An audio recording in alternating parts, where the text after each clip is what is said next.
Chapter 13. Downtown at Lexington Market, Black mingled in with the crowd of office workers and students who were stopping through to shop and get a bite to eat on their lunch hour. While he was eating a fast food meal of chicken wings and french fries, his eyes wandered about till he suddenly spotted an old teammate. Ty was fresh out the joint, and Black hadn't seen him in years. Though Ty had heard plenty about Black terrorizing the streets while he was in prison, he never thought in a million years Black will alter his future. "Yo, Ty!" Black yelled out to him. Ty looked around as if he were lost. He heard someone calling him, but was unable to determine the direction the voice traveled from. "Yo, Ty, up here!" Black yelled again as he leaned over the railing. Ty looked up and squinted his eyes. "Who that?" he questioned unknowingly. "Nigga, bring your ass up here and see," Black replied. Curiously, Ty walked up a flight of steps to find out just who this stranger was. A million faces flashed through his mind until he got upstairs and Black came into full view. "Oh shit, my nigga!" Ty shouted as he got close enough to see him. They hugged each other and both remembered how tight they were when they played ball together. That was years ago. Black was the hot shot point guard while Ty had the deadly jump shot. As they broke their embrace, Black stepped back to get a good look at Ty. He still looked the same, except he had packed some muscle on his tall, wiry frame. "What up?" asked Black, giving him a pound. "Long time no see. Where the fuck you been, yo? I ain't seen your ass since y'all moved out to Woodlawn, yo." "I know. My mother did that dumb shit. She said I was getting in too much trouble in East Baltimore. But I found trouble out there, too." Black nodded his head understandingly. "What type of shit you into now? You hustling, yo?" "I've been bitten lately, yo. Matter of fact, I just came home about a week ago. I'm trying to do my thing, you know what I mean?" he added. "I heard that," said Black. "Wasn't you up in Hagerstown on the farm?" asked Ty. "Uh-huh," responded Black. Quietly, Black thought of his own fascination with jail. It was a survival thing. He felt that anybody who could survive that and come home unbroken, still down to do dirt, was a soldier.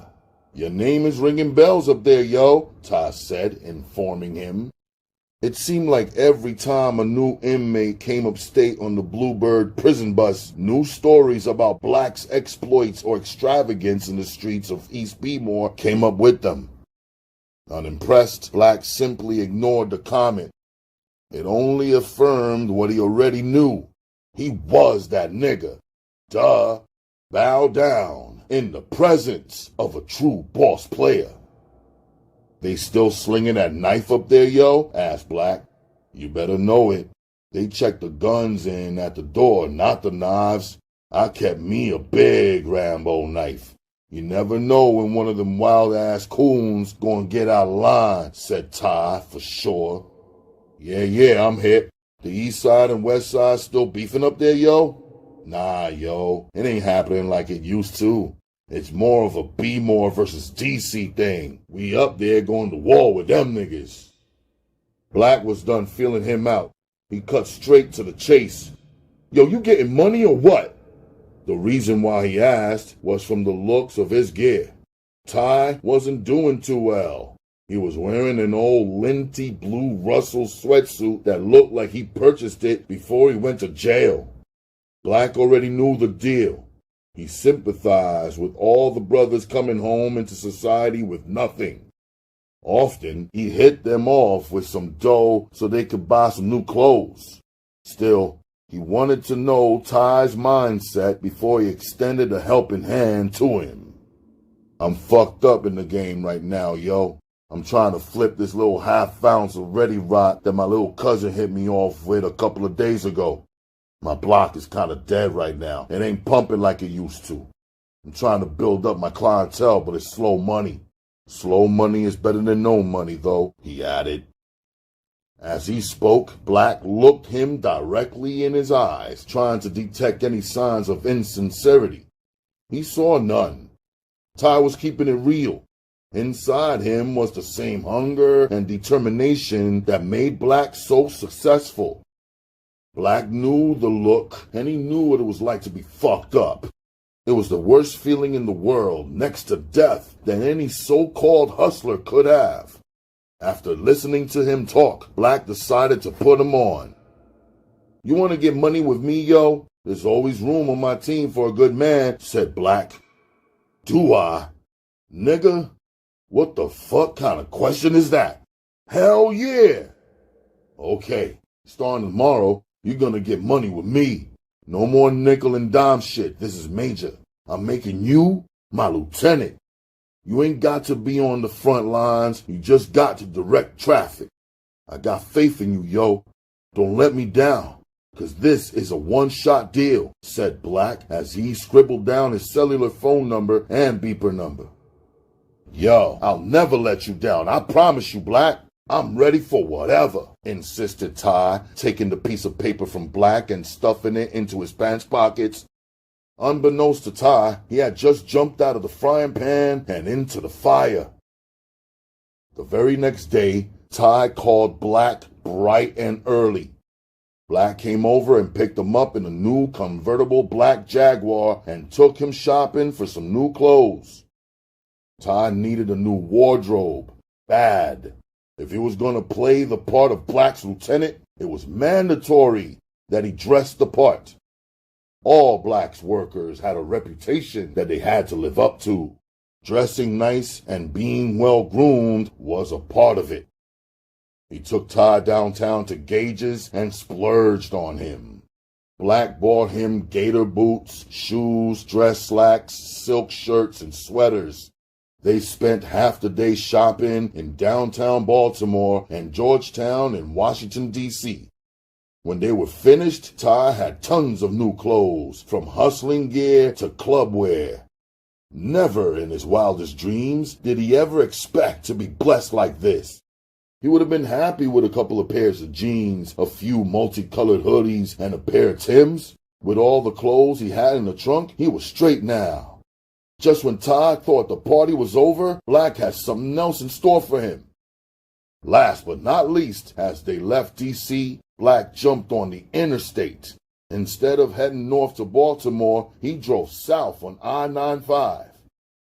Ty didn't even realize it till he saw the big sign that read, "Welcome to Virginia." Black, just as Nard had in the past, took Ty to the same crooked car dealer Black got his first car from. Ty drove off the lot in a red Chevy Blazer. He was sitting on top of the world. Having never played the game on this level, Ty had to be groomed into his position in order to play his part. Like a baby learning how to walk, Black held Ty's hand as he learned the ropes. He had to be shown how to run a stash house and how to manage the workers and runners. Everything from handling money to bagging up dope had to be shown the proper way, Black's way. For 2 months, they were inseparable. They did everything together except re-up. Never under any circumstances did Black ever let his workers meet his connect. It was a matter of security and longevity. His connect told him point blank, "I don't want to meet no fucking body. You come alone."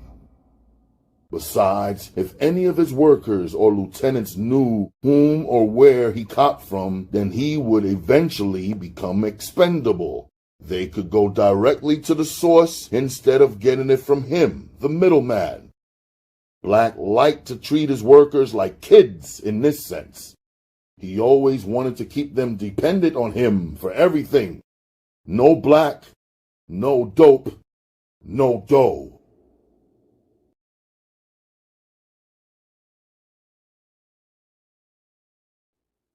Chapter 14.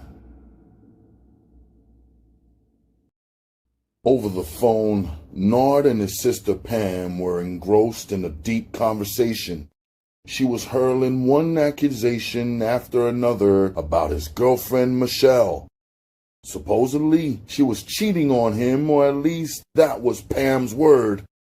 Nard was already stressed over his case. He certainly didn't need to hear anything like this, even though this was something his sister felt had to be heard. She didn't want to see her brother invest any more of his time and money on bitch-ass Michelle, nor was she about to sit back and watch her brother get played by some hoe. Nard didn't quite see it that way, though. He knew that the two never cared for one another. They were both jealous of each other's position. He was always caught in a tug-of-war between them. Nard felt that the information was over-exaggerated until Pam told him who she was cheating with. They fucking, Nard. Nard, I'm telling you, they fucking. I saw Black's car parked outside her crib just last night. And the night before that, too. I know she taking care of business for you, but ain't that much business in the damn world. And he's spending the night all up in your spot. I already done stepped to her simple ass, and she caught a fake-ass attitude with me like I'm wrong. Nard, you know I'm about to drop that bitch. I swear we was about to fight, said Pam, waiting for Nard to say sick her, and she would be out the door. Though this was his sister, Nard didn't want to believe what he was hearing. Not my man. Why she have to say Black? That shit can't be true. Black would never cross me, not after all I've done for him. Nard was seriously trying to give him the benefit of the doubt. You sure about this, show? Did you actually see him coming out the house? I mean, Michelle could have just switched up cars with him or something, he said, trying to comfort his aching heart. What? Switching up cars, my ass? Nard, I'll die for you before I lie to you. As sure as there is a God in heaven, they fucking. Ain't no two ways about this shit. They fucking. Don't no female be driving no nigga's car unless they have a family. Or they fucking. You know that shit, Nard. Don't act like jail done made you confused, nigga, she firmly replied. Since she put it that way, Nard had no choice but to face the truth. He was being played. He suddenly became furious at the thought of the two people he held close to his heart, stabbing him in the back. Now everything was starting to add up, and this explained why Michelle's visits and letters had suddenly slacked up. Go ahead. Ask her ignorant ass. The bitch will probably tell on herself as arrogant as she is. You can get it out of her. Just question her long enough, said his sister. That's exactly what he did as soon as their conversation ended. He wanted to get the story straight from the horse's mouth. The phone rang for the sixth time before sleepy Michelle answered it. She groggily picked up the receiver and spoke into the handset before looking at the caller ID. Hearing the recorded message, she realized it was a collect call and it could only be Nard. She cursed herself for not unplugging the phone last night. She was too tired to be bothered with him this morning. Bitch, who is you fucking? He asked like he got that shit personally from X. The harshness in his voice and the directness of the question took her by surprise. She knew he wasn't the one to bite his tongue. Now that he had asked the question, she intended to give him the answer, honestly. Michelle had been dying to tell him for some time now. She was looking for a reason to say something, and now she had it. Nigga, it is too early in the morning for this bullshit, she answered angrily. Can't you call me back later when you actually got something to say? Bitch, don't fucking play with me. I made you, whore. I know all about the little affair you think you're having. Whatever, nigga. You don't know nothing. Who's filling your head up with that bullshit? Your fat ass sister?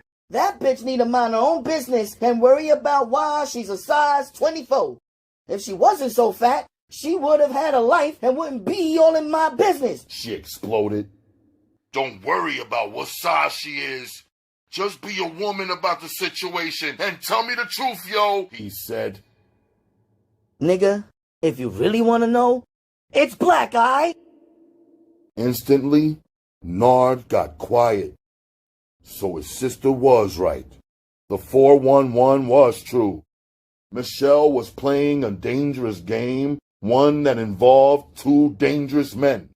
When men are pitted against one another in a confrontation involving a woman, emotions can come into play, and the outcome can sometimes prove to be fatal for somebody.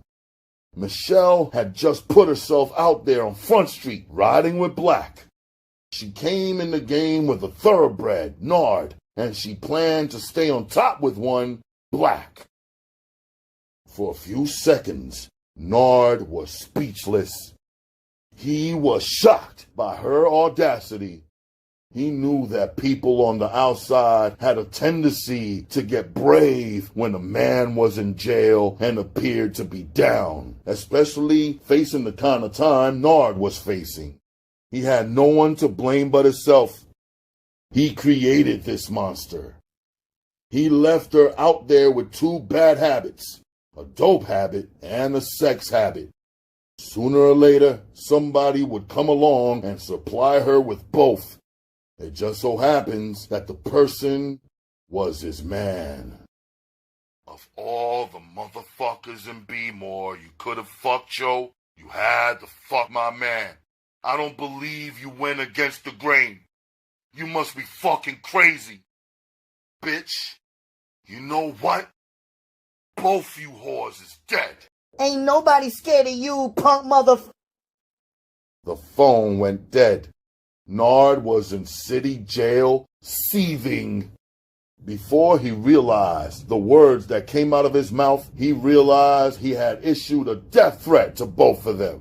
Now he had to follow through with it or be considered a lame, someone who tossed around empty threats. He stood by the phone contemplating his next move.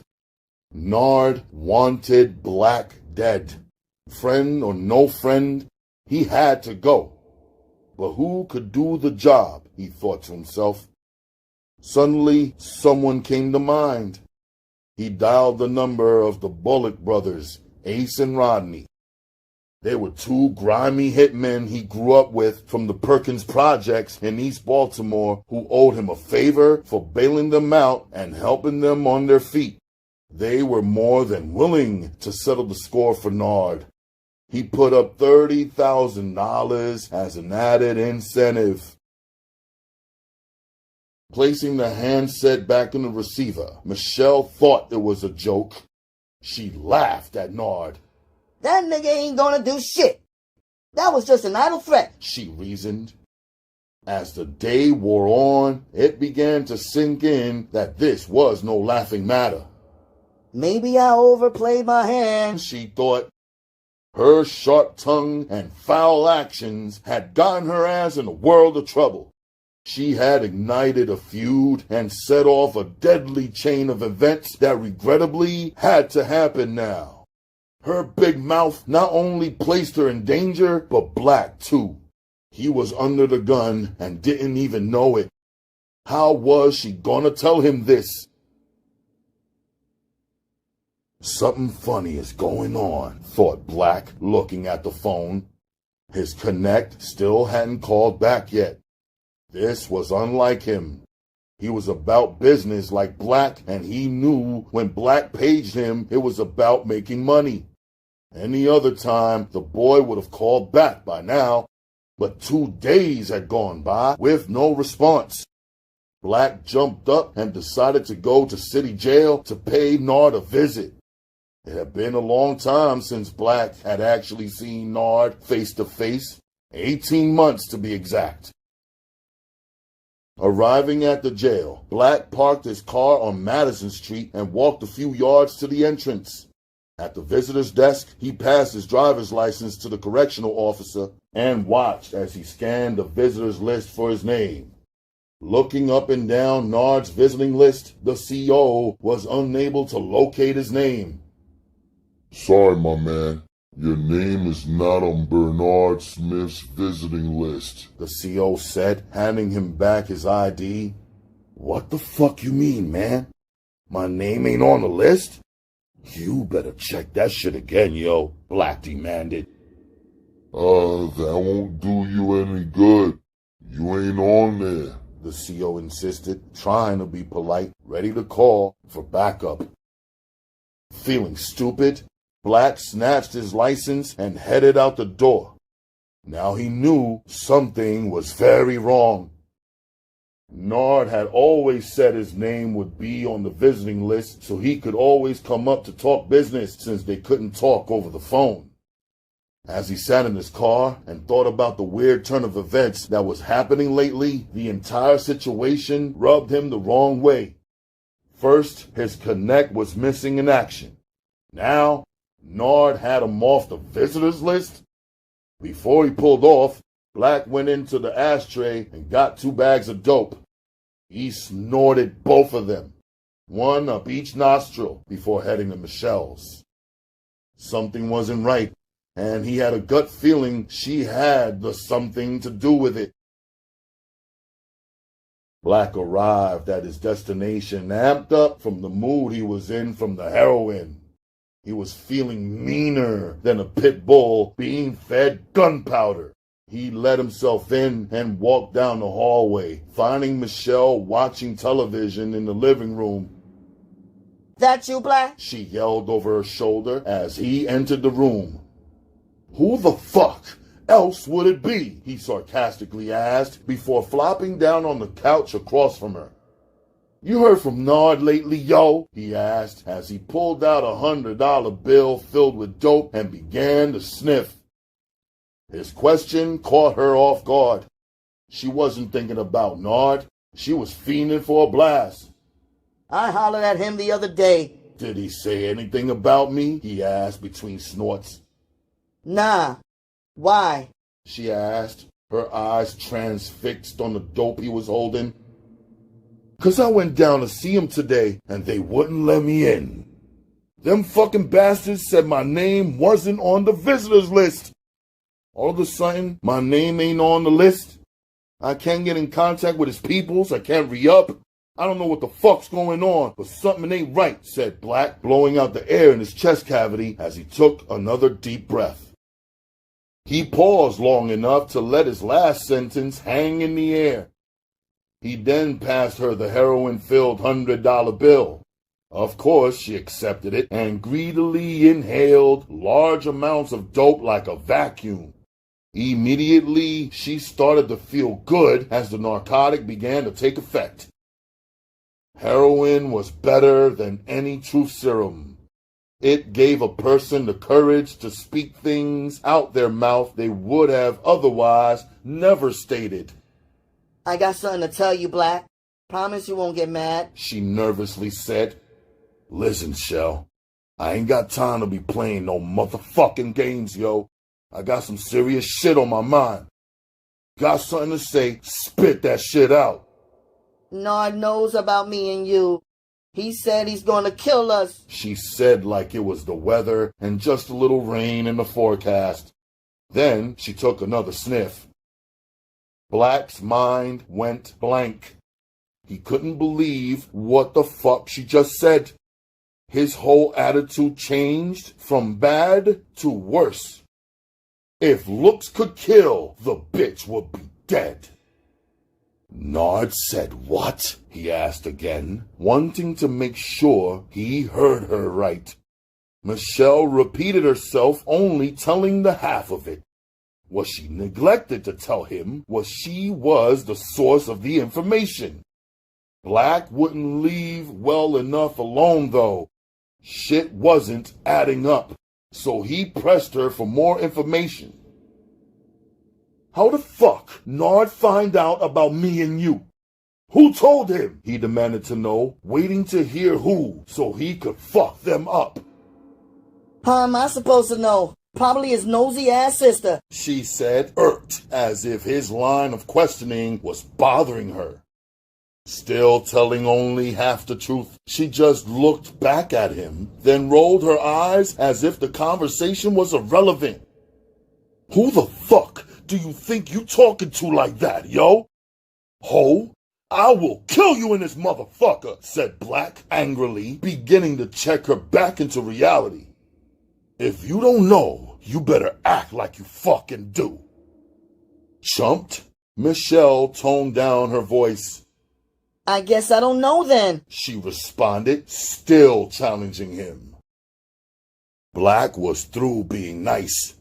He got up, casually walked over to her, and smacked the living daylights out of her.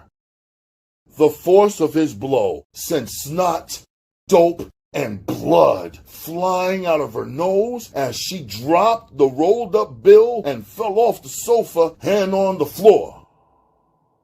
Ho, you better stop playing games with me and start playing your position, yo. You done started something you can't even fucking finish, he said, scolding her, towering over her, ready to strike her again. She curled up in a ball on the floor, protecting her head and face. Sobbing uncontrollably, Michelle's face was stinging and her heart was pounding. She was scared. She began to wonder, were all the rumors she heard about him true? Is he really a cold-blooded murderer? She thought. What is he gonna do to me? I'm sorry, she mumbled between cries. Not as sorry as you're gonna be, Black furiously replied. For all the money, for all the power, for all the fame Black had enjoyed up till now, this was a very low point in the game for him. Nard must be tripping. He wants to go to war over some no-good broad. Wasn't it him who always said, if it don't make dollars, it don't make sense? Thought Black to himself as he looked at Michelle's fetal position body on the floor. He still couldn't believe the shit was going down like this. Beefing over a broad was the extras, and because of her silly ass, he now had major issues. Nard held the advantage, even in jail. He still had money, and he still had power. Black couldn't afford to underestimate Nard and expect to live. The boy had too much paper to go to war against, and Black was sorry he had gone against the grain. It was too late now, though, and at that moment, he didn't know what in the world to do about it.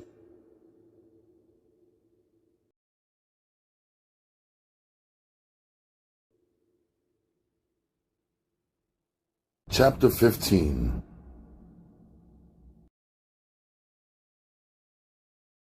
As Black leaned against the countertop in the kitchen of one of the stash houses he operated, his right hand massaged his chin as he pondered what his uncle was saying in the echoes of the background. Nothing had gone right for him since the falling out with Nard. His main concern was getting a dope connection, and that's why he had called his Uncle Briscoe. Here they were in the kitchen, having a meeting, his uncle trying to convince him to make a move with him. That's some faggot-ass shit your man did, yo. Getting you cut off from your connect over some stink, bitch. Wasn't you taking care of that chump? What's wrong with these niggas today? They sure don't make them like they used to. Nowadays, niggas got the game fucked up. Fuck that coon, man. One monkey don't stop no show. I got peoples in New York. My man Carlos is up in Spanish Harlem. I need a beer with him in the feds. Yo, that nigga is large. He got that raw China white. So let me run up there with a couple of G's and I'ma holler at him. Uncle Briscoe was a fast-talking con man and ex-bank robber. He was short, stocky, and dark-skinned. He was Fat's baby brother, whom he kept in contact with since his father's funeral. Uncle Briscoe had done time in Lewisburg Federal Penitentiary and supposedly had plenty of connections. "When was the last time you caught from him, yo?" asked Black. Truth was, he was only asking Uncle Briscoe because that was his only hope. He was trapped between a rock and a hard place, and all his uncle had to do was tell him what he wanted to know. "I just caught from him about 2 weeks ago. He looked out for me. The more money I spend, the less he charges me for weight," he said, lying through his teeth. "My man Los got the bomb, yo. I'm telling you. Remember that dope that was killing junkies on the west side a couple of months ago? That was the shit.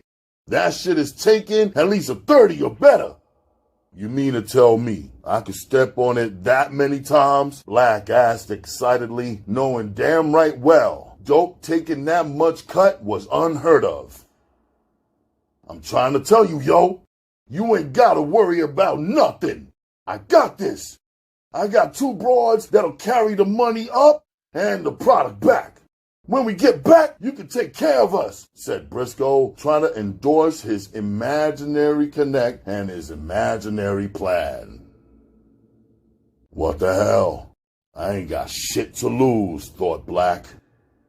"Alright, I hope you know what the fuck you doing, yo. My $35,000 means a lot to me. So I hope the dope is some real good shit. You straight with 35, right?" "Yeah, don't worry. I'm going to take care of it for you." "With that, you should be able to cop no less than 3 ounces, yo. Anything you get over that is yours. Just bring me mine, all of it. If your people's dope raw like you say it is, then we'll do some more business. Then you'll really get paid, yo." Black left the kitchen, went in the bedroom, and returned carrying a large bag filled with $35,000 wrapped in individual rubber bands. Uncle Briscoe opened the paper bag and damn near began to slobber on himself. He hadn't seen that much money in years. Now all he had to do was make good on his promise. Go to New York, find a connect, cop, and make it back home. "You need me to take that trip with you to the city, yo?" Black asked as he watched his uncle rummage through the money. "Nah, yo, I got this. Everything's under control." So on the strength of his uncle's word and the prospect of coming up on some raw dope, Black parted ways with his paper. That was chump change to him. He had plenty more stashed away. He figured he'd let his uncle go ahead and handle things his way this time. However, next time he planned on meeting his uncle's connect face to face. Off to the city Briscoe went, alone and in search of a sweet deal on some weight. He figured in New York he'd easily find a dope connection. After all, New York was one of the main drug distribution centers on the East Coast. As soon as he got off the Greyhound bus at the Port Authority, Briscoe hailed down a cab. His destination, Spanish Harlem. That was where he made 2 mistakes that will ultimately cost him dearly. First, he went to cop alone with nobody to watch his back. Second, he was flashing his cash to the wrong people.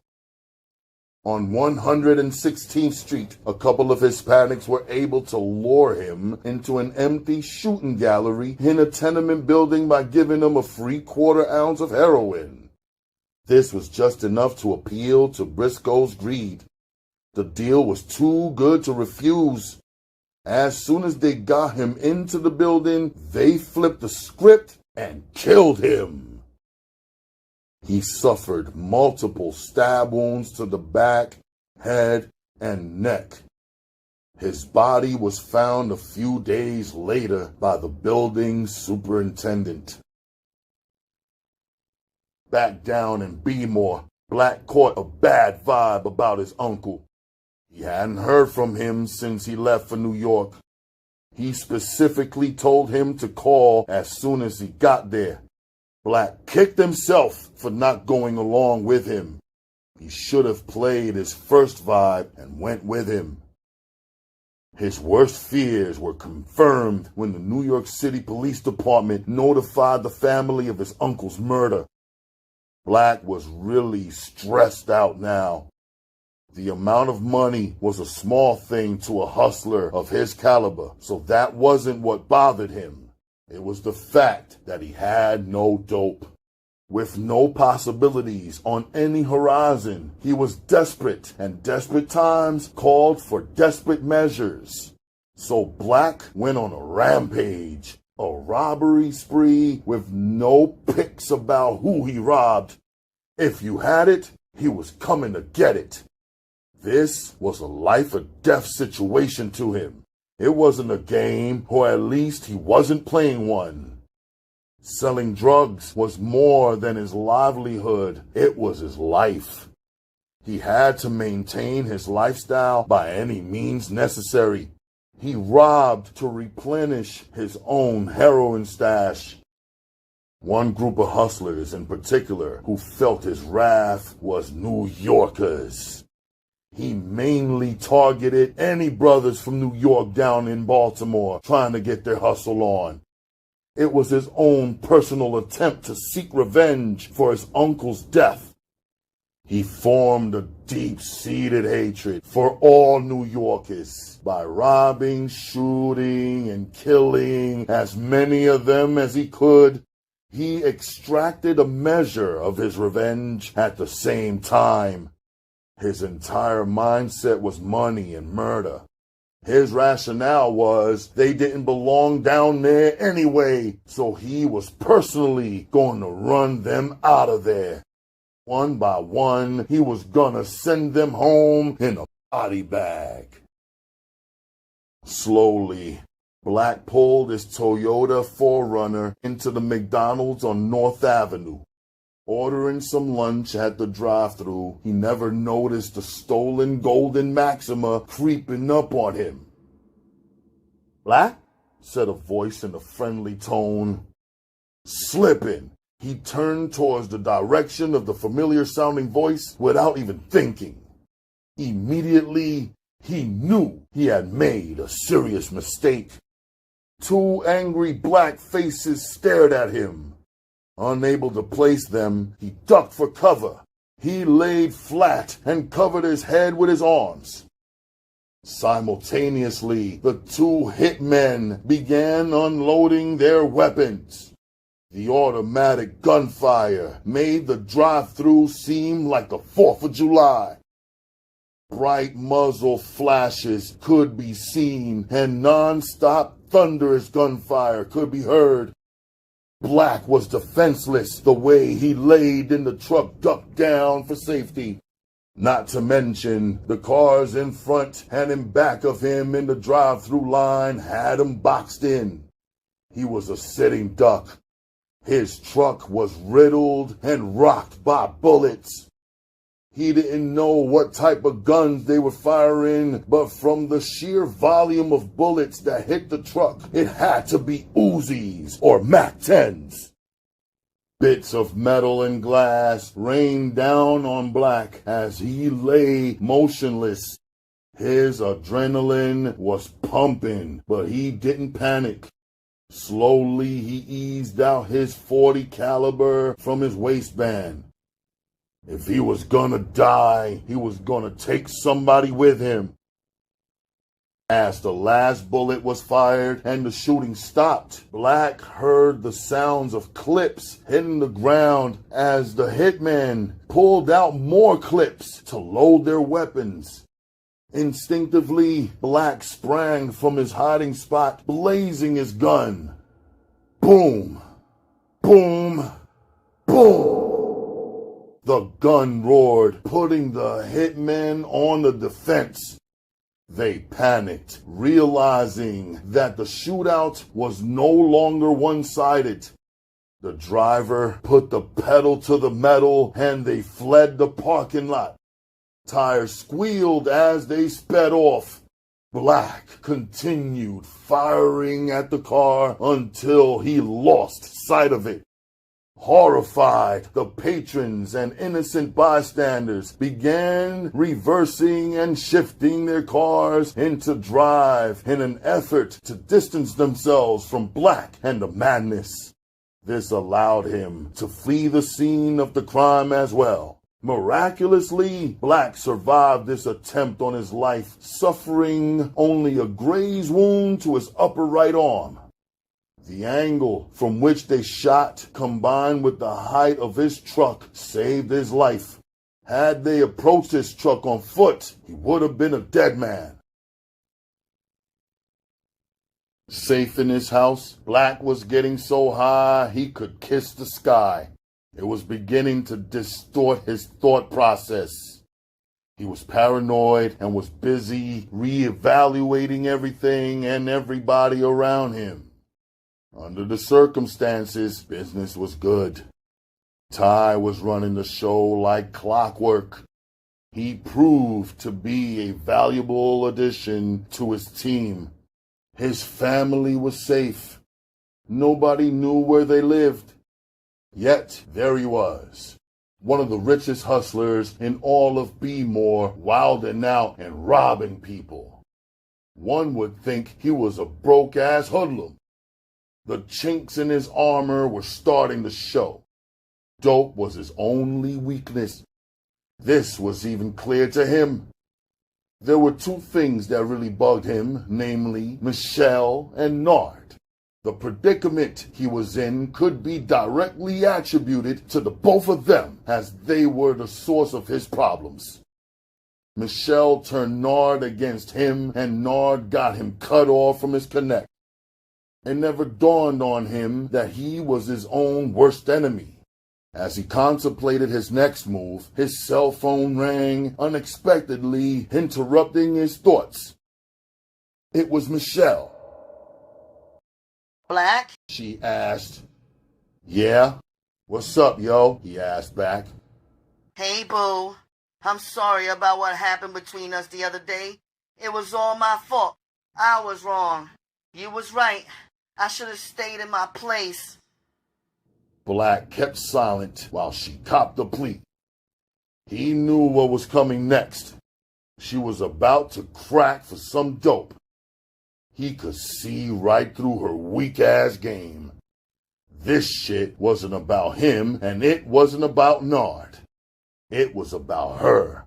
All about her. I miss you, Black. When you coming over? I'll be over later, he calmly replied. When? She asked. Later, he snapped. Black, could you bring me a little of that thing when you come? She meekly asked. What the fuck? I tell you about talking on the motherfucking phone. Damn. What, you trying to get me killed and indicted too? He asked sarcastically. Oh, my bad. I'm sorry. She pleaded. Bitch, you was always sorry, yo, he snapped, ready to hang up on her simple ass. Thank you, boo. I swear I'll take care of you when you get here. I promise. Black hung up the phone. He wasn't trying to hear that shit. It was time to kill two birds with one stone. On the way over to Michelle's crib, he thought about what he had to do. In his mind, he came to the same conclusion every time. Michelle had to go. There was no way around it. She served no purpose anymore. She was just a leech. Sure, the sex was sweet, but fuck that. A nigga had lost too much already. All she was doing was pulling him down. She was the one who turned him on to snorting dope, and more important, she was the reason he almost got killed today. Michelle was no good. Wasn't no woman in the world worth dying for except his mother. Arriving in Michelle's Towson neighborhood, Black parked his dark blue hoopty several blocks away from her townhouse and walked to her complex, taking the back blocks. When he reached her complex, he climbed over the 8-foot wooden fence, made his way to her door, and let himself in. He was greeted by the sound of running water. She was taking a shower. I caught her ass off guard. Good, he thought to himself as he crept silently into the living room and sat on the sofa looking like the Grim Reaper, dressed in all black with his hoodie pulled way over his head. Shortly, she exited the bathroom naked and walked down the hall and past the living room area. From his vantage point, Black could see Michelle's silky triangle of pubic hair as she made her way to the kitchen to grab a snack. On her way back to her bedroom, she stumbled across Black sitting in the dark living room. Oh my God! She yelped, getting her breath as her heart dropped to the floor. Black, you scared the shit out of me. How long you been there, yo? I just got here, yo, he replied, taking a snort. This motherfucker tripping for real. Why did I even ask him to come over? Maybe it's time I stop fucking with him. This nigga's bad news. How the hell I'm gonna get my house keys back from him? She questioned herself as she looked at Black. He was giving her the creeps. Here, yo, he said, tossing her a bundle of dope. She caught the bundle, then she clicked on the lights. Tearing open the glassine bag, she dumped the dope on the mirrored coffee table. Her attention was solely on the pile in front of her. Greedily, she temporarily forgot about Black sitting across from her. Finding a matchbook by an ashtray on the table, she ripped it in half and began to use it to snort the dope. Slowly, the pile began to disappear. Black sat back digging Michelle while she did her thing. Junkie bitch, Black thought to himself. What a waste of some really good pussy.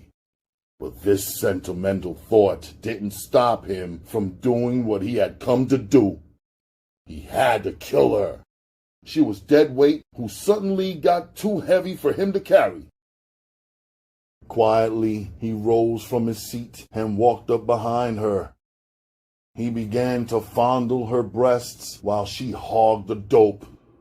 Hold up, Black. Let me sniff a little more and I'll take care of you, she told him, pushing him backwards. He stopped feeling on her as if he were honoring her request. Michelle went right back to snorting. From his back pocket, Black pulled out a small .22 revolver. As Michelle was leaning over the coffee table, he placed the gun to the back of her head right behind her left ear at point-blank range.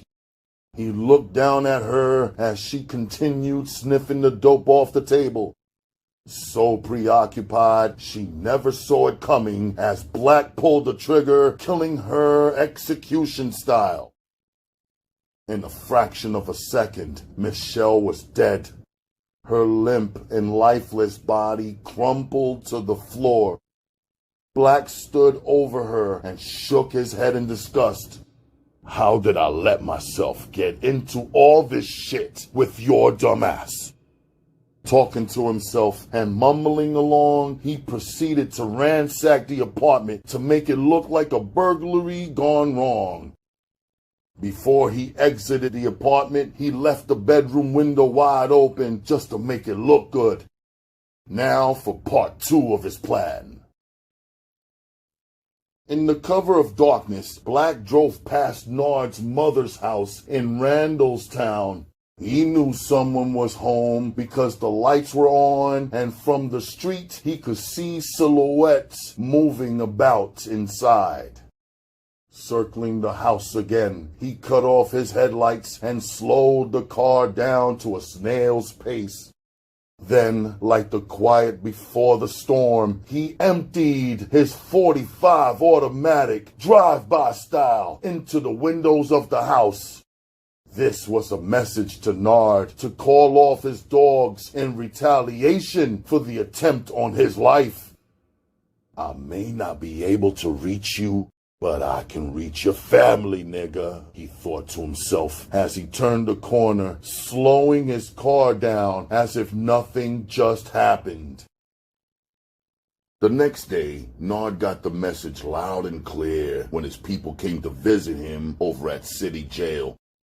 They were nervous and jittery as they told him every detail of what happened.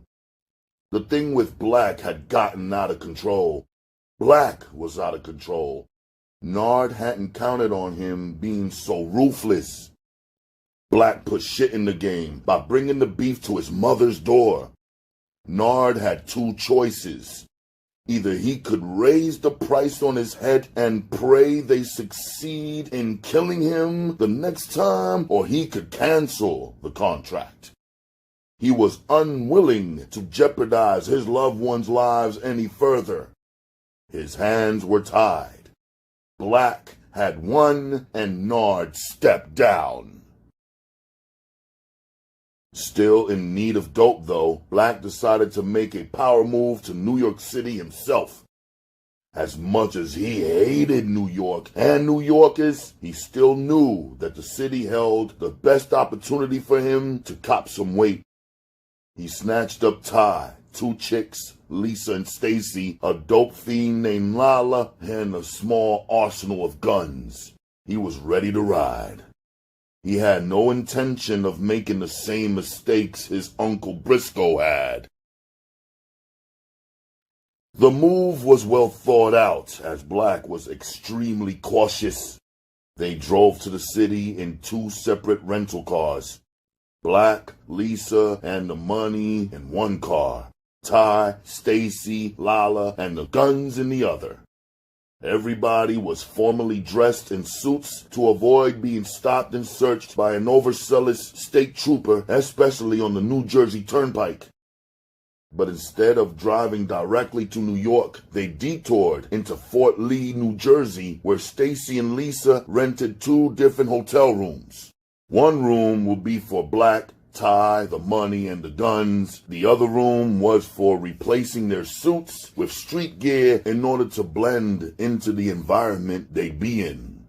Then Black grabbed $10,000 in cash, two handguns, and Lala, and went cruising the streets of Harlem.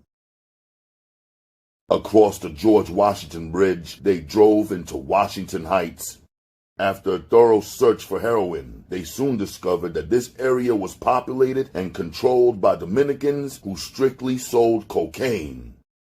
They moved on down Broadway, crossing 125th Street till they got to the east side. Then they traveled a few more blocks till they entered Spanish Harlem. There, they checked out all the known dope spots that they heard of or could find.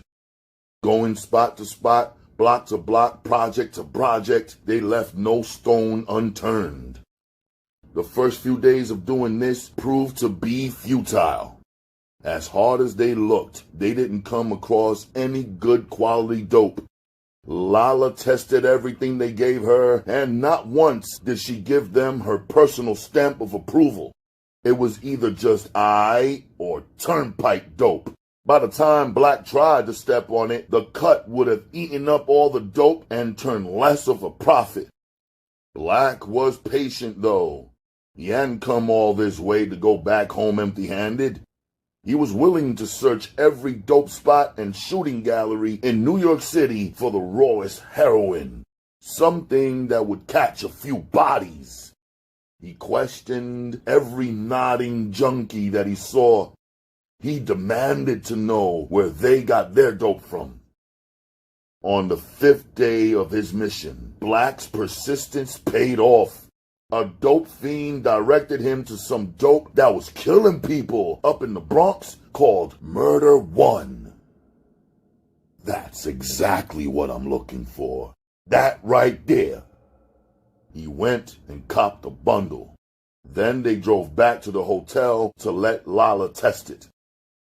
Inside the room, Black and Ty watched closely as Lala cleaned the works and cooked up the dope.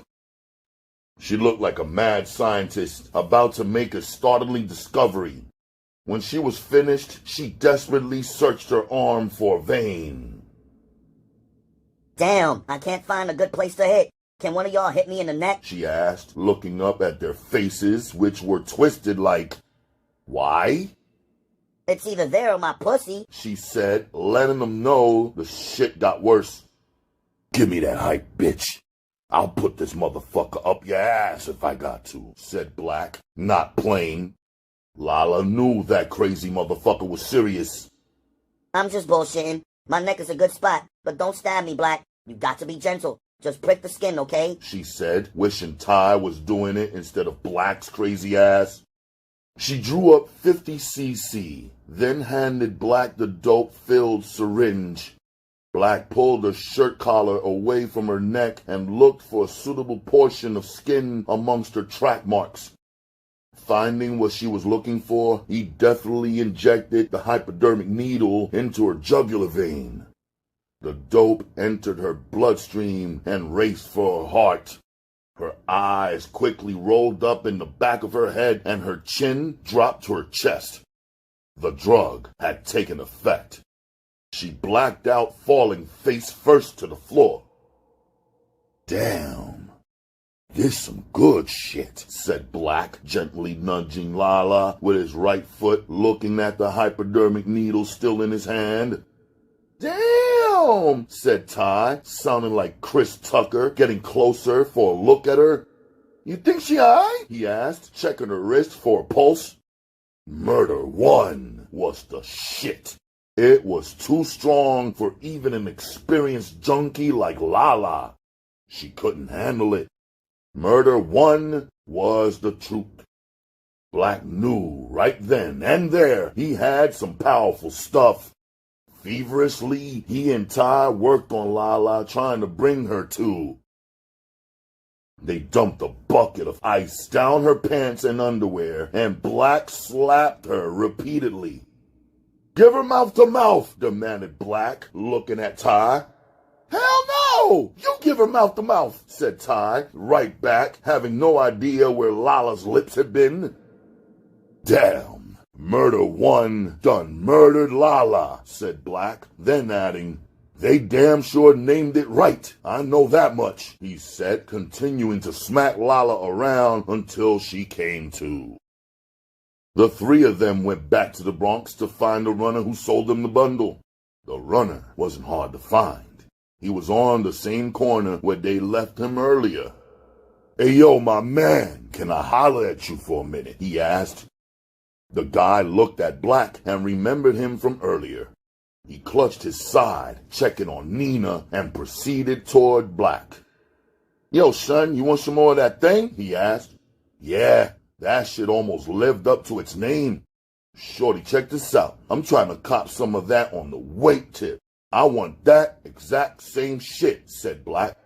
Hey, what you working with? Couple of grams or a quarter? The runner asked, as if it could be handled. Nah, more than that. But I ain't really trying to put my business out there like that, Cho.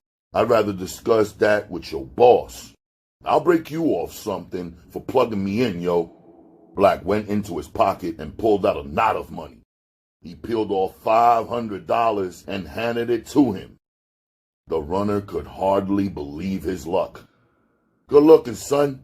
Yo, you're about your business. Word up. Wait right here. I'ma go get my man, he said as he ran around the corner. You go do that so I can get the fuck out of this motherfucker and go back home, thought Black to himself. He couldn't stand no New York City. The people, the traffic, the streets, the tall-ass buildings, all that shit got on his nerves. You couldn't tell them niggas up there shit neither. They walked around like they owned the world. Black was peeping it all. They just didn't know Black would kill them without a moment's hesitation, though. Thinking about his Uncle Briscoe, he felt his gun by his waist. He wasn't worried about getting robbed. He was strapped. Ty was strapped, and the arsenal was back at the hotel if anybody wanted to go to war. They were taking a risk, standing there on this Bronx street out in the open, though, and Black knew that. What he didn't know was if the runner was actually gonna go get his boss or some stick-up kids. In the game, Black had gambled with his life on several occasions. This was just another one of them. The runner returned minutes later, strolling with an old-timer. Black wasn't surprised. He knew that some of the richest and largest cats in the game were old-timers. What up, yo? Said Black, extending his hand first to shake the older man's. What's up, young blood? I'm Sonny. My man was telling me you trying to get some weight, he said, trying to feel Black out. I am.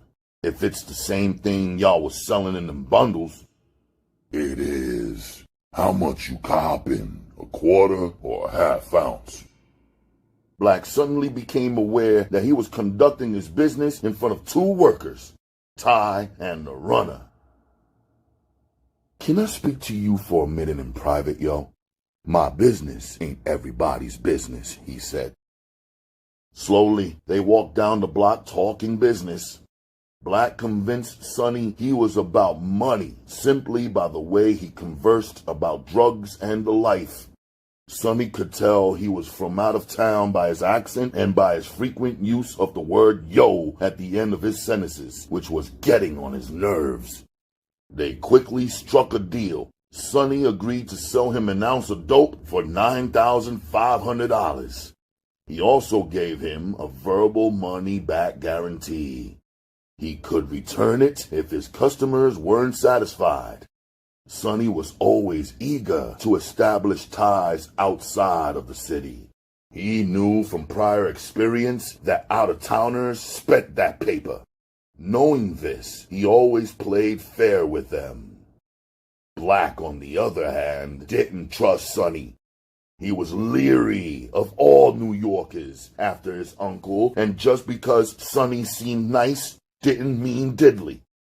Black merely suppressed his ill feelings in order to get what he wanted, raw dope. He wasn't about to let his personal feelings get in the way of him making some money. But if Sonny ever tried to do anything underhanded, like shortchange him on some weight, then and only then would he be killed. As long as he was supplying Black with that raw shit, he could live. As a precautionary measure, Black only bought 2 ounces at a time. Back and forth, him and Ty crossed the GWB to cop till they purchased all of the dope they came for. After copping for weeks, a couple of ounces here and a couple of ounces there, Black's mission was complete. He sent Ty and Stacy back home on the Amtrak train with the product and the guns, while him, Lisa, and Lala rode back home clean. Back in B-More, the drama had died down, mainly because Black calmed down. Now that he had a legitimate connection, he didn't have to rob and terrorize the streets. Instead, he laid low and let Ty run the show. From the outside looking in, it appeared that Ty was happy. After all, he had it all. A small fleet of luxury cars, a ton of jewelry, and flocks of pretty women. But it wasn't enough. He had aspirations of being his own boss and pumping his own dope. It seemed like Black wanted to keep him under his wing forever. Being as though Black wasn't giving up any more profits or sharing equally as Ty wished he would, Ty seriously began saving his money. He had already stashed away a decent amount. Soon he'd go solo, already preparing for his own future. He knew who Black's connect was and where Black copped from. What did he need him for? His answer, nothing. But how could he tell Black?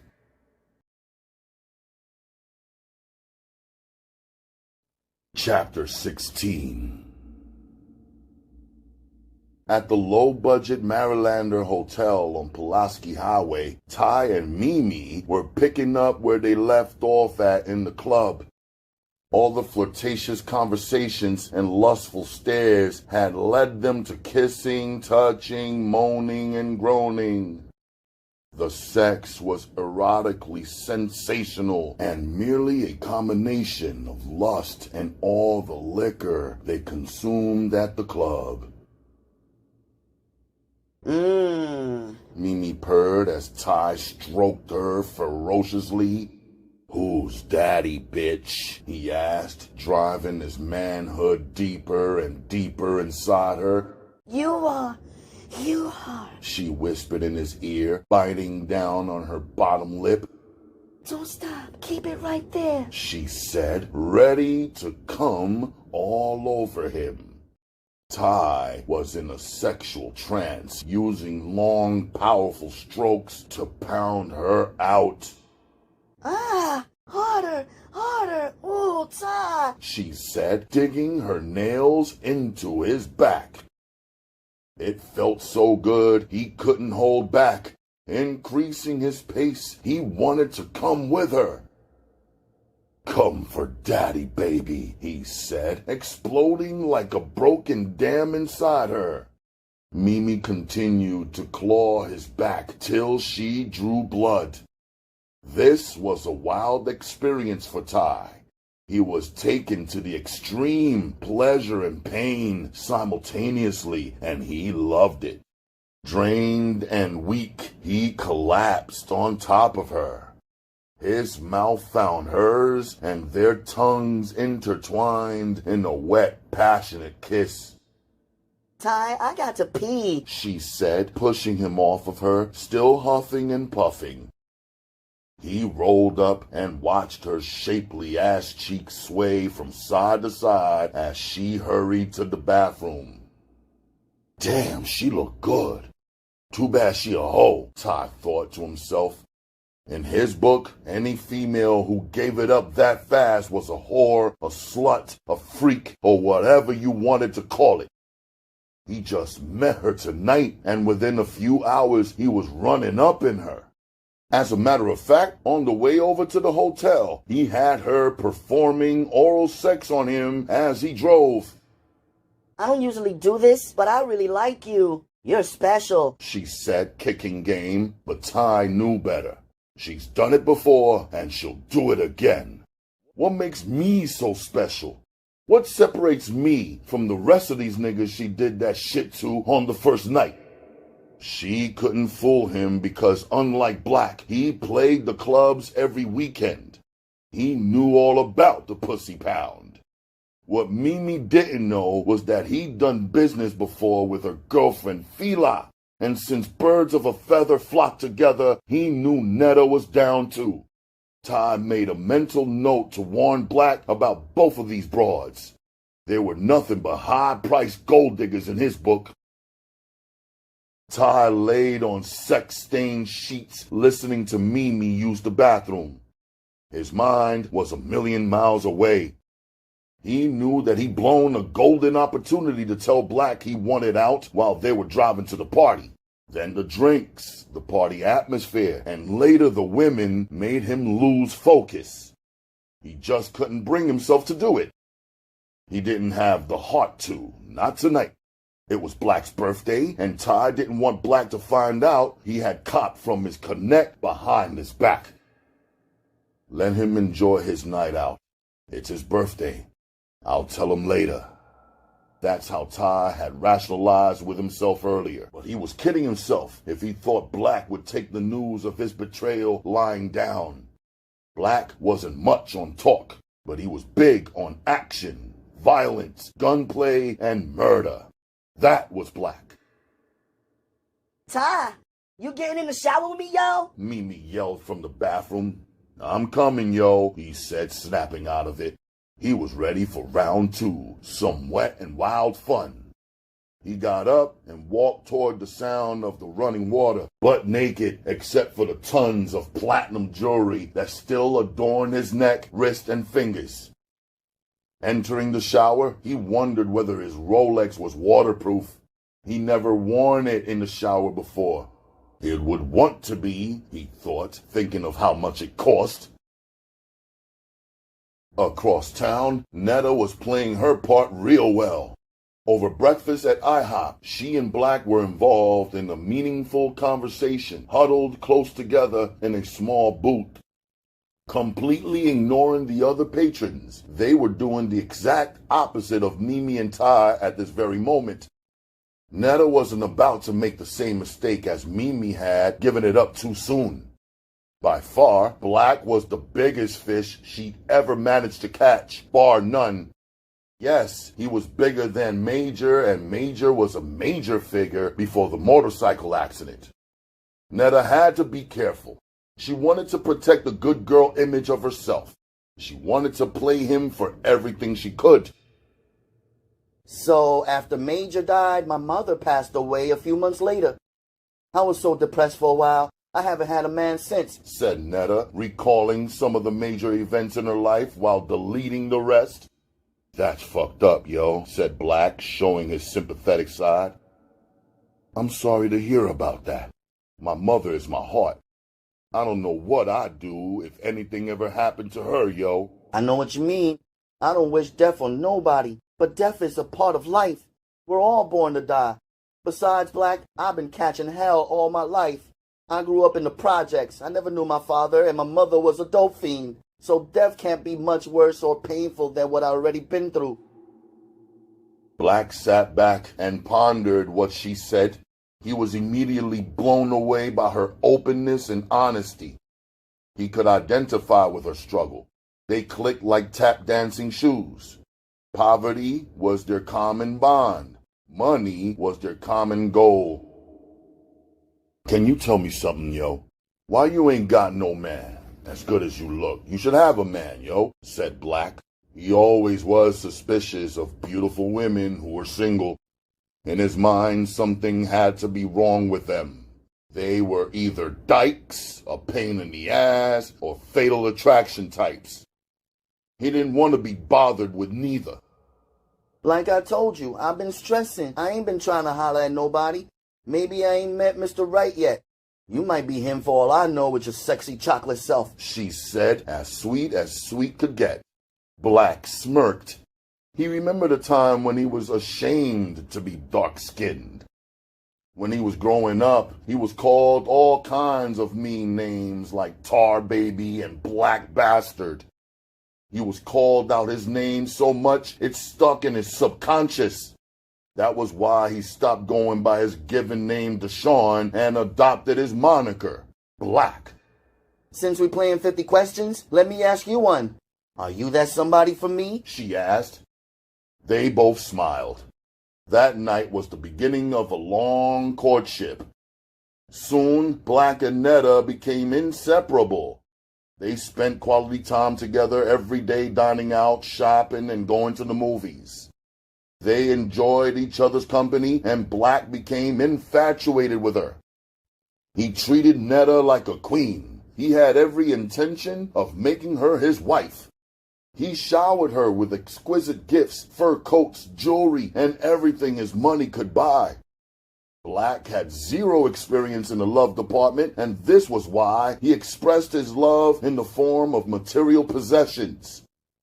He didn't know that he couldn't buy love.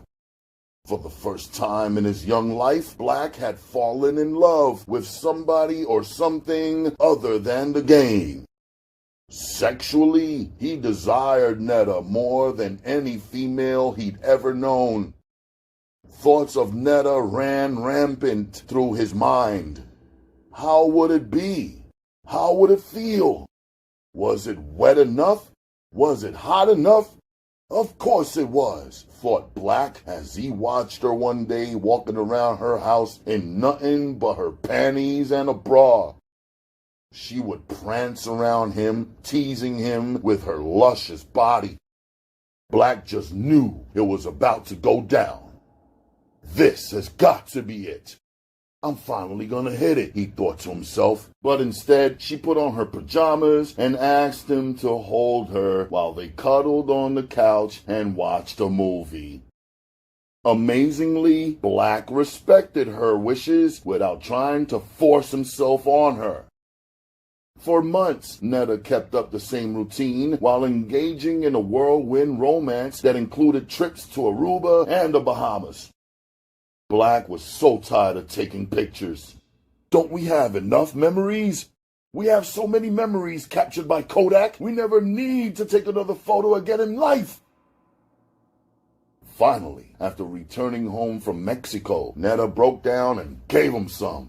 He had truly earned it over the past 3 months.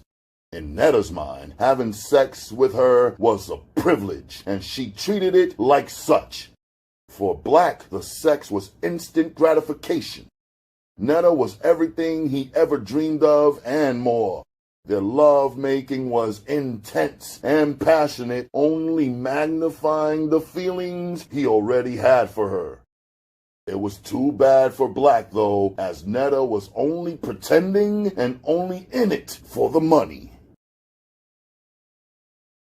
Unlike Netta and Black, Mimi and Ty's relationship was non-existent. They were strictly sex partners, nothing more. Ty fucked Mimi a few times and gave her a couple of $100, then dumped her. Despite Mimi's constant pursuit of Ty, he didn't take her personal. She was trying to get in good with him by doing anything and everything for him sexually, but it wasn't working. Her beeps and her calls went unanswered. Even though it wasn't working with Ty, Mimi and Netta still kicked it. From time to time, Mimi would drop by Netta's house and visit. She would privately put her down with the happenings of the pussy pound and keep her informed of the 411. Who was fucking who and who came up on what and what nigga had copped that and for who. However, most of the time when she stopped by, Black was home and Netta's attention couldn't be focused on her. Netta would be too busy catering to Black and the both of them would be acting all lovey-dovey. This display of affection made Mimi want to vomit.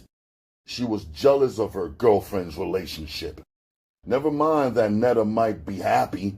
Mimi was stuck on her petty, childish claim. I saw him first, and if Netta hadn't pushed me out of the way, he'd be my man. Mimi's love and friendship for Netta was strictly conditional. It was always, if. If you're constantly with me or if you're giving me your undivided attention. She definitely didn't like the fact that Netta had a man in her life, nor did she like the fact that they couldn't spend as much time together like they used to. She was jealous, and her jealousy caused her to play childish games behind Netta's back. Whenever Netta wasn't around, Mimi would openly hit on Black. Either she was spreading her legs far apart invitingly or licking her lips at him seductively. Mimi let him know that she wanted him and he could get it. But Black wanted no part of another scandalous love triangle. He learned this lesson fucking with Nard and Michelle. He knew how fast a female could bring a man down. He passed on Mimi's advances. And because of the very fact he had learned his lesson, Mimi's secret was safe with him. He didn't tell Netta about her girlfriend. Instead, he filed Mimi's actions away in his memory bank for a rainy day. Sinking deeper into her good girl role, Netta no longer had time for the pussy pound. Her world revolved around Black on a full-time basis. Seeking to impress him, she invited Black and his family over to her house one Sunday for dinner. She cooked a traditional soul-food meal, including collard greens, sweet potatoes, rice and black-eyed peas, fried chicken, and cornbread. The food was hot and delicious. Everyone enjoyed her cooking and her hospitality, except Black's little brother Stink. Oh, Netta, you sure can burn, child. I got to get you to cook dinner in my house one day, baby, said Black's mother as she finished off her second helping. Thank you, Miss Harris, Netta said. I'll come over anytime you want me to. Would you like some more? She asked, being especially kind. Oh, no, I couldn't eat another bite, child, said Cynthia. Netta spooned some more on Black's plate and looked at Stink, not bothering to ask. Let me give you a hand cleaning up, offered Cynthia. I'm okay. I can handle it by myself, Miss Harris. You relax, Netta insisted. It's the least I can do after you cook this big meal. As Netta busied herself clearing the table, her and Black's eyes met, and he winked his approval. She smiled and took the remaining dishes to the kitchen, leaving Stink and Black alone. Stink looked disgusted as Netta exited the dining room. I don't like that bitch, yo. She a snake. I'm telling you, yo, I could feel it, said Stink as Black sat there expressionless. Why does he have to go there? Black asked himself, shaking his head in disbelief. Stink was the only person in the world who could get away with talking to him like that, and Stink knew it. He was still a juvenile, but he had a foul mouth on him like a drunken sailor. From the door, Stink had it out for Netta. He just didn't like her. It seemed like she had everybody else under her spell, but not him. He saw right through her act. She wasn't a good girl. She was a scandalous, fraudulent-natured hoe. Very outspoken, Stink let his ill feelings for Netta be known whether Black wanted to hear it or not. Netta knew she had her work cut out for herself when dealing with Stink. She exercised a lot of patience when talking to him. She withstood all his disrespectful comments, and by choosing her words lightly and keeping away from him as much as possible, she continued to hold Black. Having already won over her greatest opposition, Black's heart, his mother, Netta felt she could get around Stink. It would just take some time. The streets, the clubs, and chasing hustlers began to consume all of Mimi's time. Now she rarely had some time for her own son because she was hardly ever home. With Netta locked down in her relationship with Black, Mimi had nobody to kick it with. Feeling abandoned, she thought she had lost Netta forever. Mimi never learned to live with a loss. She simply substituted one person for another because she couldn't stand being alone. Depressed, since no member of the Pussy Pound measured up to Netta, she found a new friend. This friend always made her happy and would never leave her side. Her new friend was dope. She started off getting high on the sneak tip, merely experimenting with a small stash she had taken from a hustler she spent the night with. Mimi meant to steal the dope and hand it over to some young hustlers around her way to sell for a couple of dollars. A funny thing happened along the way, though. She tried it, and she liked it, and the package never made it to them. This was the beginning of a cursed union.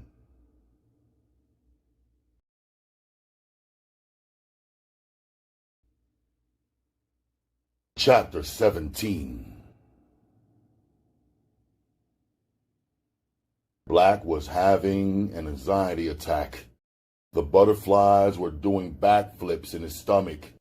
He was sitting in Netta's kitchen waiting for her to return from the hairdresser.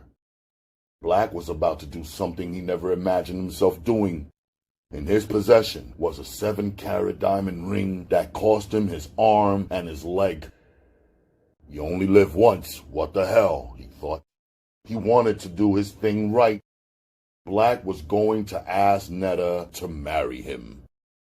He loved her so much he couldn't imagine life without her.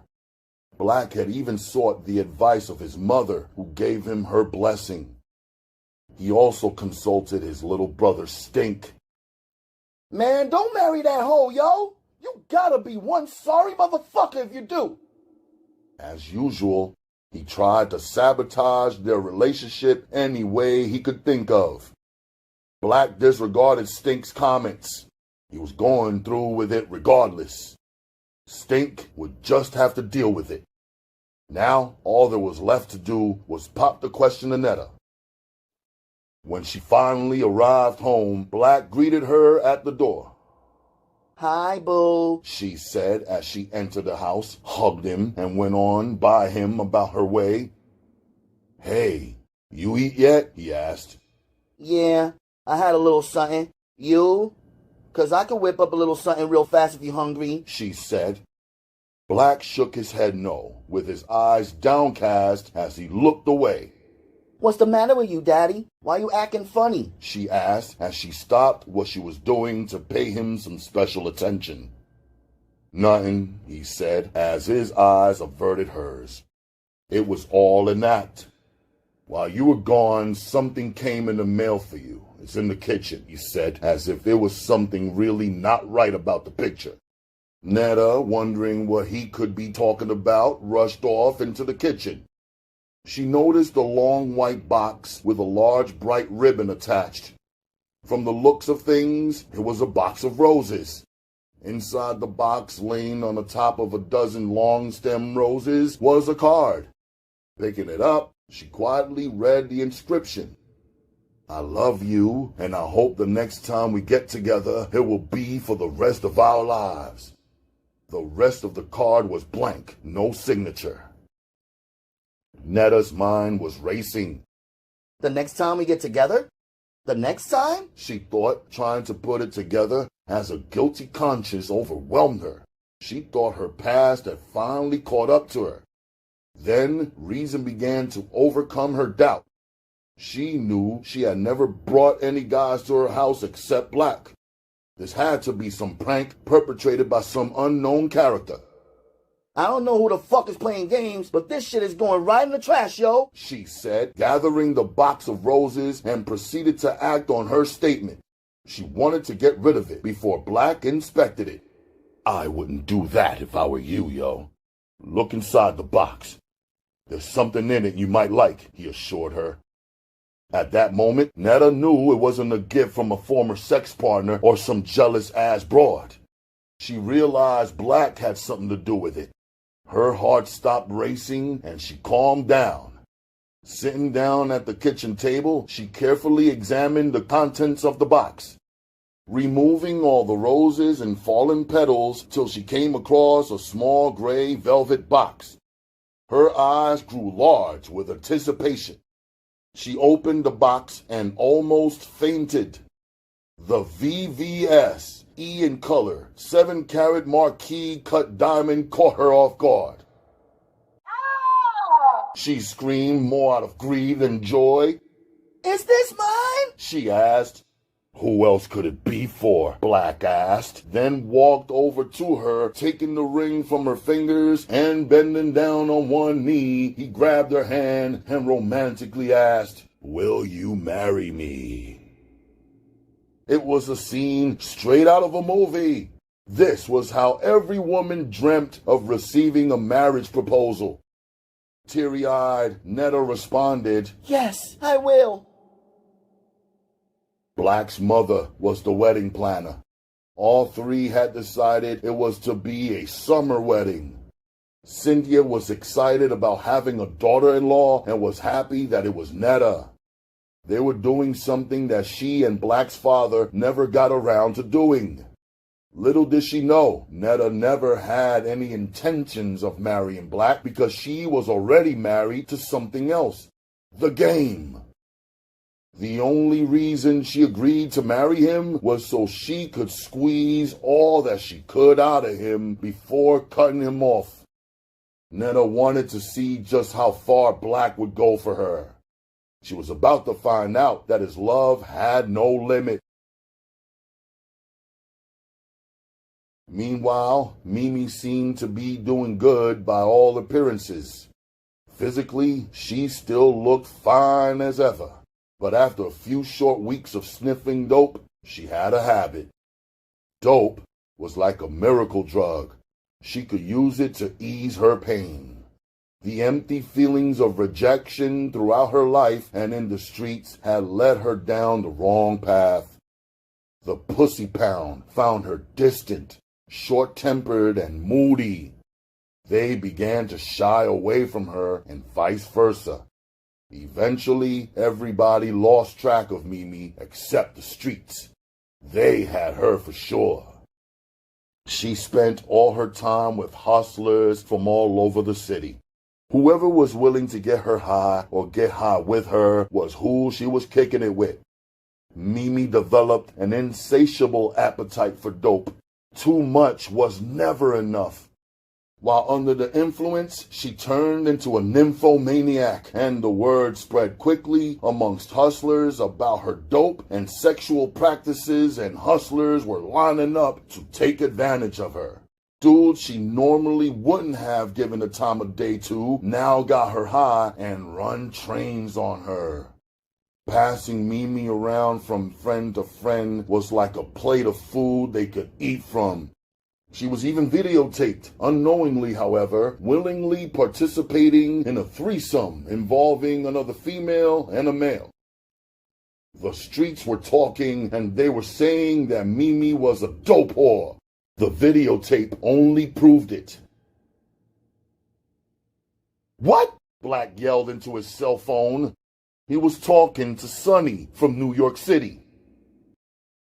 I just took care of Ty.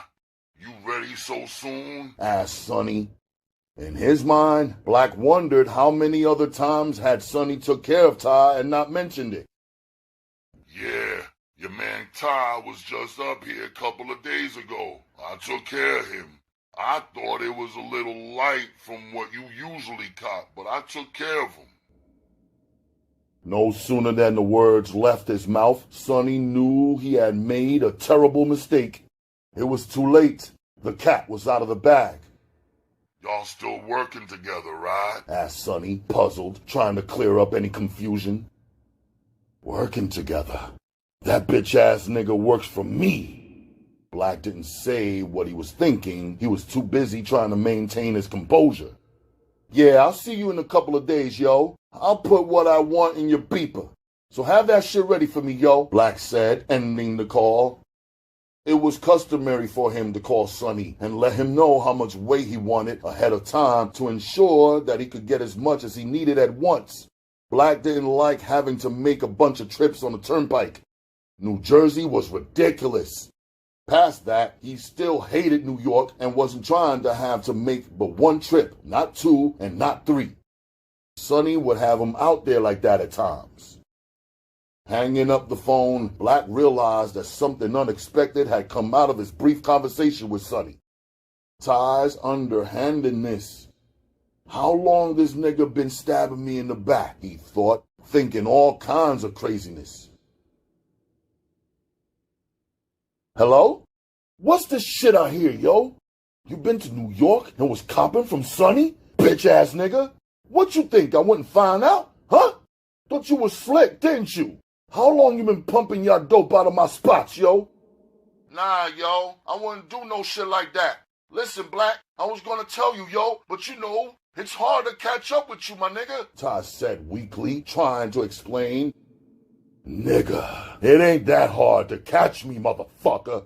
I ain't trying to hear that shit, nigga. You crossed me.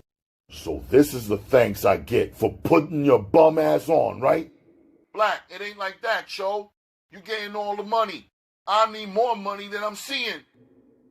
You need more money? Nigga, you was going hand to hand selling nickel vials of coke on the corner wearing bootleg shit, remember? Remember who the fuck rescued you, yo? You ain't never had it this good, yo. Remember when your peoples was getting evicted? Who the fuck took care of that? Who, motherfucker? Black demanded to know. Me, Ty. Me. That's the fuck who, nigga. You work for me or nobody, motherfucker. Black growled. Scared to death, Ty had never seen him or heard him this mad before. Not since his uncle Briscoe got killed, and never once was Black's rage directed toward him. See, what I'm saying, yo, It was too late. Ty had no more chances to speak any more words. Black hung up the phone, leaving a dial tone ringing in his ear. He had no more rap for Ty. Black was gonna let his guns do the talking. On the other end of the line, Ty was afraid and confused. He decided to go ahead with his plans of going solo, especially after that conversation. He realized it would be in his better interest to lay low for a little while, at least until Black calmed down. Just as Black was trying to fade away from the game, and just as he was beginning to look forward to the future, marrying Netta, having kids, going legit, this situation with Ty had to pop up. Never one to walk away from a challenge, Black had to meet this thing head on and let the chips fall wherever they may. It was an unseasonably cold, rainy spring morning as Black was making his way across town to pay for Netta's wedding gown. There, out of nowhere, he saw Ty's white Mercedes-Benz station wagon double parked in front of the Yellow Bowl, a local greasy spoon on Greenmount Avenue. Out early, getting ready to open up his new shop and hungry as hell, Ty stopped to grab a bite to eat. Although he was wearing a bulletproof vest, he'd forgotten his gun in the car. Parking a half block away, Black walked swiftly back up the street to the restaurant. He was hoping Ty would be at the counter with his back to the door. He was hoping he'd catch him sleeping. This was war, and there was no playing fair. Wearing black army fatigues, Black entered the restaurant with his hand jammed in his army coat. Head down, he peeped from underneath the bill of his hat to see what Ty was doing. Ty had his back turned to him, and Black could see he was paying for his food. If not for the horrified look that spread across the cashier's face, Ty would have never noticed him. Black was creeping up behind him, gun in hand. As Ty turned around, he looked at the sinister figure coming at him. They stared at each other for what seemed to be an eternity, but was only a split second. There were like two gunslingers from the Wild West who were about to draw. This was do or die. Ty flinched first, reaching for a gun that wasn't there, realizing he'd left it in the car. Black already had his 12-gauge sawed-off shotgun with a pistol grip pulled out. The restaurant erupted with gunfire. The first shot slammed Ty up against the wall, hitting him in his chest as his vest absorbed the blow. Why is this nigga still standing? And why ain't he bleeding? Then Black realized he was wearing a bulletproof vest. From then on, it was curtains as Black aimed for his face. His next shot killed Ty on impact. That wasn't enough, though. He kept firing, nearly decapitating Ty. A restaurant employee was in the back calling 911. The old black woman gave the police an accurate description of Black. As soon as he finished emptying his gun, he turned around, flew out of the door, and hit the streets.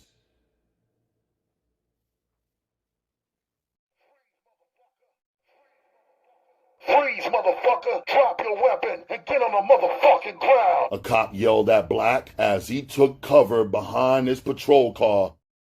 Black thought about his options. Trying them wasn't one of them.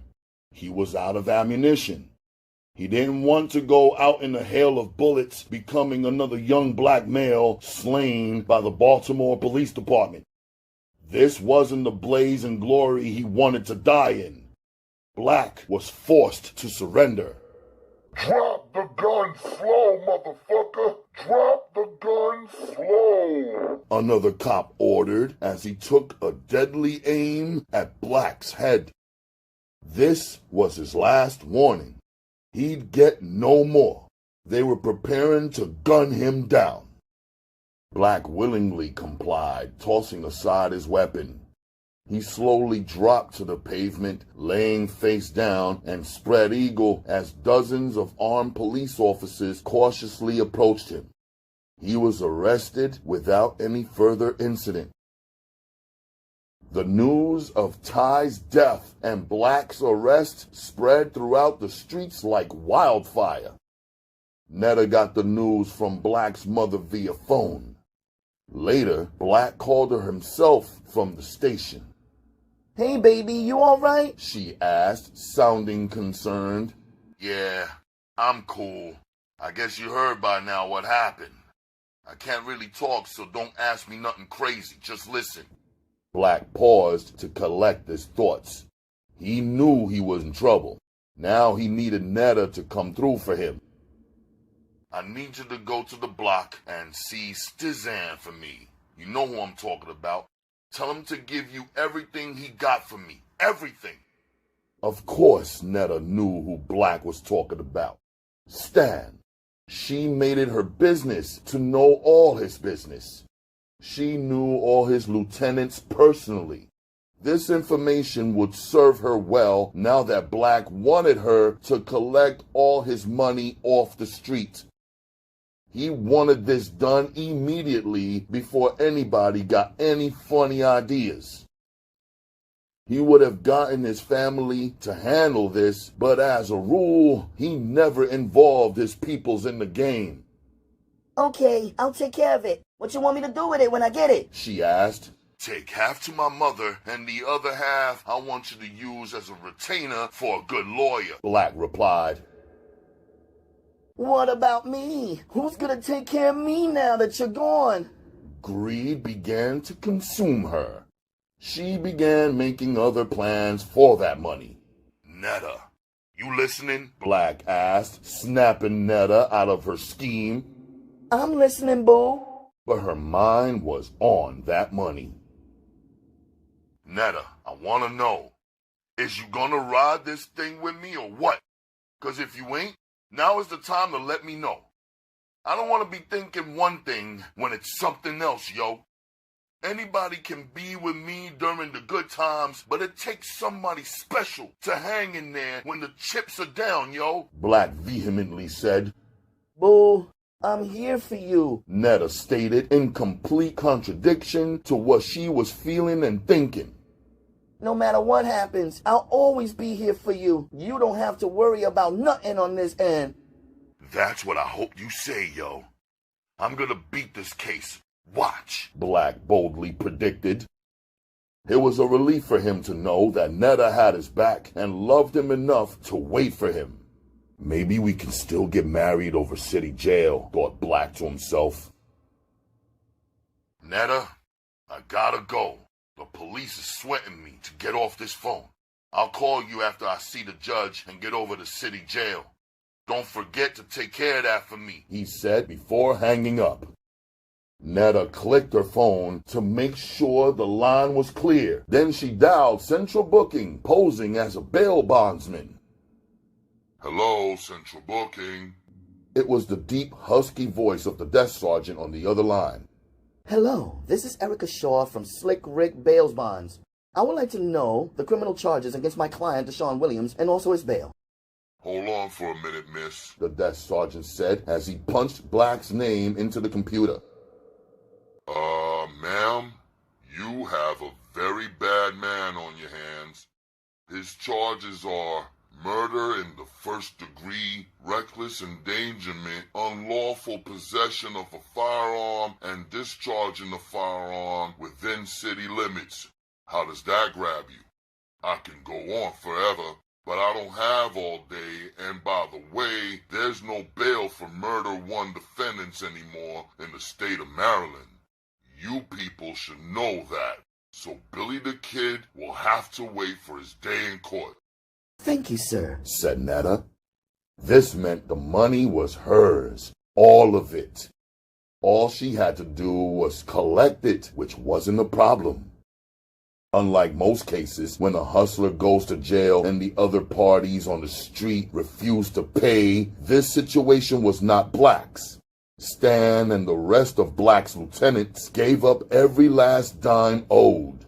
The fear factor weighed heavily in their minds. They didn't know for sure if Black would be found guilty. Either way, they certainly weren't trying to feel the wrath of Black should he ever come home. On the other hand, Netta was naive when it came to the legal system. She thought Black was history.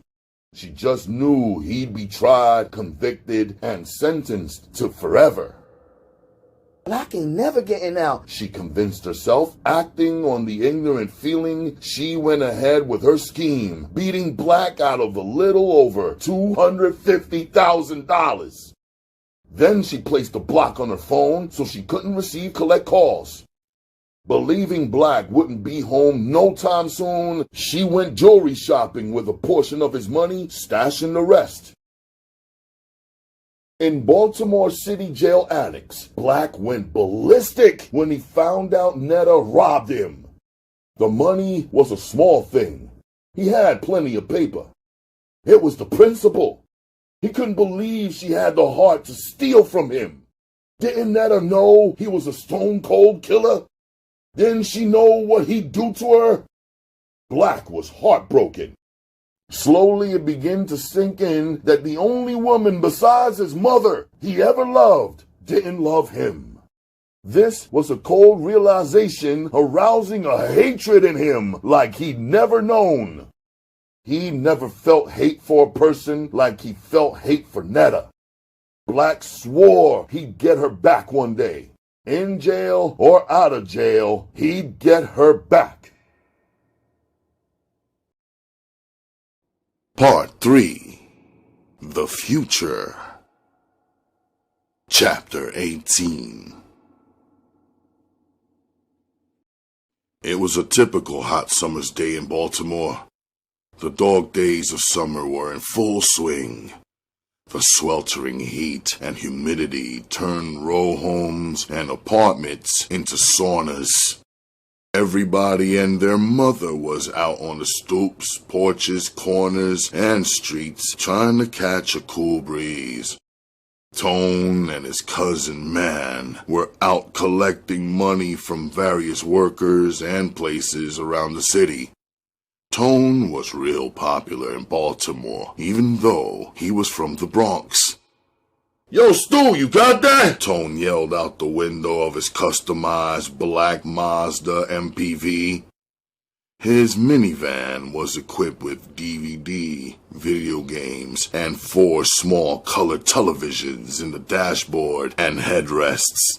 He had the loudest car stereo that money could buy, and his chrome 20-inch 5-star rims sparkled under the streetlights.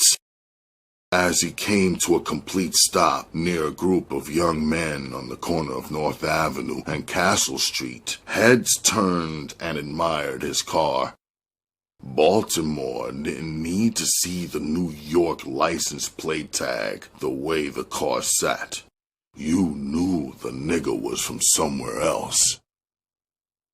One of the guys standing in the group on the corner broke away from the pack and headed over to the MPV.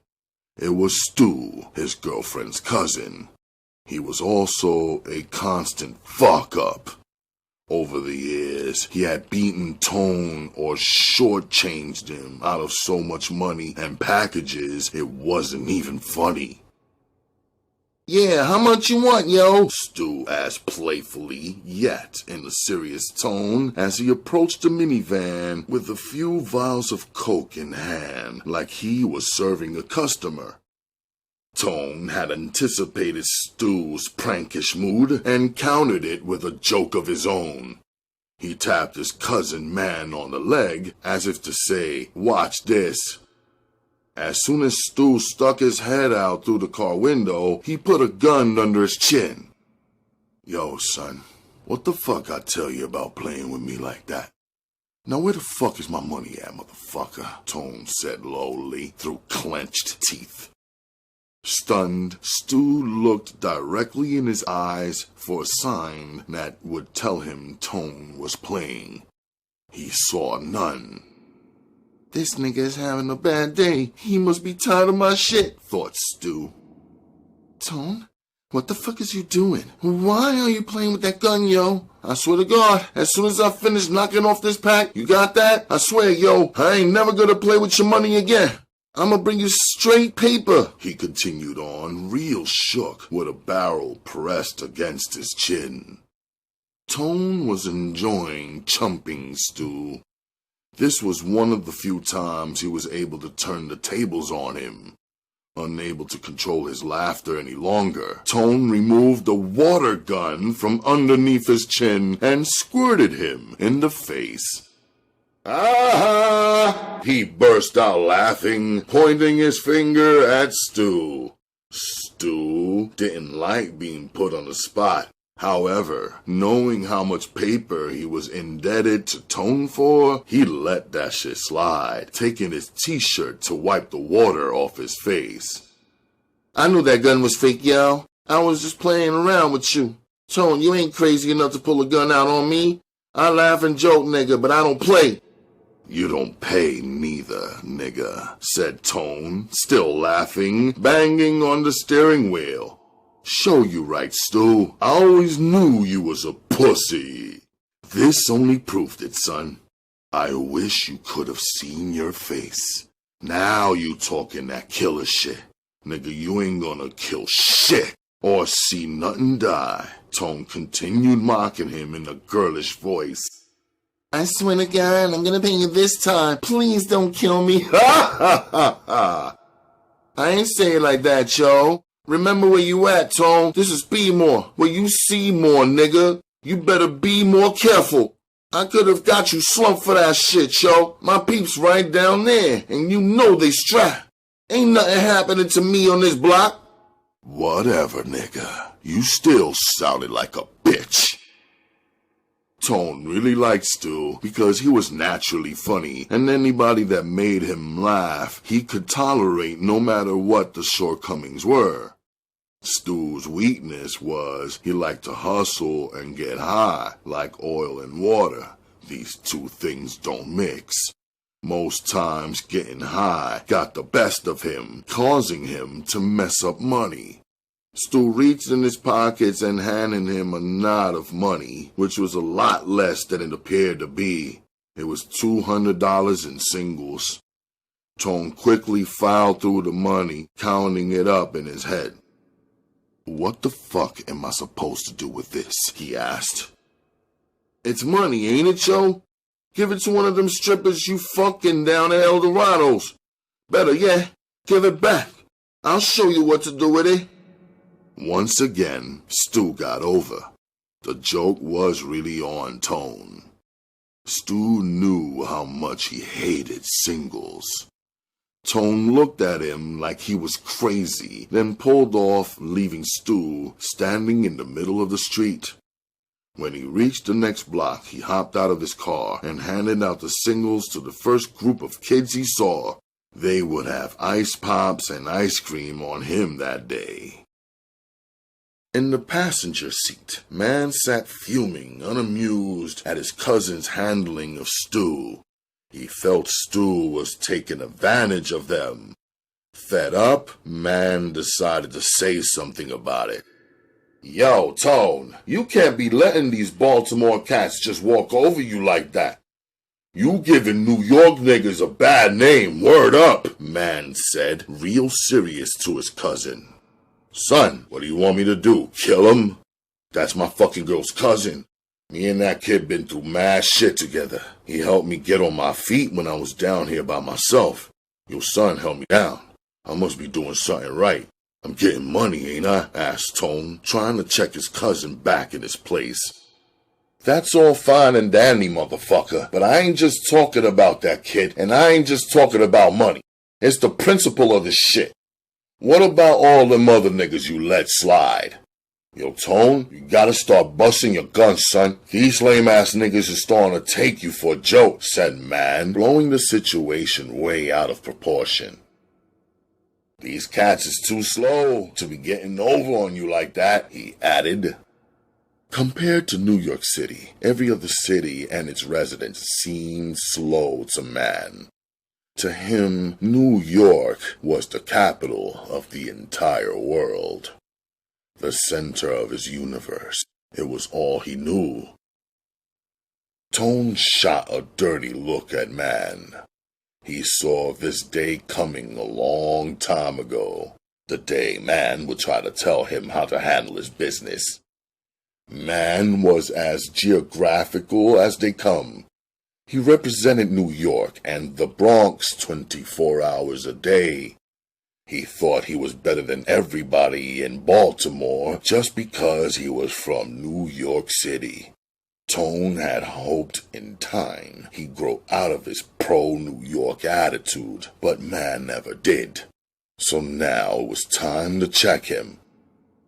Yo, don't get it fucked up. There's real niggas and there's fake niggas everywhere. Don't judge a cat by where he's from, 'cause it ain't where you from, it's how you come.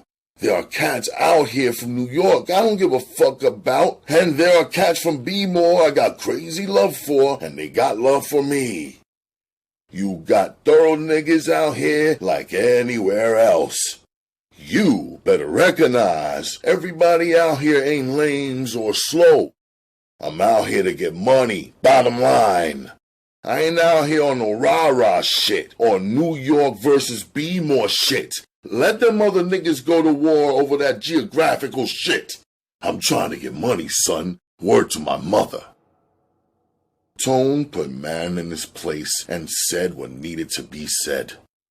He was trying to get him to recognize the game before it was too late. There was a time he thought like his cousin, but over the years he wised up. He saw too many New Yorkers get killed sleeping on cats from B-more. No matter what Tone did, though, he couldn't escape the stigma of his birthplace. On the streets of B-more, he was called New York Tone. Though he didn't like it, he got used to it. It was better than being called by his real name, Anthony. Next to the money, what Tone liked so much about B-more was it reminded him so much of home. Its people, crowded streets, and live nightlife. It was just a smaller version of New York. A couple sections of Baltimore were referred to as Little New York or Baby New York in reference to all the gunplay action and drama that existed there. Another thing about Baltimore was its women. They were a friend's benefit, something that came along with the game. He loved them and they loved him. The only problem was he had a girlfriend. Sonia was short, dark-skinned, shapely, and fine. Half American, half Jamaican. Her and Tone were high school sweethearts. Shortly after graduating from Evander Childs High School in the Bronx, she decided to attend Morgan State University in Baltimore. Upon arriving at school, her cousin Stu pulled her coat to all the money to be made out there. She in turn told Tone, who had hopped on the next thing smoking down there. Had Tone not come to B-more to sell drugs, it's highly unlikely that their relationship would have survived. Actually, it was amazing they were still together the way he cheated. Even though he loved Sonia, he was having sex with so many females he thought he was Hercules. He wanted to knock all of them off. He was like a kid in a candy store with a pocket full of dough.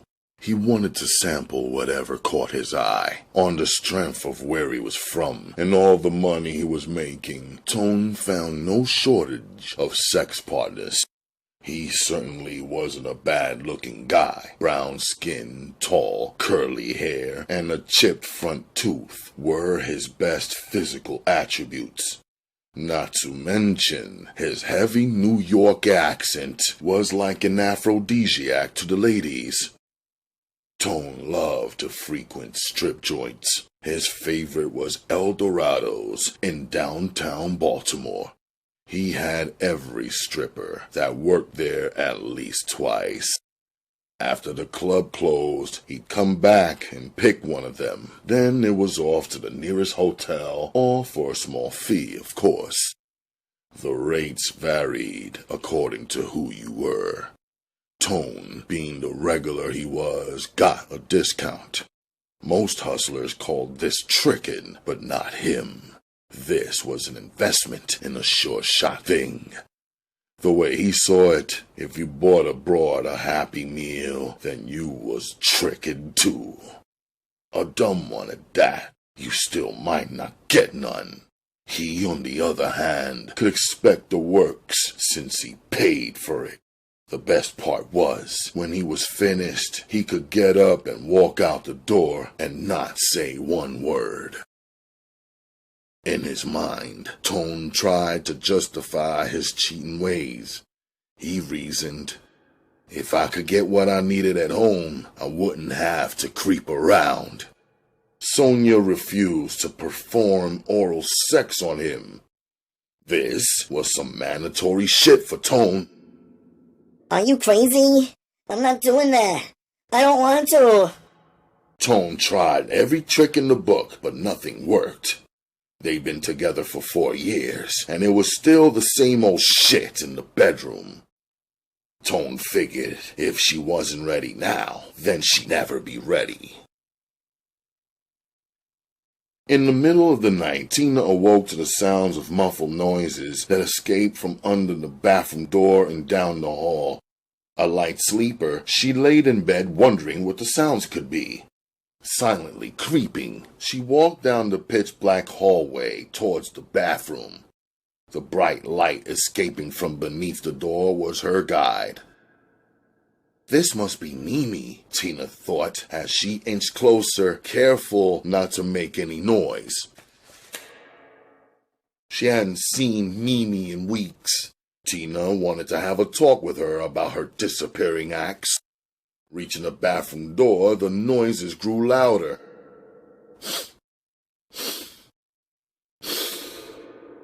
Tina stood at the door, listening and unsure of what to do next.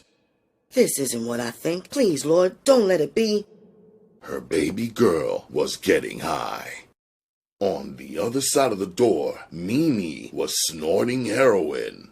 Scoop after scoop, she shoveled it into her nostrils. Empty glassine bags of dope littered the floor. Mimi sat on the edge of the tub, too absorbed in her activities. She never heard her mother's sobs from the other side of the door. Bang, bang, bang. Tina beat on the door so loud and hard that it shook violently. Mimi, open this door right now! Wait a minute! Yelled Mimi. Startled, she almost dropped her dope. I'm using the bathroom! She said, stalling. You open this door right now before I break it down! You ain't fooling nobody, Mimi! I know what you're doing in there! Ignoring her mother, Mimi stuffed the rest of the dope in her bra. Then she grabbed all the loose baggies that laid around and flushed them down the toilet. Straightening up, she finally unlocked and opened the door, which her mother was pushing on to get in. What the hell do you think you are doing? Tina asked as she got all up in Mimi's face, examining it closely. Grabbing her daughter, Tina forcefully held Mimi's face inches from the bathroom mirror. What's that? Tina asked, demanding her daughter to answer. Looking closely at herself in the mirror, Mimi saw tiny traces of white powder around the rim of her nose. Oh, it's nothing, she answered. Nothing, huh? You putting that junk up your nose? I guess that's baby powder, huh? I don't know what the devil has gotten into you. Why you fooling with that stuff? You look like death in the face. For the first time in a long time, Mimi was forced to examine herself. The person she saw in the mirror wasn't a true reflection of herself. The person she saw staring back at her was one who carried many titles, from whore to gold digger, and now junkie.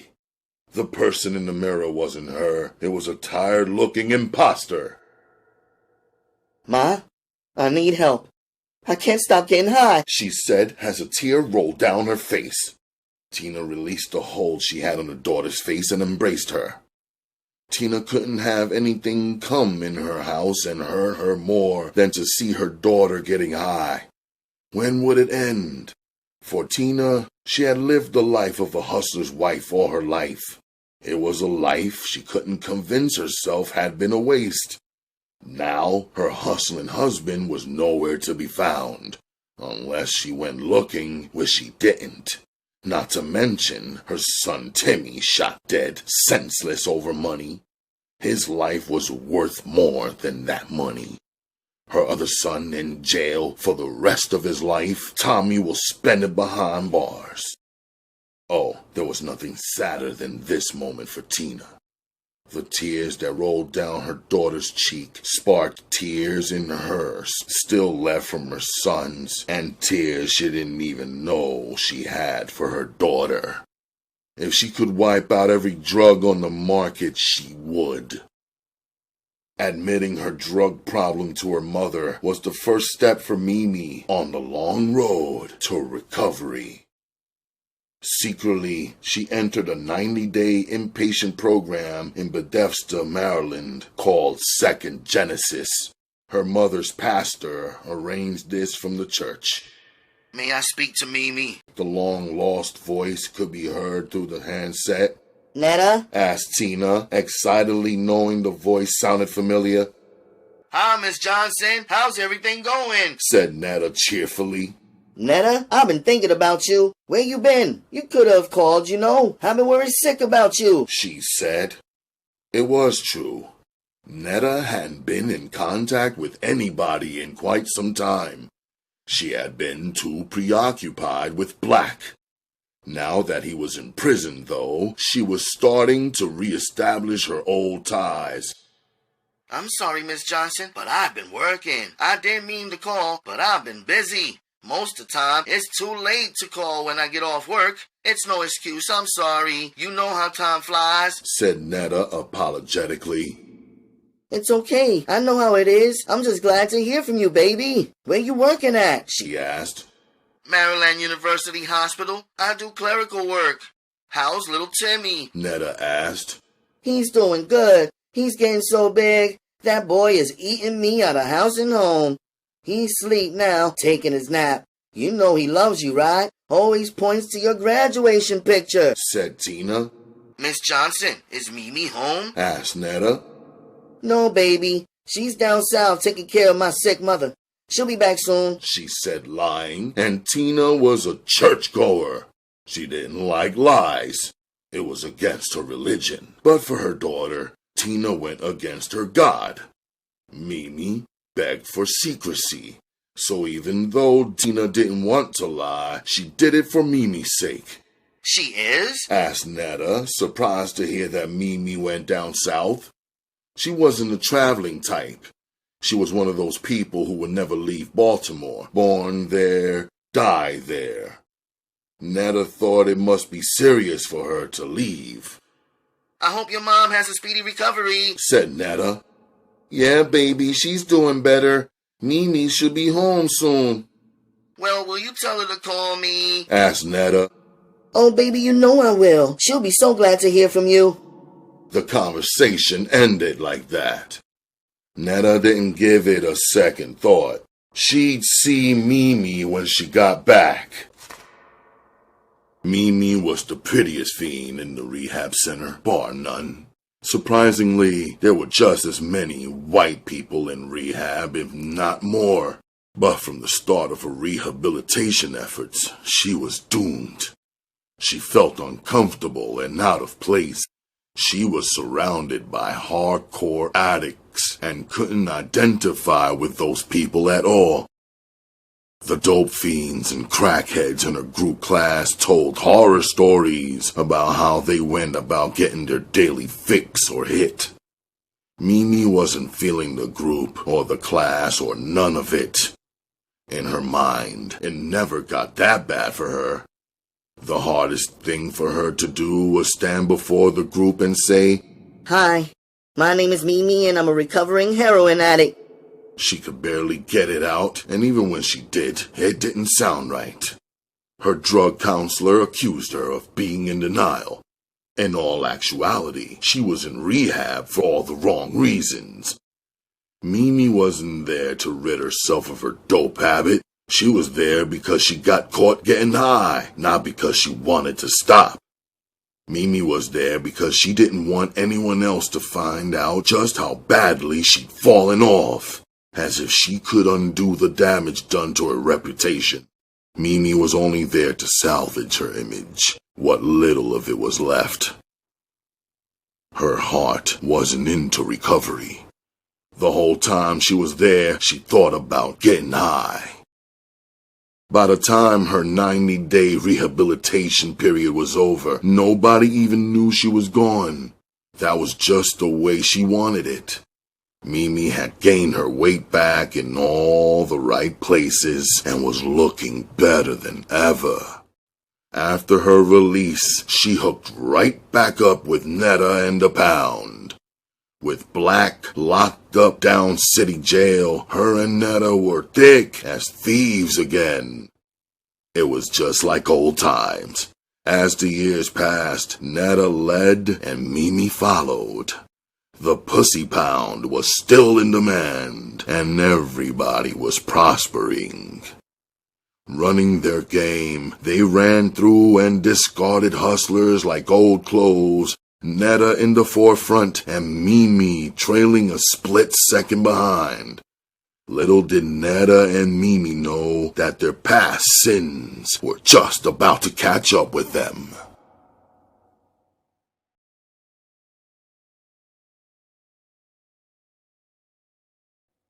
Chapter 19.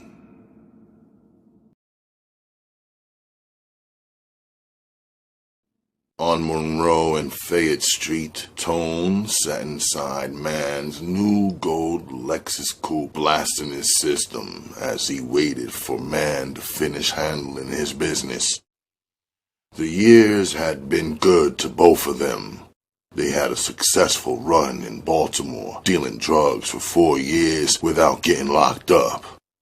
Their longevity was matched by few. During that time span, they'd seen a lot of New Yorkers come and go.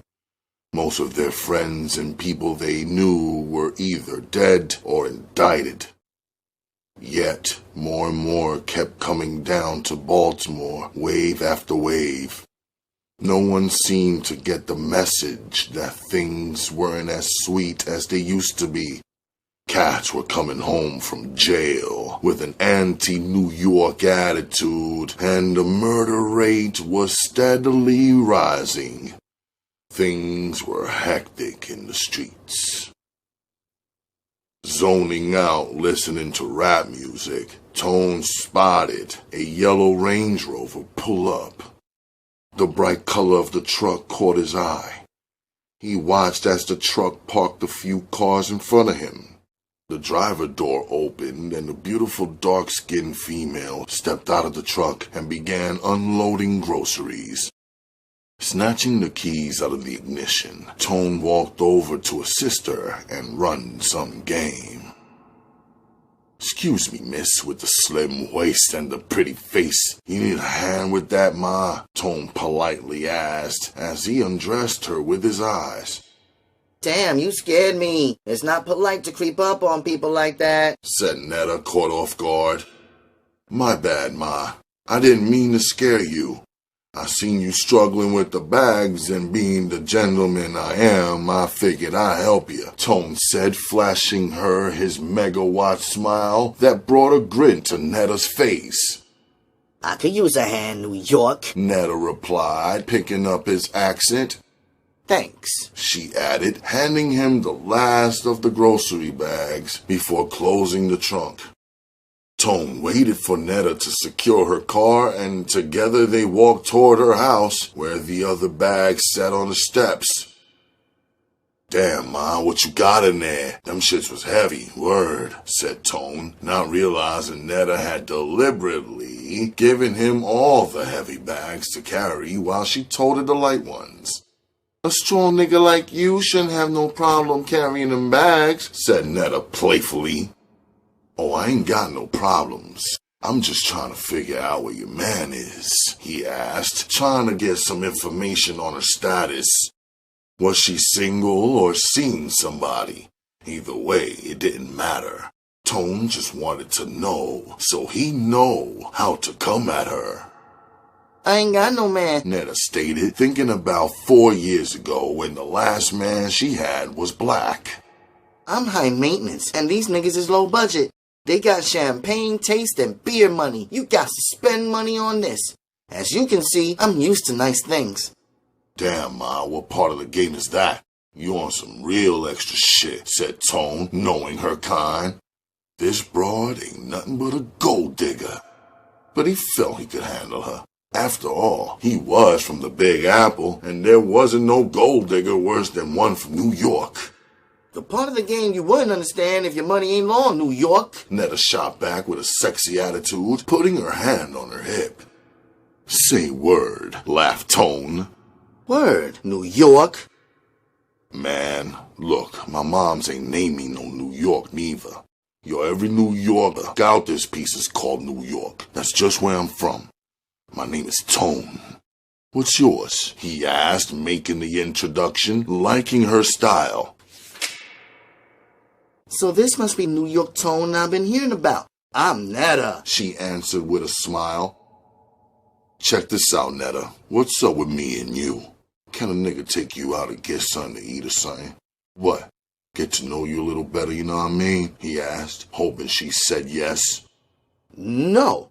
Doubt. We can do something tonight. I ain't got nothing planned. As they conversed, Mimi showed up, followed by Man. They were both introduced and talked to themselves as the other members of the Pussy Pound started pulling up in their various cars. Tone and Man couldn't believe their eyes. All these chicks were drop-dead gorgeous. After watching the town parade of ghetto superstar starlets go by, Tone and Man were ready to follow the pack on up in the crib. Yo, can we chill with y'all? Asked Man. Nah, it's a private club. Ladies only. We about to get blunted and kick it. You know, girly shit, yo. Man left it at that and continued to exchange numbers with Mimi as Netta and Tone did the same. So shit is on for the night. I'll be back around 8:30, but I'ma call before I come, said Tone. Alright, see you tonight. Don't be late. She replied as she went inside her house to join her clique. She never noticed the black truck parked on the corner of her block. She never noticed its driver. Black watched her as she disappeared behind the closed door. Locating Netta wasn't hard. Even after 4 years of imprisonment, she still lived in the same house and was still driving the same car he'd given her as an engagement present, the Yellow Range. He never thought she'd be driving the same whip. Obviously, she hadn't gotten wind of his release, or she would have been long gone. That's the very reason why Black insisted on no parties or celebrations. He wanted no one or nothing to announce his return to the streets. He wanted to keep it on a down low. He wanted to take Netta and Baltimore by storm. As it stood, only his lawyer and his family and the inmates back at the jail knew he had been released. He had to move quickly. The element of surprise as well as timing was on his side. The streets didn't know he was out, but they soon would. Running errands all day, Netta was unaware that she was being followed. Black had watched her every move. He followed her to the cleaner's, beauty parlor, and the supermarket. All over the city and everywhere she went, he was with her like a shadow. He watched and he waited for his opportunity to strike. Patiently, Black sat in his car on the corner of the block and waited for his chance. Every time he thought he had her alone, someone else would show up and spoil his plans. He wanted Netta in a secluded spot where they could be alone, just the two of them, but she kept going to public places where there were too many people around. Since he couldn't catch her how he wanted, Black decided to bide his time until the moment was right. He'd waited 4 years to have his moment, and he wanted it to be perfect. Reclining in her chair, Netta opened her eyes. She looked over at Mimi. I hope she still ain't mad. Netta figured she had been a little hard on Mimi earlier when they had argued about Kev trying to bid off her. She just wanted Mimi to play smart. It was really a small thing, but Mimi took it so personal. She thought Netta was purposely trying to disrespect her in front of the clique. This ain't over, Mimi promised herself. Just then, the phone rang, and Netta reached over the side of the chair arm and picked the cordless off the floor. It was Tone, making sure they were still on for the night. Instead of picking her up, though, he wanted to meet her at the restaurant instead. Claiming he had to handle some unexpected business, Netta agreed, preferring to drive her own car anyway. That way, if he started tripping, she'd be free to leave. As the sun set and the skyline grew orange and pink, Black began to grow impatient. He was ready to run up in Netta's house and kill all of them. Just as he was contemplating the thought, Netta and company began exiting the house. So this must be the pussy pound, he thought to himself. Black didn't recognize Petey, Rashida, or Fila, but he recognized Mimi. Black could never forget a face as pretty as hers, or the way she used to open her legs in front of him when Netta wasn't around. No, he certainly couldn't forget Miss Mimi. She still looks good. Mimi done got as thick as Netta. Look at her ass. Maybe I should have messed with her. She probably wouldn't have done me dirty like Netta did. As these thoughts popped in his head, they quickly disappeared. Fuck all them hoes, Black finally said, his true feelings having emerged. Going their separate ways, the pussy pound jumped into their individual cars and rolled out. Netta got in her truck and headed towards the restaurant. She was on her way to meet Tone downtown.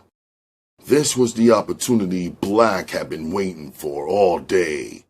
He followed her for several blocks, hoping she'd come to a deserted intersection where he could make his move. At the light ahead, there was a 3-car accident, and police were redirecting the flow of traffic. Seeing this, Netta turned off on a side street, hoping to beat the traffic. Doing so, she played right into Black's hands. He took the same detour, following closely behind her.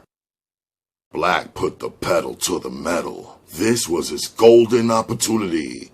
He had waited for 4 years, and he wasn't about to let her get away. Taking the side blocks downtown, Netta was unaware of the black GMC Jimmy that was behind her Range Rover. At the next corner, Black caught up to her and gently bumped her bumper. It wasn't enough to cause her injuries, just enough to cause her to want to check for damages. What the fuck? Netta seethed through her teeth as her body jerked from the impact of the vehicle behind her.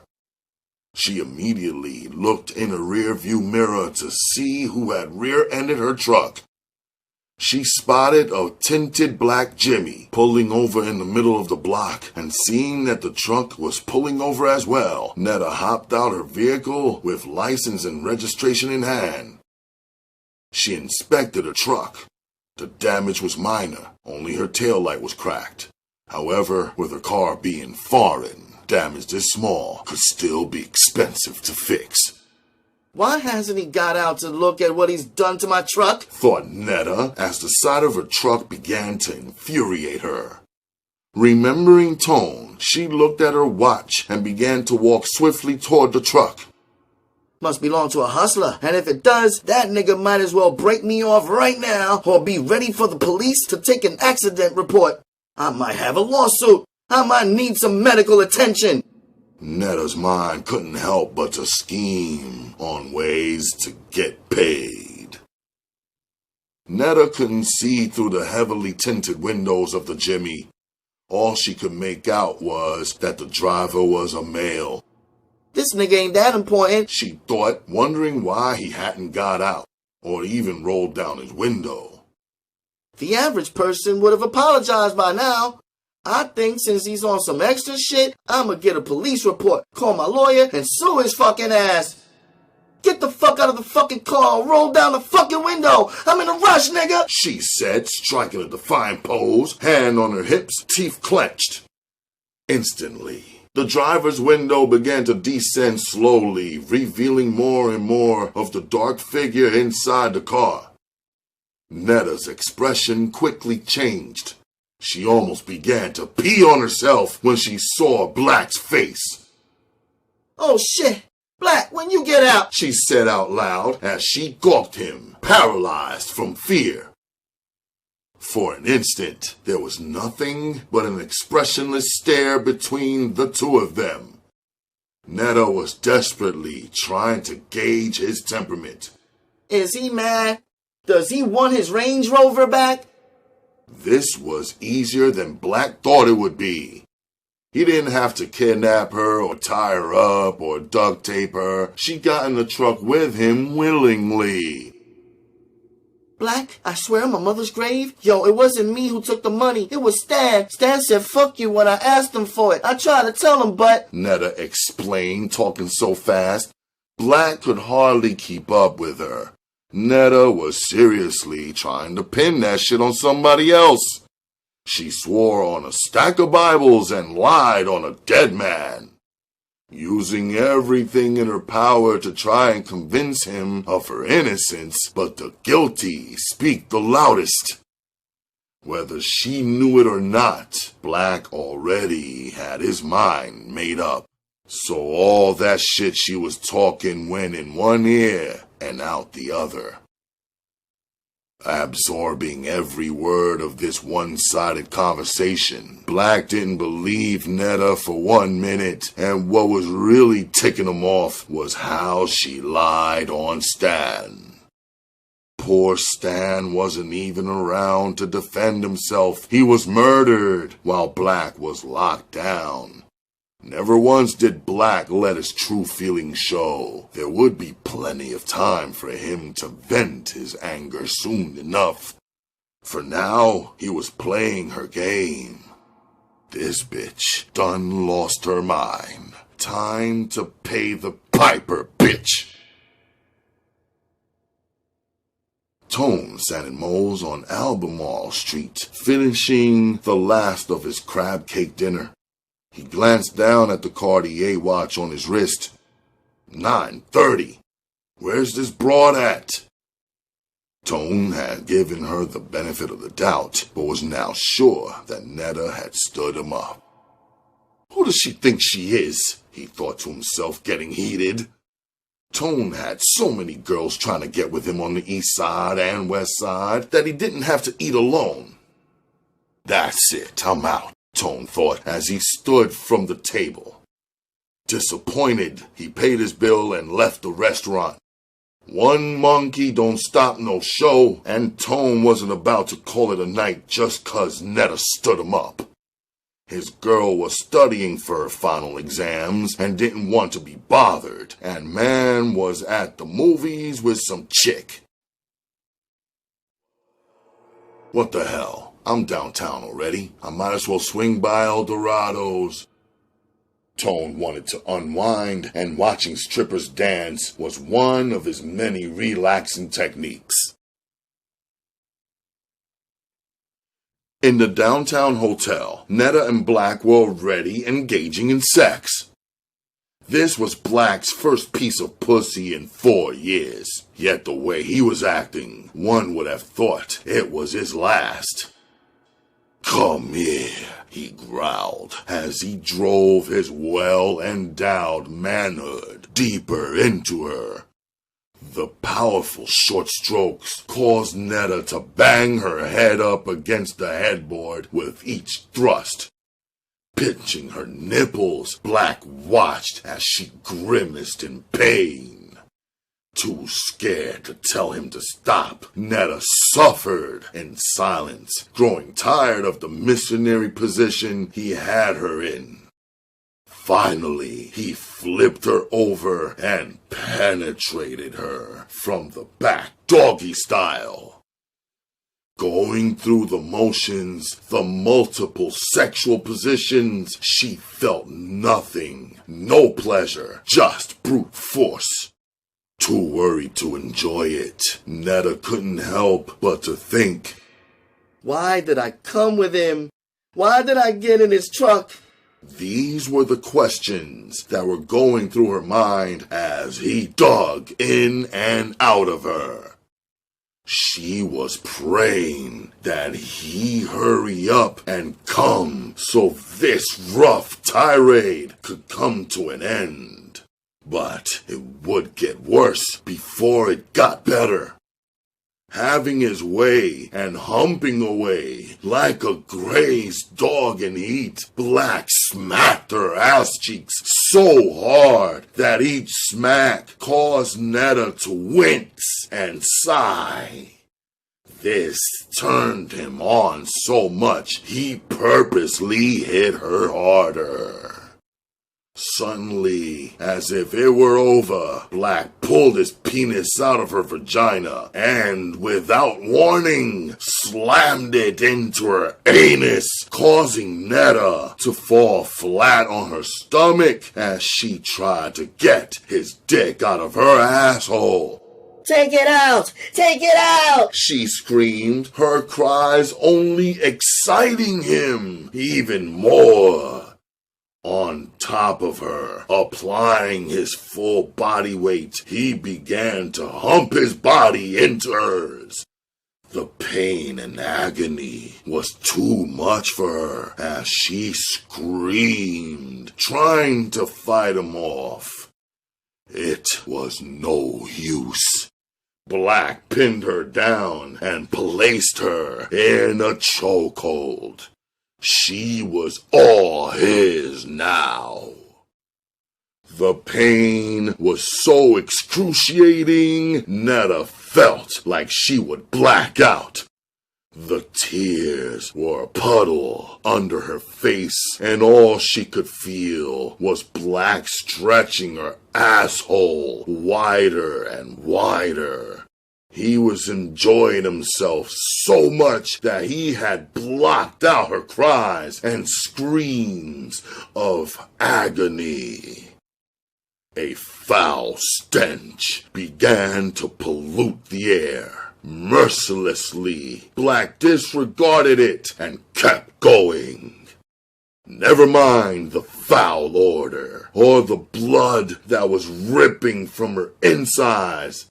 This was payback. He wanted to demoralize her and humiliate her and teach her the lesson that for 4 years now she needed to learn. El Dorado's was packed, but Tone, being the regular he was, managed somehow to get a seat with a nice view of the stage. He sat nursing 2 overpriced bottles of Heineken, while his eyes searched the dimly lit club for a stripper named Peaches. Up on the stage, 2 strippers were doing their thing, jiggling, wiggling, shaking, and grinding what their mamas gave them. Tone watched as guys hooted and hollered and stuffed dollar bills in their G-strings. Hustlers from New York and Baltimore were in the house. Each clique was trying to outdo the next. Bottles of Cristal, Belvedere, and Chambord adorned the tables along with Dom and Alizé Red. For New York, the hot drink was Belvy mixed with Chambord. If you didn't have the Chambord, then it wasn't Belv. The Baltimore boys were rowdy, loud, and obnoxious. They wanted to show the New York boys whose house they were in and who was running the spot. Laid back in the cut, Tone peeped the whole scene, wanting no parts of it. He knew a few people in each group, and he also knew just how quick tempers could flare. Fun and games easily escalate to gunplay. Tone just wanted his dick sucked, and that was it. Speak of the devil, there was Peaches serving some gentleman customers a few yards away. "Hey, Peaches, come here, ma," said Tone, waving a $100 bill in his hand. Ben will get her attention, he thought, as he saw her spot the big face. She walked right over, wearing nothing but a G-string and high heels. Her big, firm, brown titties bounced with every step. She had the classic stripper look. Caked on makeup, fake airbrush nails, long hair weave, and a tribal tattoo. Tone, what's up, yo? Where you been hiding? She asked happily, wanting to take the money out of his hand. P, I've been up top for a minute. You know, I had to let my peeps know a nigga's alright, Tone replied, lying. Well, nigga, what's up? When me and you gonna get together again? She asked boldly, as if she were reading his mind. Yo, ma, the way you look in them heels, we could leave the club right now, Tone anxiously responded. Peaches flicked out her tongue at him, exposing her new piercing, something she planned on using on him tonight. You know what time we close. Meet me out front and wait for me, yo, she said. Okay, no problem, Tone answered. Wait a minute, you always switching cars. What you driving now? I know it's something different. I got a white BMW, Tone proudly stated. I hope it's a stick. You know how much I like sticks, she reminded him, blowing a kiss before turning to walk away. She knew Tone was money in the bank and he always played fair. She'd go with that nigga wherever he wanted her to. Still violating Netta's rectum, Black pounded away till he was on the verge of exploding, then withdrew his feces-coated penis and came all over her butt and back. As quickly as she could, Netta made a mad dash for the bathroom. Barely walking straight, she had to shit so bad she felt like she wouldn't make it to the toilet. Slamming the door behind her, she barely reached the toilet in time. The shit hit the water like a ton of bricks. Relieving herself felt good, but it still didn't take away the pain and throbbing. She was raw and sore, very sore, and bleeding. Netta took a hot shower in an attempt to cleanse her body. She wanted a bath to soak in, but she'd have to wait for that until she got home. In the bathroom with the door locked, she felt safe, more like relieved. Black was out of order. He was on some other type of time. Netta was scared of him, scared to come out of the shower. What am I gonna do? She thought, thinking of how she'd exit the bathroom and leave him in the hotel room. Meanwhile, Black was in the room, wiping the shit off his dick with her silk blouse. Bitch, you ain't shit for real, he chuckled, really feeling himself.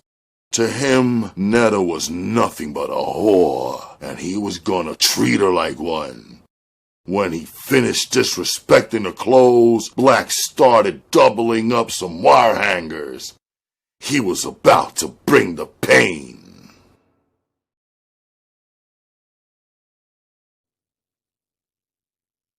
Chapter 20. Peaches, I wish you hurry the fuck up! Tone impatiently shouted. Hold your fucking horses, yo! I'm coming!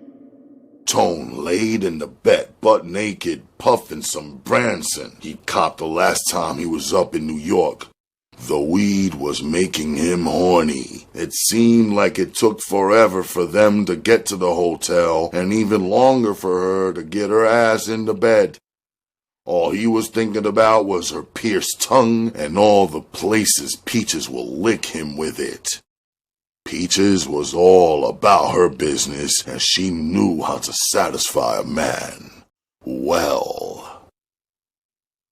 Like the entertainer she was, Peaches made a grand entrance.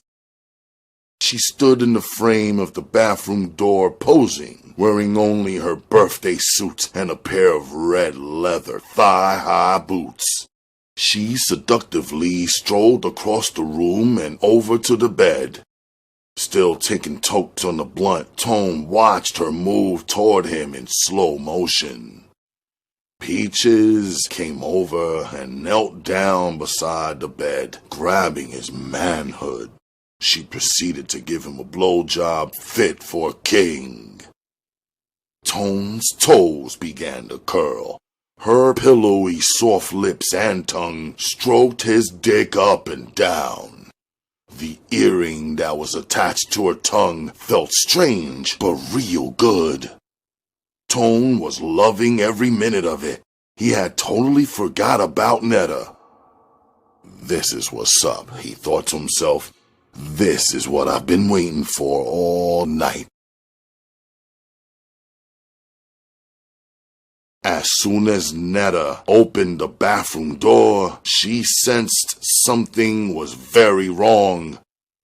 Darkness stared in front of her, and she could not see Black squatted against the wall waiting for her. Now, all she wanted to do was get her ass out of there. Now, all she wanted to do was get her clothes and leave, but it wasn't going to happen that way. Like a cat silently stalking a mouse, Black waited for Netta to get in striking distance. When she got close enough, he sprang from out of the darkness and cold-cocked her. Bam! The first blow from his fists caught her directly on the temple, taking the fight right out of her. Netta was on Queer Street, punch-drunk, and as she staggered across the room, trying to make it to the bed, Black rained down blows from every angle to every part of her body. Unable to maintain her balance, Netta fell to the floor. After rendering her helpless, Black walked over to the nightstand and grabbed his pimp sticks. Bitch, you ain't think you was ever gonna see the Black again, huh? Think you could steal from the Black and get the fuck away from me, huh? He barked at the fallen figure on the floor like a madman. While in jail, Black picked up a bad habit of talking to himself. He started referring to himself in third person. Ho, you crossed the Black, yo. Now you're gonna pay the cost to be the boss, bitch, he said, standing over her, pointing his instrument of pain. Groaning and groggy, Netta could barely make out what Black was saying. She struggled to get back on her feet by grabbing hold of the corner of the dresser, but she couldn't pull herself up. Each time she tried, she stumbled back to the floor. On her next attempt, Black reached his arm way back and brought the wire hangers down so hard that they whistled through the air.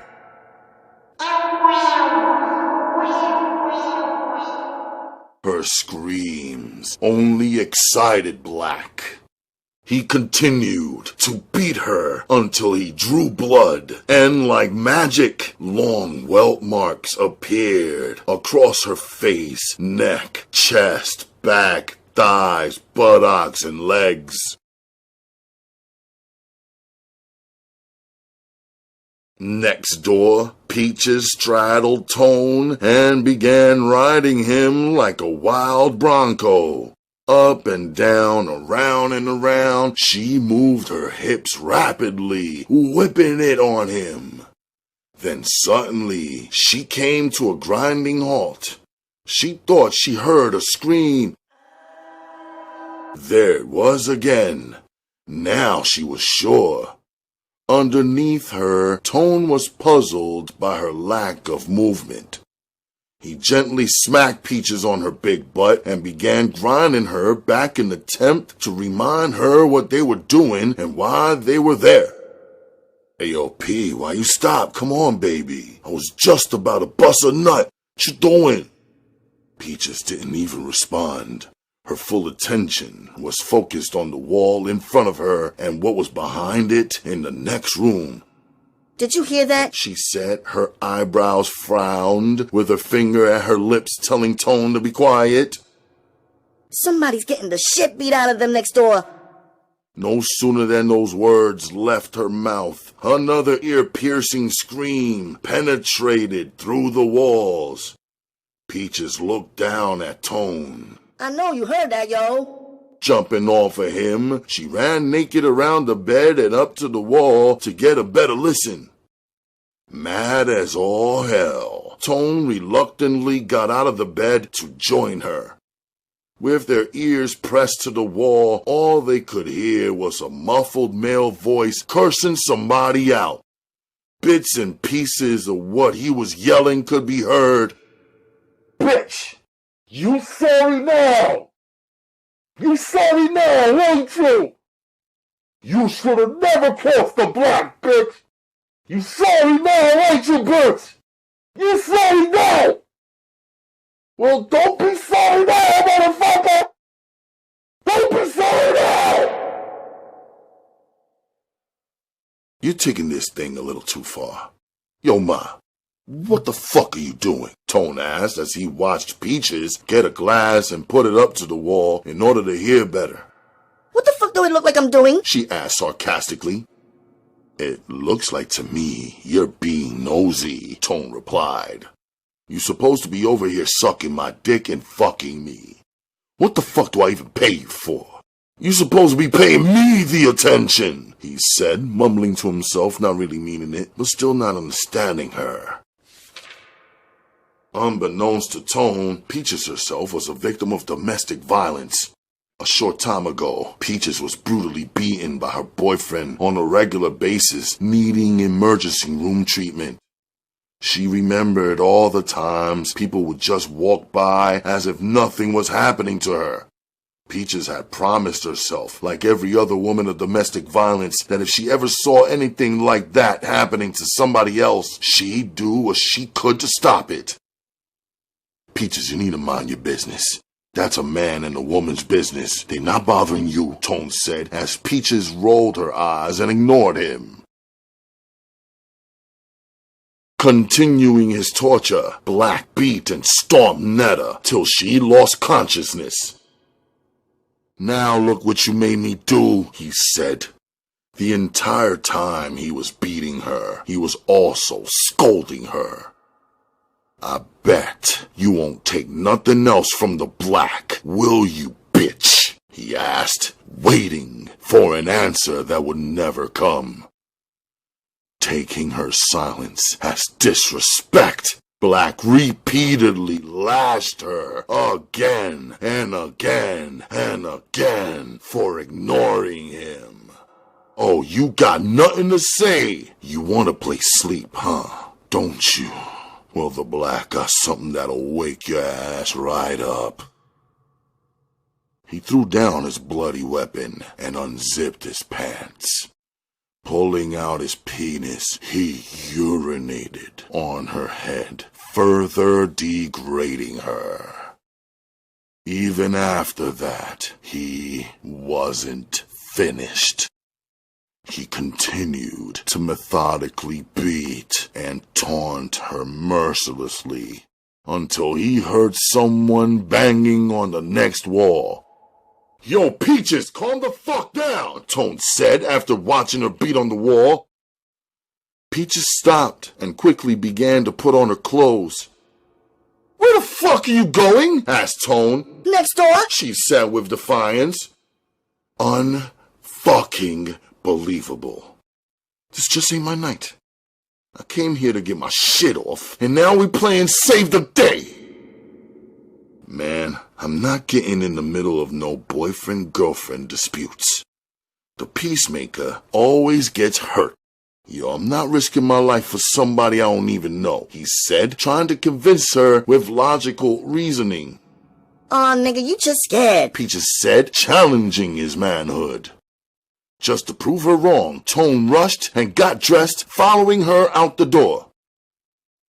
The thumps on the wall had brought Black back to his senses. Paranoid that someone might have called the police, he grabbed his things and hastily left. He'd finish her off some other time. But right now, he had to go. With Peaches leading the way, they went next door, narrowly missing Black fleeing the scene of the crime. Noticing the door was ajar, Tone pulled Peaches back and he stepped forward, taking charge of the situation. He knocked on the door firmly and waited for a response from inside. When none came, he knocked again. This time the force of his knock pushed the door open wider, and there in the middle of the floor was a body. An unrecognizable, nude, black female lay sprawled out in the puddle of blood and urine. Her long hair covered her crimson face. Standing behind Tone, Peaches peeked around him, looking and searching the room as her eyes found the body. Hollering and screaming, she began to cry and ran back into their room to call 911. Cautiously, Tone walked toward the body. His eyes darted back and forth, alert for any signs of danger. Finding none, he bent down and checked the woman's wrist for vital signs. He found a weak pulse. He put his hand near her mouth. Good.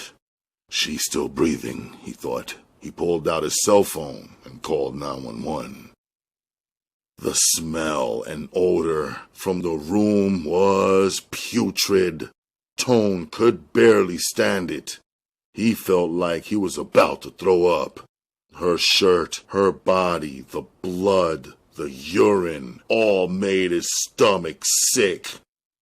While his eyes scoured the room, he saw a purse on the night table. Curiosity and identity led him to the table. With the condition she was in, he wanted to notify her family of what had happened. Digging around in her purse, Tone came across a wallet. He pulled it out and turned on the lamp to get a good look at the driver's license. Shanetta Jackson. His mouth dropped as he looked at the DMV photo. Oh shit. This is Netta. A strange twist of fate had brought them together. They were destined to be together this night after all. Tone had no idea in this capacity. With Netta fighting for her life, Tone never left her side. He accompanied her to the hospital, inside the ambulance holding her hand the entire time. It was Tone that notified the Pussy Pound of the brutal assault.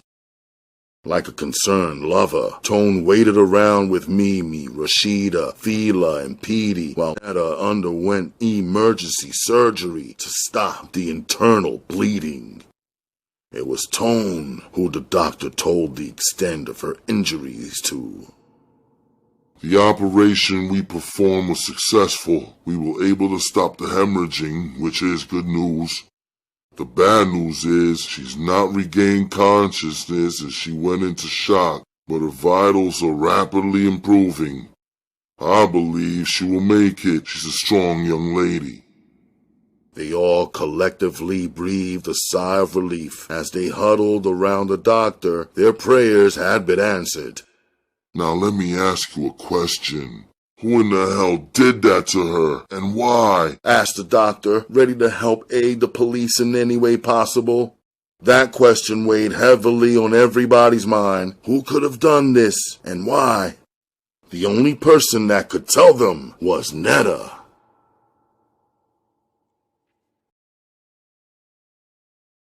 Chapter 21. The sanitized smell of hospitals always made Tone a little nauseous. It reminded him of his short stay in the hospital as a kid when a car hit him. However, every day like clockwork, Tone stopped by Maryland General Hospital to check on Netta. She still hadn't gained consciousness and was confined to the intensive care unit. Besides him, Tina was the most consistent visitor. Often, they'd run into each other and he'd stop and chat, then go about their business. Since the first night, Netta arrived at the hospital. Mimi hadn't been back. The rest of the pound only dropped by once in a while. They were too busy doing their thing, and them niggas, Tone looked down on them for that. They wasn't keeping it real with Netta.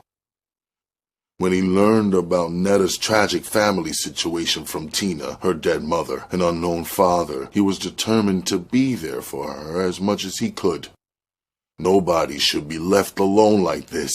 His thoughts were just as true as his intentions. Over the course of the next 3 weeks, Netta's condition steadily progressed. She went from critical condition to serious condition until one day she opened her eyes. Dazed, she came to, even though she was disoriented. For a minute, she thought she was dead. She didn't know where she was. It was so quiet except for the steady hiss of the respirator and other life support machines. She touched cold steel guardrails, still not realizing where she was. She squinted her eyes, trying to adjust her pupils to the bright lights. She looked around, seeing fellow patients lined up in beds to the left and right of her. Then, and only then, did she realize she was in the hospital. Every inch of her body ached. Her head was wrapped in white gauze like a mummy. She had intravenous tubes running into her arm, and when she tried to call for help, her voice sounded dead in her throat. Her vocal cords were weak from lack of use. She noticed a buzzer by her right side. She grabbed it and pushed a button, activating a light outside her room. Netta vaguely remembered Black, the rape, and the beating. She was so confused and in need of some answers. Nurse McNeil was a big-boned black woman with a large bosom. She was assigned to the ICU, and it was her who responded to Netta's call. At first, she assumed that this was some family member requesting her presence. Entering the room, Nurse McNeil was shocked to see Netta wide-eyed and conscious. A spiritual woman, she took this miraculous recovery as a sign from God. Sweet Jesus, praise the Lord, She joyfully said, making the sign of the cross with her hand over her chest. How did I get here? How long have I been here? Who brought me here? What's wrong with me? Netta had 101 questions to ask Nurse McNeil. Answering as best she could, Nurse McNeil gently spoke to her like she was family. She told Netta she had been raped and beaten within inches of death. Over the last few weeks, it was Nurse McNeil who had become emotionally attached to Netta, tending to her personal needs. She had done everything for Netta, and for Nurse McNeil, it was more than a job or a paycheck. It was her reason for living. Nothing in life gave her more satisfaction than helping another human being. But how? How? Who brought me here? By now, Nurse McNeil was sitting on Netta's bed, looking her directly in the eye. Calm down, child. I told you all that I know, she said, gently touching her hand. Lay back and take it easy. I'll go get the doctor for you. He'll be able to tell you anything else you want to know. Before Nurse McNeil could get out the door, Netta asked her one more question. Who left me all those balloons and roses? Your boyfriend. He comes by here to sit with you every day. My boyfriend? I ain't got no man, she thought to herself. You got a good man there. He must love you an awful lot. He's got a little accent. Sounds like he's from New York. So it was Tone. It had to be. But how did he find me? Netta wondered. Making his rounds as usual, dropping off drugs, and picking up money, Tone's last stop was the hospital. Armed with a dozen red roses as usual, he came strolling into Netta's room, and boy was he surprised to find her awake and functioning. Oh snap. Yo, when you come out of the coma? He couldn't believe his eyes. He had become so used to seeing Netta incapacitated and heavily medicated. Dag, don't I get a hello? She said, giving him her brightest smile, trying her best to look pretty even though she felt ugly. Not even looking in a mirror, she was self-conscious of her appearance. She could feel the cuts and bruises on her lips and head. Yo, sleepyhead, what's up? For the first time in weeks, Netta laughed, and it hurt like hell. Her ribs were fractured, and she didn't even know it. Seeing her wince from the pain, Tone rushed to her side. Yo, you alright? You want me to get a doctor? He asked. I'm okay. My side hurts, she said, shaking her head no. Tone sat down in the chair next to her bed. He stared in her face. Damn, she still looked good, even though dude did a number on her, he thought to himself.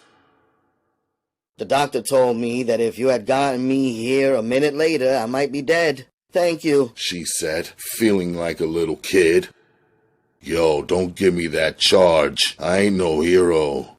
The doctors are the ones you should be thanking. Whatever, Clark Kent. I'm still thankful for everything you did. You're welcome, he said. Tone, tell me something. How did you find me to bring me here? This was the million-dollar question that Netta needed the answer to. Everything else added up except the role he played. Well, I waited at the restaurant for you over an hour. When you didn't show, Tone went on to recount every last detail that led to their paths crossing that dreadful night. From the strip joint to Peaches and the hotel, to hearing the screams and him and Peaches discovering her bloody body. Tone told her the entire story, overlooking nothing. For the first time in his life, he came clean to a female.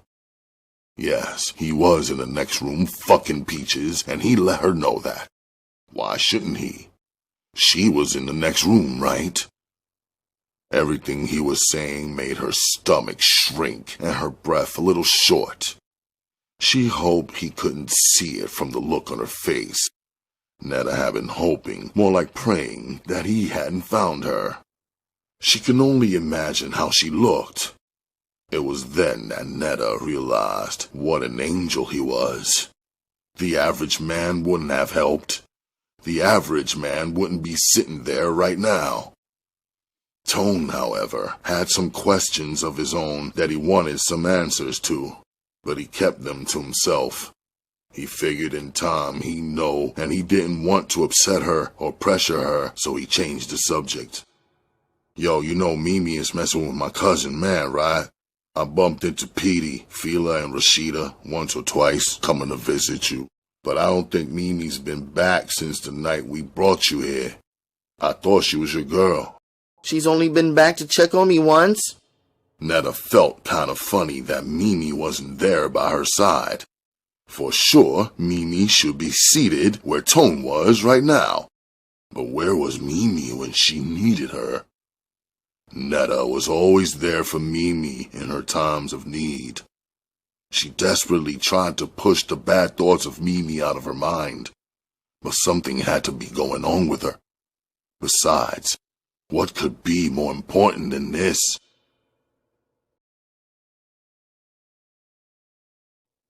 Chapter 22. Die, you bitch-ass nigga, die! Netta screamed as she plunged the large hunting knife into Black's chest over and over and over again. What goes around, comes around, motherfucker!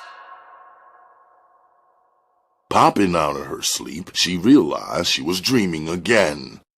She looked up at the hospital ceiling. Black was nowhere in the room. only in her dream.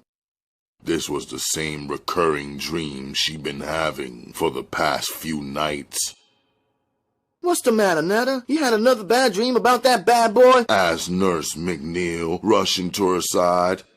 Damn, she must have heard me again talking in my sleep. Yeah, Netta admitted, a little embarrassed. I know what that boy did to you is wrong. He hurt you real bad, baby, I know, but you got to let it go.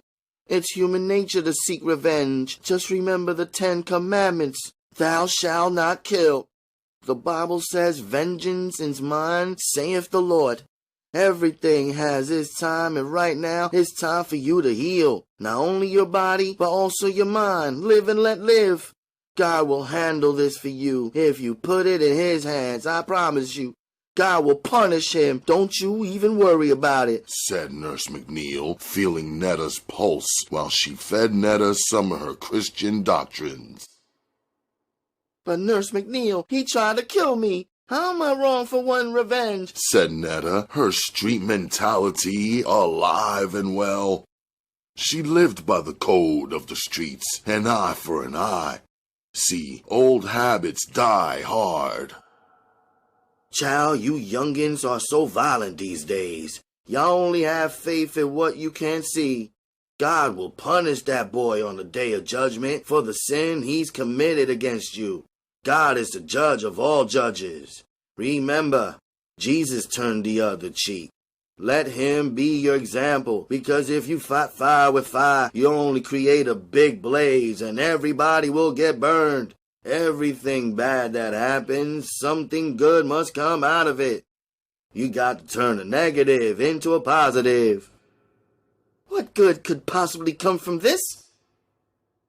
By far, this was the worst situation that life had ever placed her in. Up until now, no matter how life had tossed her, she always managed to land on her feet like a cat with 9 lives.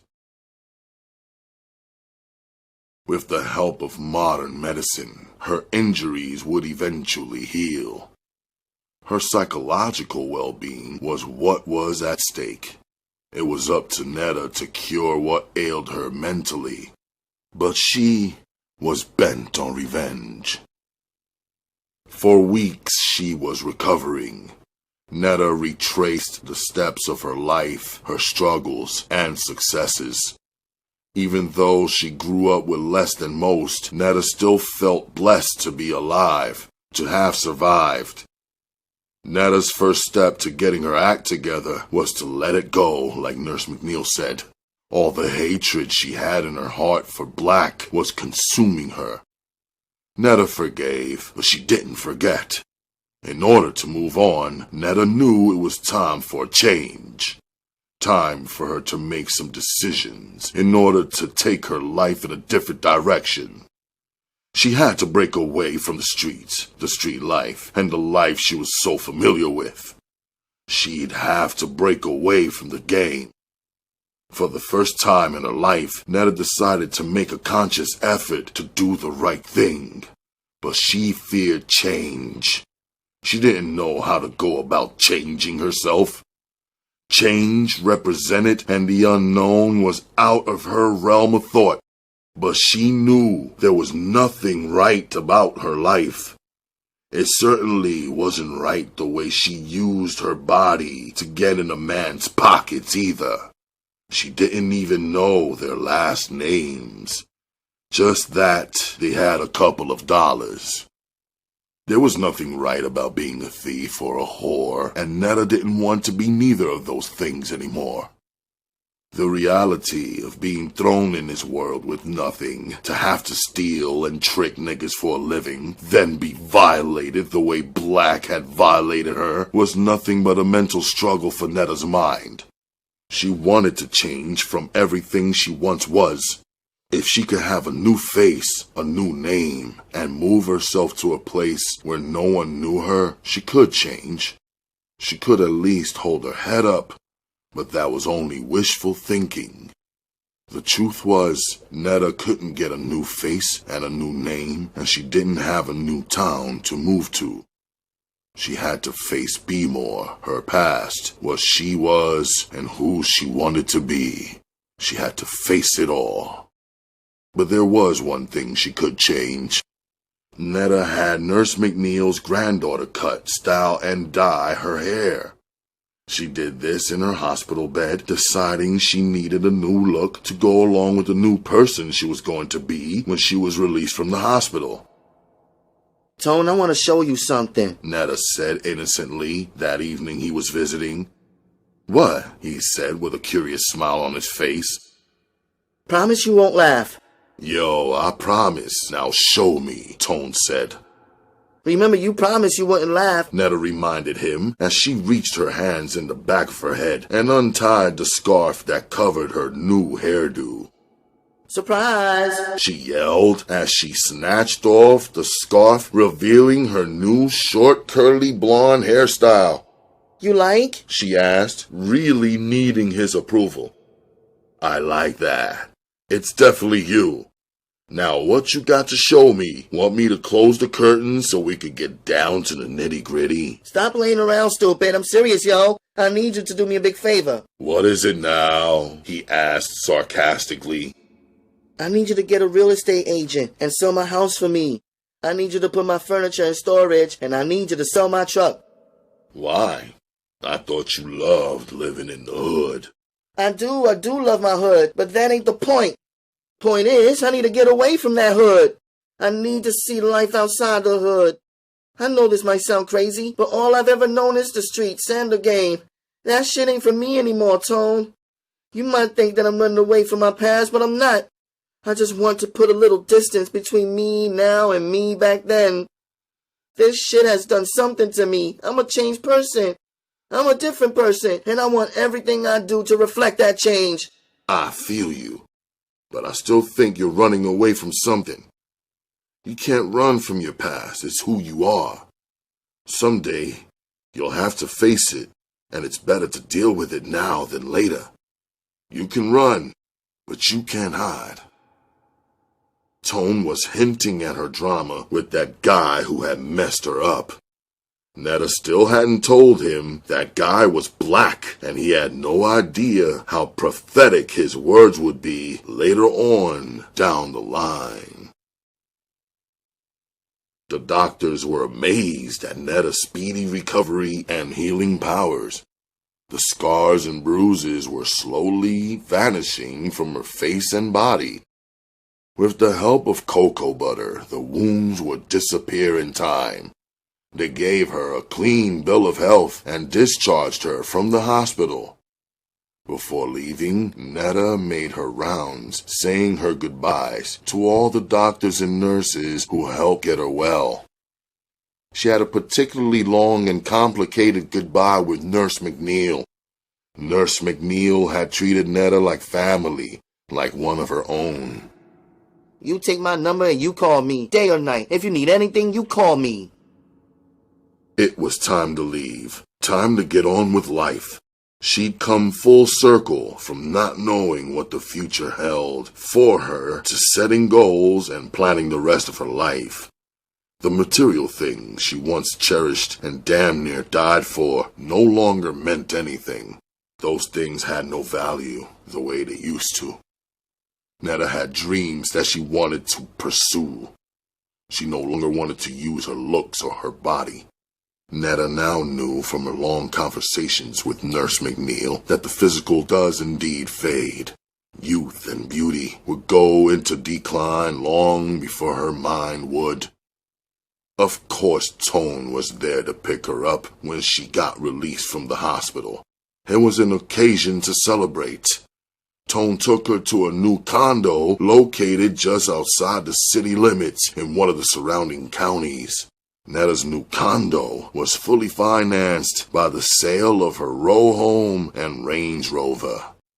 Almost everything from her former lifestyle had been sold. The cursed possessions helped comfort a new home. She replaced everything conservatively, and what was left over she put in the bank. After Tone helped Netta settle in her new home, he became a permanent fixture. When he wasn't taking care of business, he was spending every possible moment with her.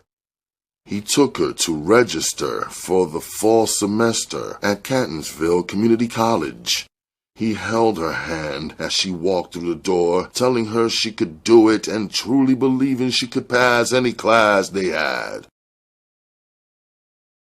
Then one day, out of the blue, it happened while they were watching a rented video. They kissed, and before either one realized it, they were making love. Months of pinned up and raw emotions were released.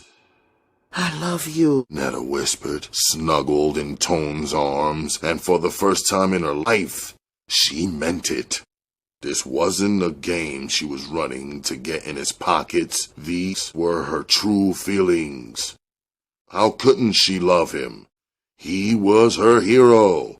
He saved her life, and not a day after that had he left her side. He never once questioned her about what had happened. Tone was the only man for her, and she loved him with all her heart. Yo, have you ever been in love with two females at the same time? Tone hypothetically asked his cousin Man. He turned to him, seeking a sympathetic ear to his current dilemma. But instead, what he got was a voice of reason. Nah, dog, what are you talking about? Man inquired. I'm saying, son, you ever been in love with one chick, but just love another one too, while you were still in love with the first chick? Asked Tone, explaining the situation as best he could without dropping names. Man was driving down the street. He turned his head and looked at his cousin. Oh shit! Nigga, you done fucked up now! What you gonna tell Sonya? You ain't feeling her no more? See, this was the very reason why Tone stopped seeking Man's advice. He knew Man would speak his mind regardless, whether he liked it or not. Yo, it's not like that. Calm down, you jumping the gun. I love Sonya and all, but I can't lie. I'm in love with Netta, Tone said sincerely. It's just me and her is more compatible than me and Sonya. Netta understands the game, and Sonya claims she understands the game, but she really don't because when it comes time for her to demonstrate her understanding, she can't. She's too busy nagging me about where I'm at, where I'm going, who I'm with, what time I'll be home. It's a motherfucking headache and a bunch of silly, stupid shit. I can't make moves without hearing her fucking mouth. Man replied. That shit sound good, but you still dead wrong. It ever dawned on you that she really cares about your monkey ass? Nigga, I think you just pussy whipped. Netta got you open. Pussy whipped, huh? Never that. I get too much pussy for that. Well, if it ain't that, then what is it? I'm saying, you been with Sonya forever. I thought y'all was getting married and shit. Yo, things change and people change. I can't explain how this shit happened, but I can tell you this. It's not about no pussy. It's about compatibility. Me and Netta just vibe better. Oh, so you ain't even hit it yet? Asked Man, being sarcastic. I ain't say all that, did I? I ain't gonna lie on my dick neither. But I've been feeling honey way before anything ever jumped off. So something was there from the start. It ain't a sex thing. Whatever, I spoke my piece. You gonna do what you want anyway. But two things for certain and one for sure. Sonya is gonna bug the fuck out when you tell her this. I wouldn't want to be you. And what about that kid that hurt honey? Suppose homeboy come back with some more drama. If that's gonna be your wifey, you gotta hold her down and protect her. Yo, sis might be more trouble than she worth. Think about it. In my opinion, you're making a bad move. It's bad money. How you gonna throw away a short shot thing for the unknown? Netta could be faking the fronting for all you know, but you need to be a man about this shit and tell Sonya what the fuck is going on as soon as you figure this shit out, and the sooner the better. Tone, you owe her that much, said Man in Sonya's defense. Sonya had been around for 6 years now. 6 years and nothing was wrong. If Tone wanted to throw away 6 years, then let him. Man just didn't understand why. Yeah, you right. I do owe her that, Tone sighed, thinking of having to tell her the truth. Taking man's advice, he went home immediately to break the news to Sonia and let the chips fall where they may. When he entered a 2-bedroom apartment in Northeast Baltimore, she was on him. Motherfucker, we need to talk. Where the fuck you been? I ain't seen your ass in days, She said as Tone breezed right by her and headed for the bedroom with her right behind him. What we got to talk about? Tone asked as he flopped down on the bed. About you and me. About us. She said, standing over top of him, pointing her finger as Tone stared blankly back at her and swallowed hard. You don't love me like you used to. The statement hung in the air, and Tone wondered, was it that obvious? Though Sonia was busy focusing on school, she wasn't stupid. She knew Tone was cheating. He was telling on himself by his actions. They weren't having sex, and Tone was a sex fiend, so she knew he had to be getting it from somewhere else. While Sonia was laying the foundation for their future, Tone was busy fucking it up. Why you say that? He asked calmly. What? Why I say what? I'll tell you why I say that. Because your ass is hardly ever here. You never come home at night anymore. When you do come home, it's daytime, and all you do is sleep the day away anyway. Then you roll out. What type of shit is that? You ain't hustling on the block anymore. You got plenty of workers. So what the fuck is keeping you on the streets like that, Tone? For the past few months, it's been getting worse. Once upon a time, you couldn't keep your hands off me. We used to fuck 3 or 4 or 5 times a day. Now, it ain't even 3 or 4 times a week. Tone, I'm not stupid. Yo, I know you fucking. As much as you love pussy, you gots to be. You probably fucking one of those nasty-ass strippers from the Club Eldorados whose matchbooks I keep finding in your pockets. Tone laid back and didn't say a word. He let her get all the frustration off her chest. He hoped that she'd give him a way out. He didn't have the heart to hurt her. Breaking up was a little more difficult than he imagined. Tone, you supposed to be my man, but you out here sticking dick in all these other bitches while I'm in school busting my ass. This shit got to stop, Tone. Tone, you try to be too many things. You can't play every angle. You can't be a baller, a player, a hustler, and a thug. You just can't. Not if you're my man. Tone was in a jam. He was torn between what was good for him and what he thought was good for him.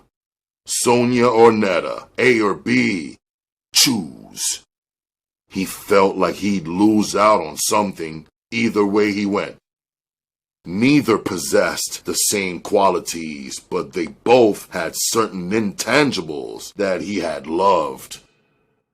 Nigga, don't just lay there looking stupid. Say something! She demanded. I need some time alone. I'm tired of being nagged every day. Maybe we need a break from each other. What the fuck you mean you need some time alone? What you're trying to really say is you want to spend some more time with them other bitches. Stop being a coward, Tone, and come out and say it, nigga! She spat. Whatever, man. I'm not going to argue with you, Tone said as he got off the bed and began to gather up some of his things. He was taking the easy way out. He was going out like a sucker. Sonia stood directly in back of him. Her hard stare could have burned a hole in the back of his head. Tone, if you leave out that door, it's over. Don't come the fuck back, I'm serious. Her words had no effect on him. Tone continued to stuff his clothes into a duffel bag. Nigga, you making a big mistake. Go on, move right in with that bitch. You going out for hamburger when you got steak at home, motherfucker. What that bitch got that I ain't got? What, she sucking your dick or blowing bubbles up your ass? See what the fuck I'm saying? It never stops. I come home from the streets to deal with this shit. Nah. We can't even talk anymore, Tone silently snapped as he headed for the door. So what? It's over. That's it. After all this time, motherfucker, you're gonna cheat on me and it's just over?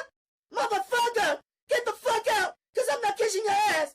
After everything I've done for you, we came down here together, Tone, me and you, and we were supposed to stay together, she said, with tears flowing down her cheeks as she turned her back to him. He stopped for a moment, thinking as the door stared him in the face. Maybe had she ran over to him, begged him, promised not to nag him, and promised to let him do what he wanted to do with whoever he wanted, then maybe he would have dropped his bags. But she didn't run over, and she didn't beg him, and she had only 2 seconds. Instead, she turned her back. Tone slammed the door, walking out on the best thing that ever happened to him.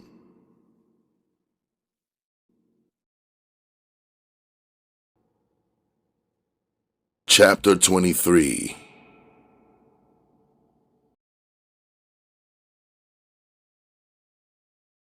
Why the fuck you keep sniffing all the time? Man questioned as he lay next to Mimi trying to watch television. Nigga, how many times I got to tell you, yo? It's fucking springtime and my allergies is acting up. Mimi was getting better and better at lying and covering up her drug habit. Yo, is that shit contagious? No, stupid, it's just my allergies. Mimi insisted. Good. Come here, man said playfully as he used his leg to open hers. Man and Mimi were now a couple. He was serious about her, and she was serious about dope. Man had yet to find this startling revelation out. The symptoms of her drug abuse were everywhere, but man on his grind, hustling and trying to get his weight up, never paid attention. He only saw home for what he needed to see home for. Mimi was something he just happened to place in his home. Man making money took precedence over everything. That was what he was most focused on. When Mimi would go on her drug binges, which lasted for days, she always had an alibi and a story to feed him. Man unknowingly ate what she gave him, believing her claims that she was spending time with her son. On a mission trying to cop some dope and make it back to the house before man noticed she stepped out, Mimi combed block after block in search of some good dope. She would have never guessed whose block she'd end up on to find it. Black's. Black was back. His drug business was in full swing, and he was getting money. It was like the old days seeing him on the block again. After spending so many years in prison, he had to make his presence felt again, just in case anybody forgot who he was. Black was overseeing his workers and his product. To him, there was nothing like being on the block.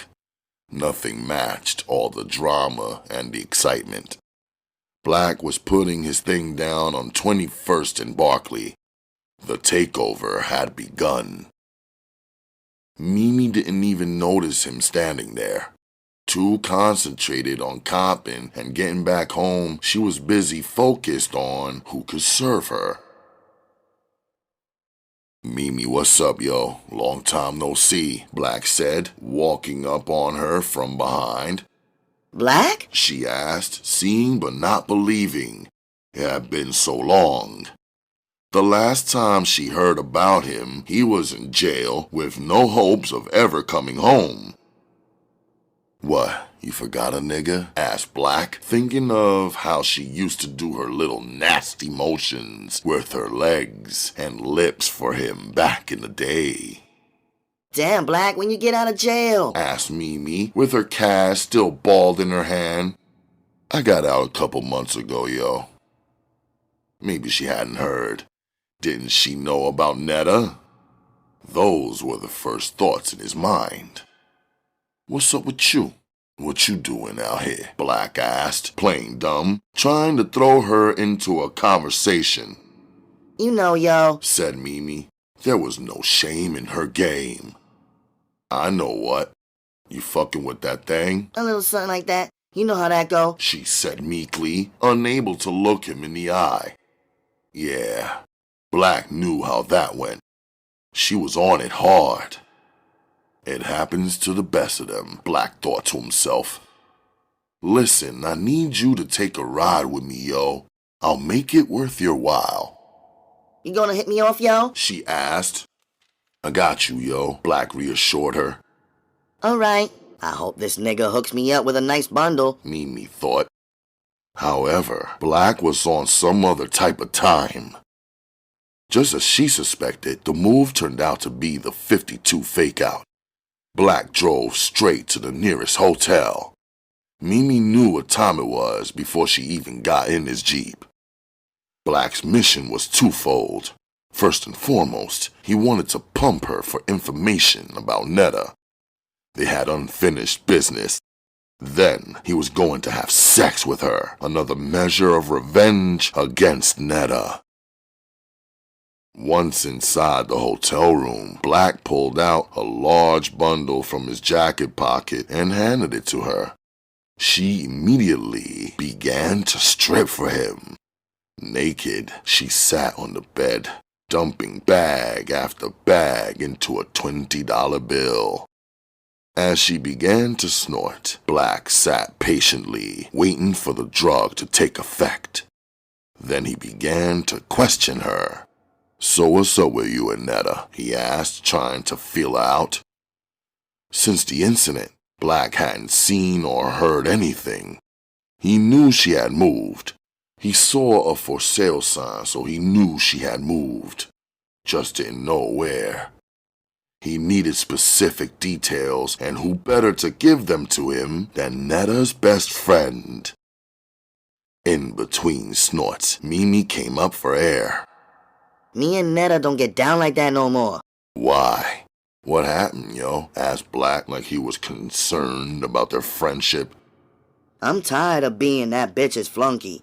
Netta thinks she's better than everybody. She don't give nobody no credit, you know what I'm saying? I'm tired of her shit. I'm grown, yo. I don't need nobody telling me what to do. That ain't what's happening no more, said Mimi, heated over the mention of Netta's name. Netta don't fuck with you 'cause you getting high, Black thought to himself, reading between her lines. I heard she moved. Yeah, that bitch moved, but don't nobody know where. I guess that's how she wants it. Ever since she came out the hospital, ain't nobody been in contact with her except my mother. Netta is on some real antisocial shit now. She supposedly changed her life and is going to school or some shit. I don't know the whole story, but I know she living with this New York nigga named Tone.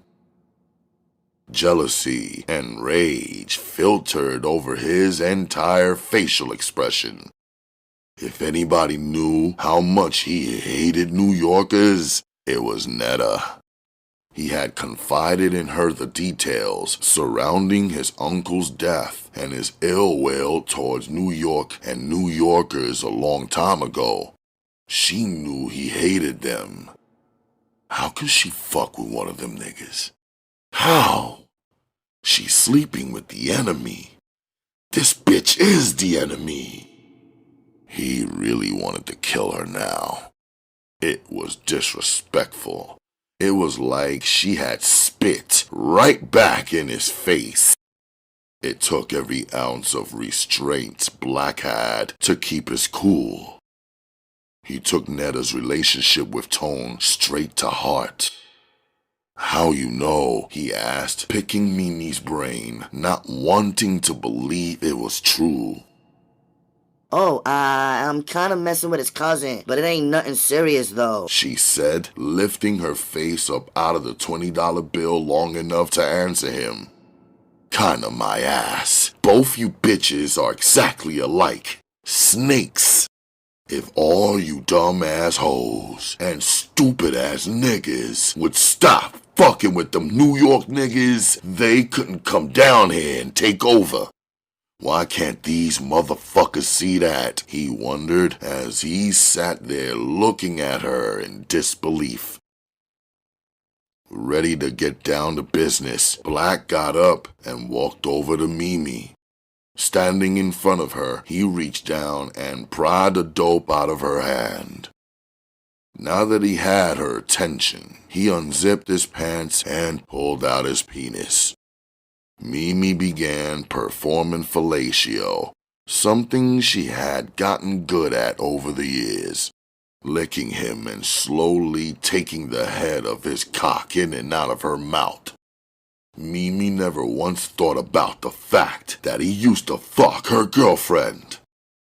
Black took the back of her head and held it down, pushing his dick in her mouth until she choked.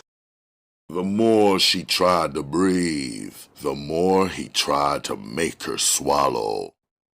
Black did Mimi dirty and fucked her just as he had Netta, except he didn't beat her. No, he had big plans for Mimi. He needed her. Every time a thought of Netta went through his mind, he became engulfed with rage. He cursed himself for not killing her when he had the chance. This time, he would devise a plan to get rid of her once and for all. If he could kill her boyfriend in the process, then so be it. Black's plan centered around Mimi. She was the pawn to be sacrificed in the game to get to the queen, Netta. As the weeks passed, Black kept Mimi close. Adhering to the old saying, keep your friends close and your enemies closer, he earned Mimi's trust by feeding her dope. The whole time, though, he was brainwashing her, feeding her constant game. Then one day, Mimi came crying to him about something man had done. Black had her right where he wanted her. Black, he smacked me. Mimi sobbed as she sat in a reclining chair in the hotel. Who smacked you, yo? Where he at? Black asked, faking concern. Man, he said his man see me in your car. It was true. Mimi was spending more time with Black and less at home with Man. Out of frustration, Man slapped her. He wasn't stupid. He knew he was being lied to, and he knocked the shit out of her because he was tired of her games. See, Mimi, I told you about them New York niggas, yo. All that them niggas do is use y'all up and go back home to their real girlfriends. Black was playing on Mimi's vulnerability. Mimi was more angry than physically hurt. Man was now on her shit list along with Netta. They were gonna get theirs if she could help it. Listen, you know I always liked you, yo. I wanted to get with you first, but Netta threw herself at me, and I didn't want to hurt her feelings. When you just told me that shit about that New York nigga hitting you, I wanted to kill that nigga, yo. But don't worry about it, yo. I'm gonna get that nigga for you, said Black, hugging Mimi in his arms. Mimi's face lit up like a Christmas tree. She grinned up at Black. This nigga's for real. He really cares about me. She was flattered he'd hold her down. Mimi, can't you see that he's using you? He's going to use you up and throw you away. He's got a girl in New York. You just his plaything, yo. You never be his main girl, no matter what that nigga tells you. Black paused to let his words take effect. Mimi, if you cut that nigga off, it'll be me and you. I swear. Mimi had a crush on Black for 5 years now. Ever since she first laid eyes on him that night at the club, she was attracted to him. His name, his power, his mystique, and his money had poor Mimi like putty in his hands. You promise I'll be your girl? She cheerfully asked. I promise, yo. Straight like that. It'll just be me and you the way it should have been a long time ago. I want you to get that motherfucker back for hitting me, said Mimi, demanding Black represent. I'll do anything for you, Mimi, said Black, kissing her, as his master plan echoed through his brain. Stop. This is what we're gonna do. When Man goes to re-up, Black began, as he conspired with Mimi, drilling the plan in her head over and over again, coaching her until she had it mapped out. Black sent Mimi back to Man with his master plan exploding in her brain. Do whatever you gotta do to make up with him. You got to get back in good with him if this shit is gonna work. He didn't care about her. All he cared about was revenge. It took Mimi 2 weeks to get back in. Man had her in the doghouse. Had she not been so beautiful or fucked and sucked his dick so good, he wouldn't have fallen for the okey doke. But he did, and now it was too late.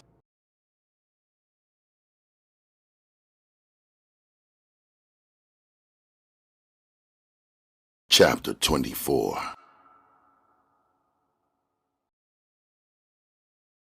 Running late, man almost overslept. He hastily packed his travel bag. Inside the bag, he placed a couple of outfits on top to cover up his perfectly placed stacks of dough. He was going to New York to re-up as he did every third week of the month. Mimi laid across the king-size bed, flashing her sad puppy dog eyes. Why can't I go? You said I can go with you next time. Man ignored her. He had a bus to catch. He was looking forward to partying in New York tonight. Man didn't want Mimi tagging along, messing up his plans. Yo, don't start no shit right now. I ain't trying to miss my bus. I told you this was a business trip, not a fucking shopping trip. I'm going to Cop and Bob. I'll be back tomorrow. Why, you afraid I might see something you don't want me to see like your other girl? Mimi pecked. Yeah. Whatever you say. I ain't the one disappearing for nights at a time or being spotted in other niggas' rides and shit. Don't think I forgot. I ain't never seen a broad get ghost like you. No calls, no beeps, no nothing. Shit, I don't even know if you're alive or dead. I thought we talked about that already, said Mimi, sucking her teeth. You said you forgave me. For the 1000th time, I told you I was spending time with my son. I did have a life before I met you. I ain't trying to hear that shit, yo. I did forgive you, but I ain't forget nothing. You'll start bringing your shorty over here for a change. I don't bring my son around other men. That ain't cool. Anyway, when you going to take me to New York to meet your mother, huh? Or was you just gassing my head up? I'm only introducing wifey to my moms. Soon as you start playing your part, I'll take you.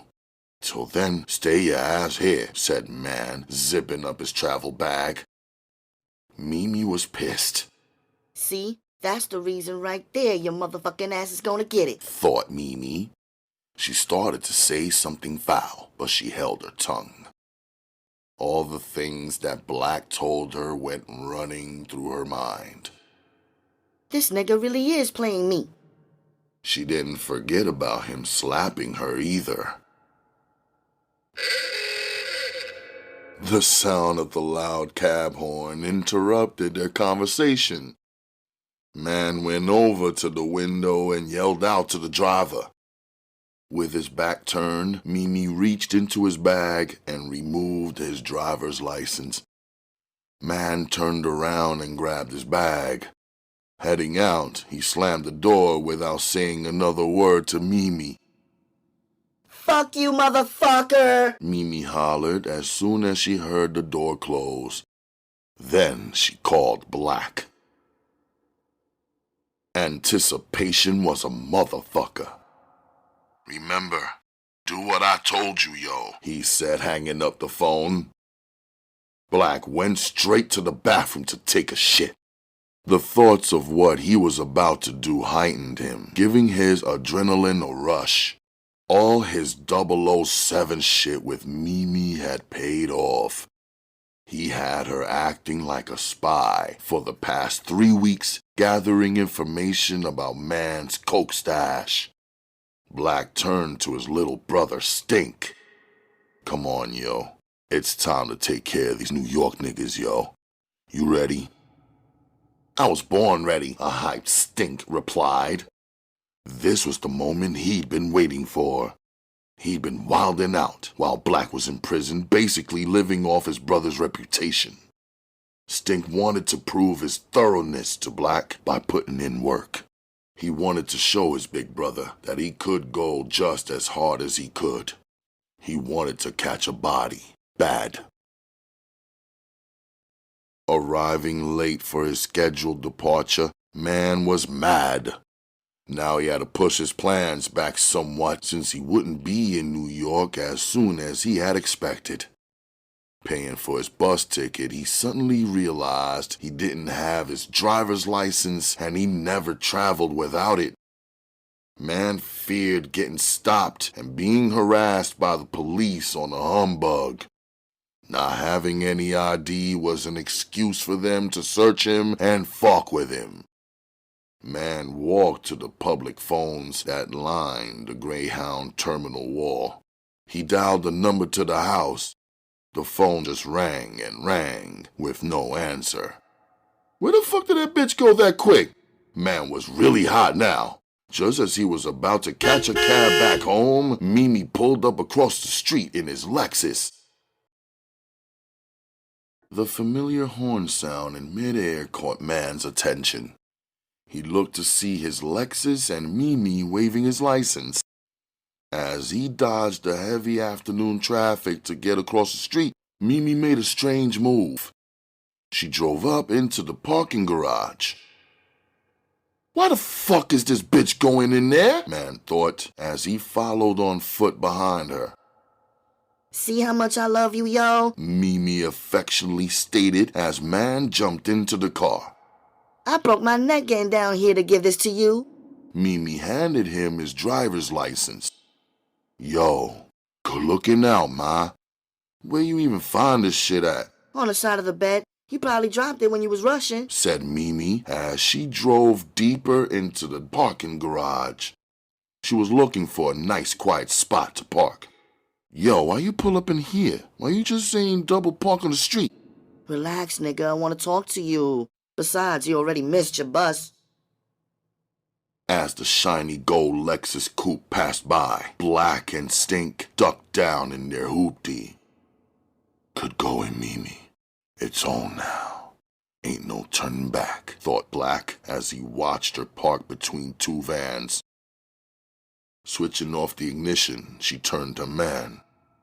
I'm sorry for bugging you like that, Sho, but we shouldn't part on bad terms. We should talk it out and get it off our chests. Yo, that be you starting the bullshit. Why do you hate for me to go back home so much? It ain't that. It's just that I be missing you when you go, she said sweetly. Yeah, well, show me how much you're gonna miss me.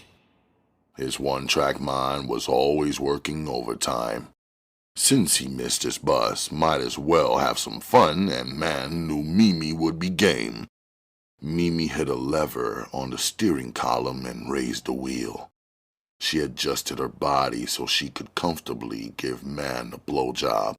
She began to feverishly work her head, tongue, and lips. Man closed his eyes and enjoyed himself. Sliding out their hoopty, Black and Stink quietly crept up on him. Approaching the car with guns drawn, Stink took the driver's side and Black took the passenger side. Caught with his pants down, Man never saw them coming. Simultaneously, they snatched the doors open, which Mimi had conveniently left unlocked for them. Man stared in horror down the barrel of Black's .45 Auto Magnum. Get the fuck out the car, ho! Stink ordered, pulling a handful of Mimi's hair with her head attached. Aight, Cho, fun time is over. Pull up your fucking pants, yo, and get the fuck out the car, Black commanded of Man. Maybe Man was moving too slow, or maybe he looked at Black too hard or too long. Whatever the case, Black hauled off on him and clubbed him in the head with the gun. Instantly, a gash opened up the skin on Man's forehead. Black then dragged Man out of the car and threw him on the oil-stained pavement. His violent hatred for New Yorkers surfaced swiftly. Stink joined in the act, viciously smacking Mimi in the head. "You nasty stink bitch," he growled. This wasn't part of the plan. What part of the game is this? Mimi thought to herself as she found herself on the receiving end of some hard-ass slaps. What the fuck is he doing, and why is Black letting him? Dazed and lying on his back, man looked up from the ground. "Hey yo, what the fuck, B?" Black put a knee in his chest and his pistol to his forehead. "Be this, motherfucker. This ain't no fucking game, yo. Do what the fuck I say and you'll live. Don't, and you'll die. Now where's the money at?" Black was dying for him to make a move and do something stupid so he could kill him. His eye twitched nervously as he tried to control his murderous rage. This wasn't the time or the place, and Black had no intention of going back to jail. "Yo, it's in the car," man said, squeezing out breath from the knee still in his chest. "The money's in the car, yo!" Black yelled to Stink as he lifted his weight off man's chest, still holding the gun to his head. Stink shoved Mimi to the side and reached in the car and grabbed a travel bag and joined Black on the other side of the car. Together, they turned man over and duct taped his hands and feet. Lastly, they blindfolded and gagged him. Working quickly, as time was of the essence, Black gave Stink the signal, and he went in and got the hoopty. Man figured this wasn't no ordinary robbery. He was being kidnapped. Mimi played her part well, a little too well for Black's liking. He saw her giving man brain with the same intensity she used on him the previous night. This bitch must be crazy if she thinks she's gonna be my girl. Black winked at Mimi as Stink pulled the car up. Together, they lifted man up and threw him in the trunk of the car. They sped off, having gotten what they came for. Now that Black had kidnapped man, his other problem was what to do with Mimi. She was a potential witness or co-defendant. Either way, Black wanted to get rid of her, but he figured he still might need her. So for the time being, he let her live. But later on, he planned on doing the world a favor by killing them all.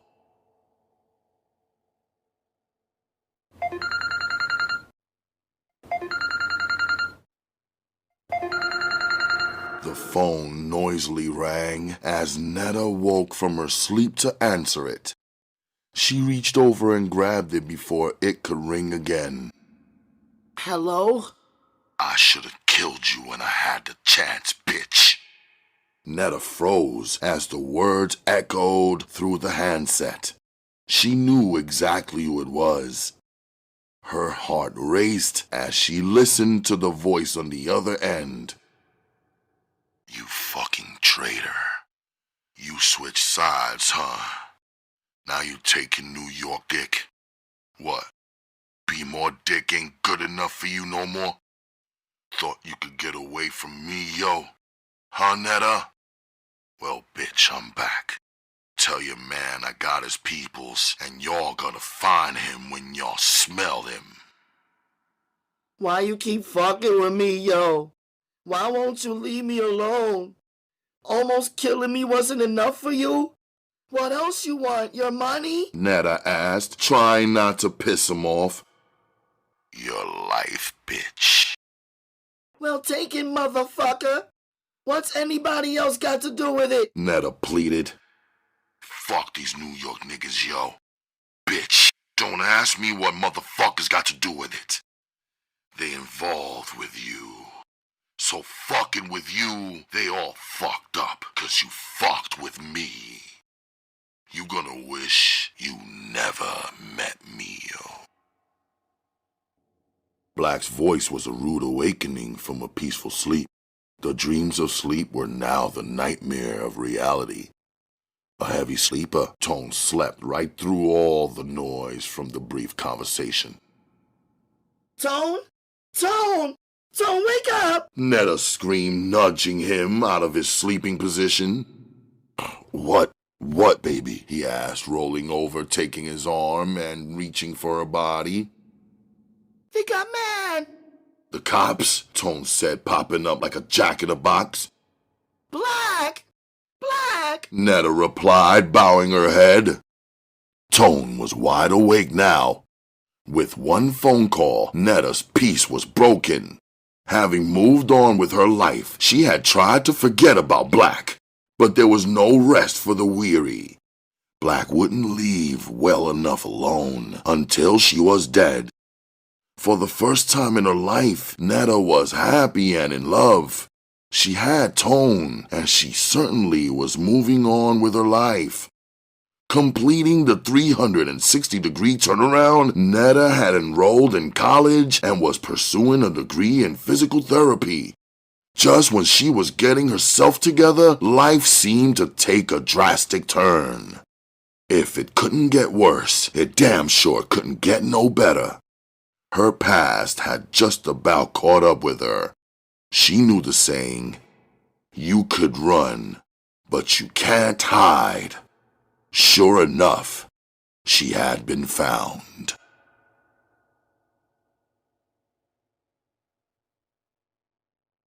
Chapter 25. Tone was in a state of shock. He couldn't believe Man was kidnapped.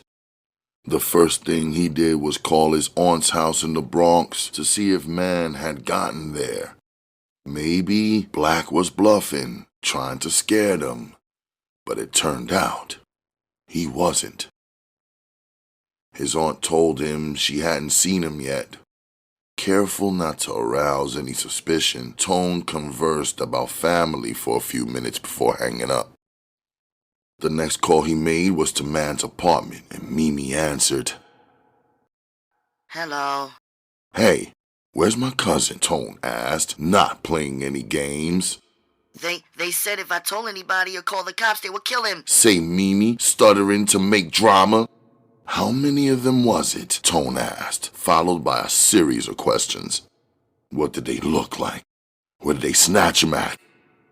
Continuing to blitz her with question after question, looking for answers, looking for inconsistencies in the story, hoping to catch her in a lie, hoping to figure out what went wrong. Tone didn't let up. Calm down, Tone. You talking too fast, yo. Let me tell you what happened. Mimi told him everything that happened and how. She told him everything but the truth. I couldn't see their faces. They had on hoodies, and I wasn't trying to get killed staring at them too long. You alright? They ain't do anything to you, right? I'm okay. I'm just scared they're gonna do something to Man, yo. Mimi sobbed. Yo, don't worry about Man. He be alright. Just stay in the house and wait for me to call you back. Tone hung up the phone. His gut feeling told him something wasn't kosher. Her story smelled fishy. He could understand the kidnappers telling her not to call the police, but why didn't she call him? Surely they wanted some ransom money. Abduction and kidnapping wasn't an accident. It was planned. Man had been targeted, but for what reason? Tone didn't have a clue. To understand the situation, Tone had to investigate the past. Netta's past. He planned on starting with Mimi, as she was a mystery to him. All he knew about the chick was that her and Netta used to be tight, and for some reason they fell out. Tone had seen her maybe a handful of times, and from experience, he knew that Netta didn't like talking about Mimi. In the past, Tone had respected that, but now he needed to know certain things, like who the hell had called and told Netta in the first place. As soon as she was out of the shower, he was going to question her extensively. Across town in a dirty, dark basement, Man was blindfolded, gagged, and tied to a chair. He was still woozy from the bumpy ride in the trunk over to the stash house. Through the vent, he could hear the voices of his abductors. "You should let me slump her, yo, or at least let me go get her and bring her back here just to keep an eye on her." Suppose that hoe start running her mouth, yo. I got this. Let me worry about her. We gonna use Mimi to get to Netta. Then she gonna get hers too, yo. In due time. Just like the rest of them. We got to be smart about this. I ain't trying to go back to the penitentiary. If I get knocked for another body, they gonna put me under the jail. Man couldn't believe his ears. They had just implicated Mimi in his kidnapping. He swore up and down if he ever got out of that chair, he'd kill her himself. Go downstairs and check on him while I take care of something. From the basement, man could hear footsteps fade and the front door slam. Then he heard a loud whistle and the scratching sounds of dog paws, followed by more footsteps on the creaky wooden basement steps. Stink and his dog flew down the stairs and into the basement. Gator, Stink's light brown pit bull terrier with his massive head, was a ferocious dog bred to fight and kill. Had man gotten a glimpse of Gator, he would have probably shitted on himself. "Watch him, Gator, watch him," Stink whispered to his dog. Gator looked intensely at man and snarled, revealing rows of razor-sharp teeth. "Sit," Stink commanded, then launched a verbal tirade at man. "We let y'all come down here and get money, yo, and what y'all do? Y'all try to take over. Now what type of shit is that?" asked Stink, throwing his arms out in the air. Man said nothing. He couldn't since his mouth was gagged. This cat got a personal beef with New York for real. "Keep it real. Y'all live better down here in B-more than you do up there in the big city. 'Cause if y'all niggas didn't, yo, then why the fuck is there so many of y'all motherfuckers down here, huh?" As Stink talked to man, he began to pace the floor right in front of him. He grew madder and madder, just thinking about the New York invasion of Baltimore. Frustrated, Stink raised his hand and slapped the shit out of man. The force of the blow almost knocked man and the chair over. Gator reacted to the loud ringing sound by standing to attention, ready to attack. "Sit, Gator," he directed his dog, then continued with man. "Y'all New York niggas is out here getting my money. Y'all fucking with my bitches." He went on, and it was around this time man gave up hope of coming out of this alive.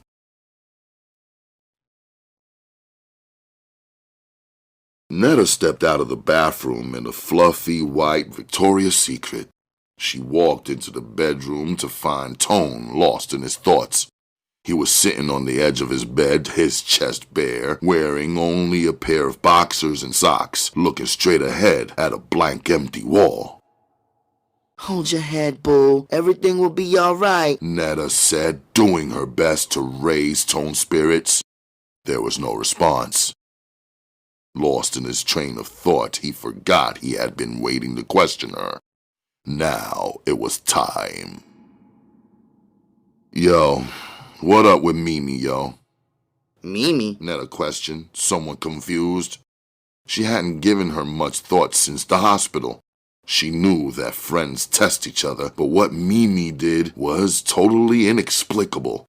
Her sudden disappearance was unexplainable, and Netta couldn't figure it out to save her life. "Yeah, Mimi.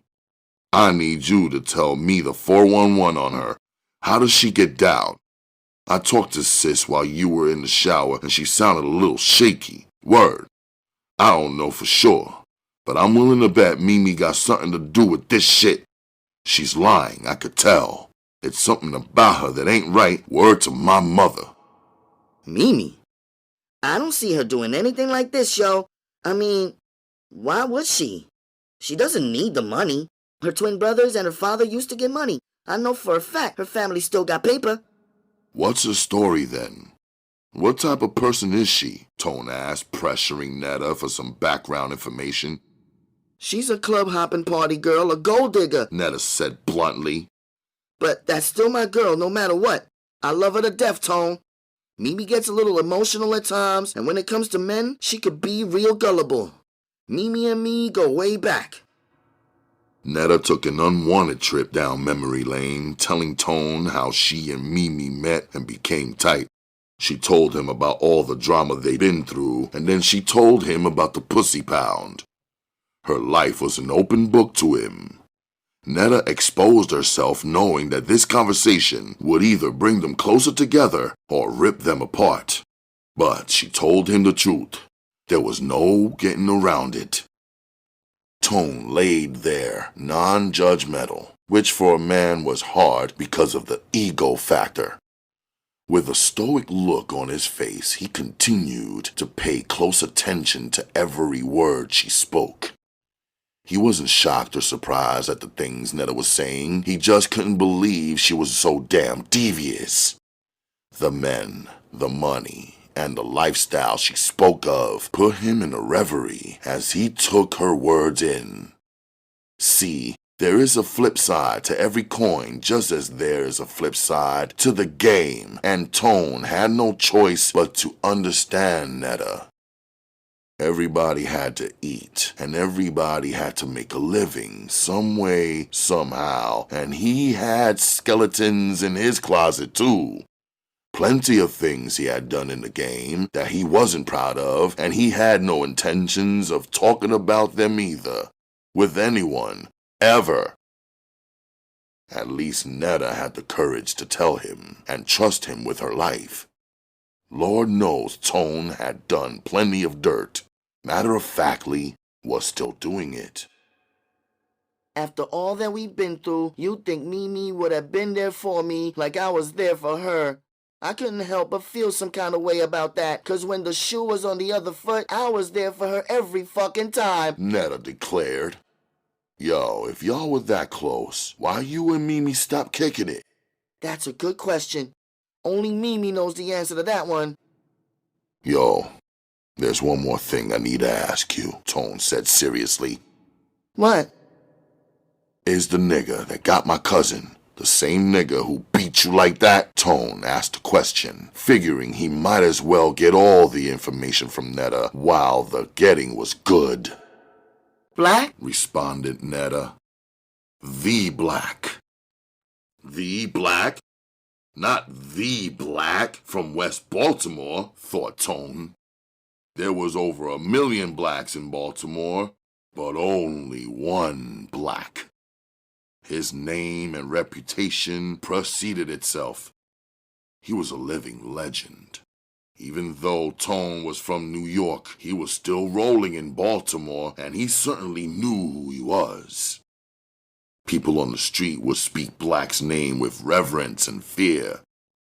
It was as if he were some kind of superhero who had the power to single-handedly drive every New York drug clique out of Baltimore. I heard that nigga was in jail for killing his man, Tone stated, questioning fact or fiction. He's out. Trust me. That's what everyone else thought till he hit the bricks. Yo, why that nigga do you like that? What, you shitted on him or something? Tone asked, always wanting to know what was behind the attack on Netta. Something like that. I robbed him, Netta said, admitting the truth. Tone just stared at her. He remembered the night he found her. How would he ever forget that? I ain't saying I did or didn't deserve what he done to me. I did take $200,000 from that nigga, so I guess I got what was coming to me. You know what comes around goes around. That's the game, and I took what he gave me. But what I can't figure out is, what do me and my cousin got to do with all this shit? Or is Black just bugged out on some jealous shit? What? He think me and you is in cahoots and that you broke me off a piece of his loot or something? Asked Tone, puzzled. Netta sat there thinking when suddenly the answer hit her. Black hates New Yorkers. Ever since his Uncle Briscoe got killed in Spanish Harlem, he just automatically started hating New Yorkers, she said, pacing the floor as her mind quickly scrambled. For Tone, though, his mind wasn't scrambled. He had some answers and some understanding. She robbed him for $200,000? Tone sat still as he looked at Netta, never thinking that of her. She took a seat in the chair across from him and began apologizing. He tried to kill her, and now he must be coming back to finish what he started. Thoughts of the malevolent night filtered through his head.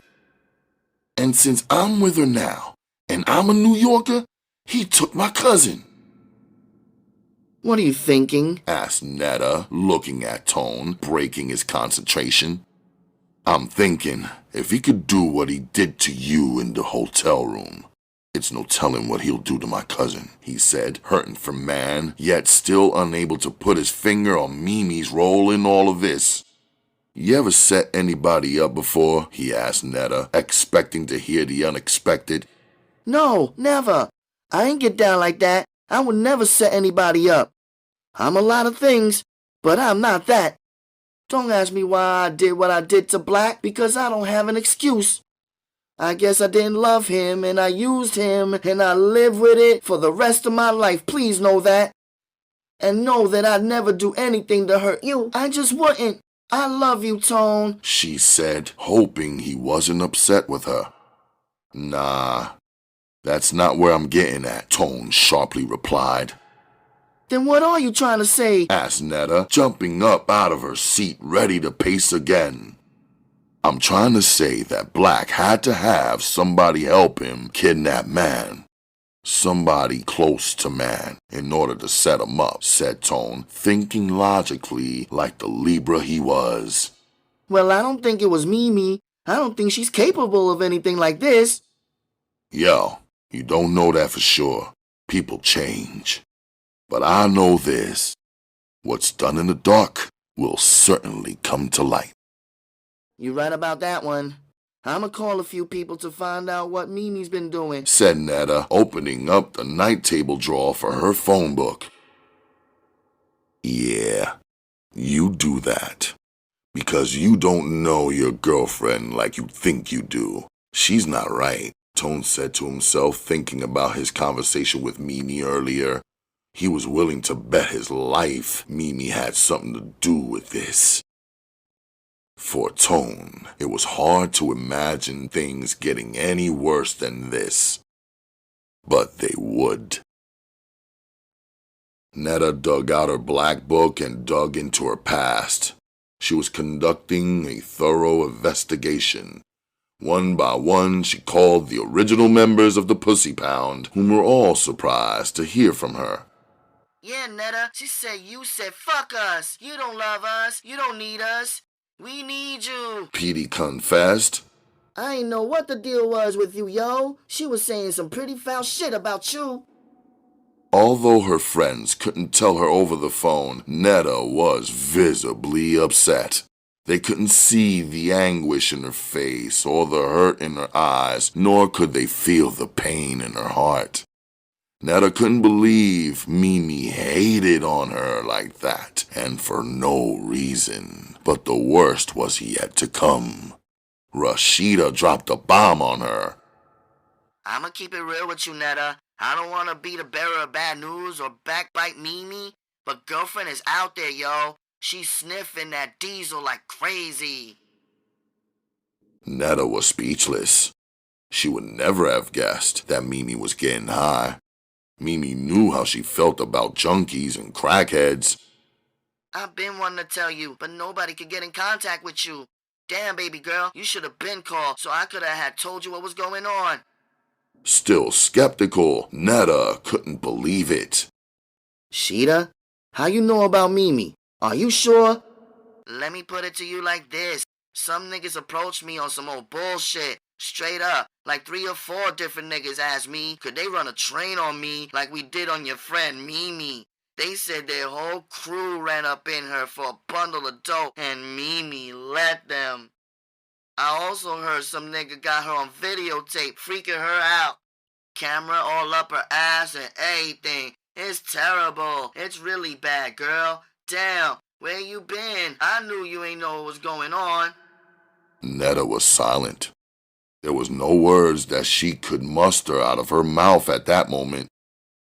This news was unbelievable. People see her standing on dope lines with toilet paper hanging out her nose. And you not gonna believe nothing else I say because you don't believe what I'm trying to tell you right now, said Rashida, wanting Netta to brace herself for the clincher. What?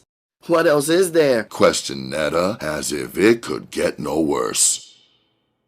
I saw her riding around with Black not too long ago in a black Jimmy. Rashida finally concluded. This shit was a startling revelation, not to mention disturbing to say the least. It added insult to injury. Netta couldn't believe Mimi would cross her like that. Slowly, she began to realize that Tone was right. Mimi was involved in man's abduction. That bitch! How could she fuck with him? He damn near killed me! That was the straw that broke the camel's back. Mimi had crossed the line. Friends don't fuck behind their friends. Certain things are off limits, and ex-boyfriends were definitely one of them. You were right, said Netta, hanging up the phone. She looked at Tone. After everything she had told him, this seemed the hardest to say. They say she's getting high, and she'd have seen her riding in Black's Jeep a few weeks ago. Yo, I knew it. She's fucking with Black, huh? Tone said as he jumped off the bed and began pacing the floor. He was stressing. Yo, you think Black is holding man for some ransom money? Nah, he don't need your money. Black is paid, Joe. She couldn't bring herself to tell him what she was really thinking. Man was a goner, if not already. She hoped for the best, but expected the worst. Netta was anxious to bring some closure to all this drama. In her heart, she knew this was far from over. She knew Tone would retaliate whether man was dead or alive. Revenge was the law of the land. Back at the stash house, Black sat at a tiny kitchen table mixing a lethal concoction together. "What the fuck is that you doing?" Stink asked as he hovered over his big brother's shoulder. "It's a hot shot, yo. Battery acid and dope," said Black. "What you gonna do with it?" Stink asked, prying some more. "I'm about to finish the game, yo. I'm gonna kill that New York nigga man and that dope fiend bitch Mimi with this," he said, stopping what he was doing to give his brother a devilish grin. Stink was more than a little disappointed with the method Black chose for murder. He wanted to kill man gangster style, shoot him to death, and watch him bleed. Black busied himself bagging up the hot shot and cooking up the other half in a mayonnaise top over a low flame on the stove. When that was done, Black went back to the table and into his jacket pocket, pulling out an old, filthy, hypodermic needle he'd found in an alley. He drew up some water from a puddle in the sink, squirting it to make sure the needle worked. Satisfied, he drew up 50 cc's of his poison potion, then cautiously cradled the needle in his hand as he headed toward the basement door. This should be enough to kill him, thought Black. The sounds of footsteps coming down the basement stairs awoke man from his nap. Alerted and aware he had company, man listened to the two sets of footsteps closing in on him. What are these jokers up to now, man thought, as he felt a pair of hands roughly rolling his sleeve up. Panicked, he began shifting his weight from side to side in the chair, trying to prevent them from doing whatever they were trying to do. "Stink, hold this motherfucker down!" hollered Black. Securely fastened to the chair, man wasn't much of a match for Stink. He bear-hugged him to keep him still. It wasn't till the needle stabbed man in the right arm did he know what was happening. This was it. Man felt it through his veins. Black squeezed every drop of poison out of the needle. It quickly entered man's bloodstream and raced straight towards his heart. Man's insides were on fire as he began to sweat profusely, going into violent convulsions. Man tipped his chair over, desperately trying to scream and free himself. Black Instinct backed up and watched him squirm around the floor until he no longer moved. Within minutes, Man was dead, and a sick smile spread across Black's face. Late that night, they dumped Man's body in Druid Hill Park in West Baltimore.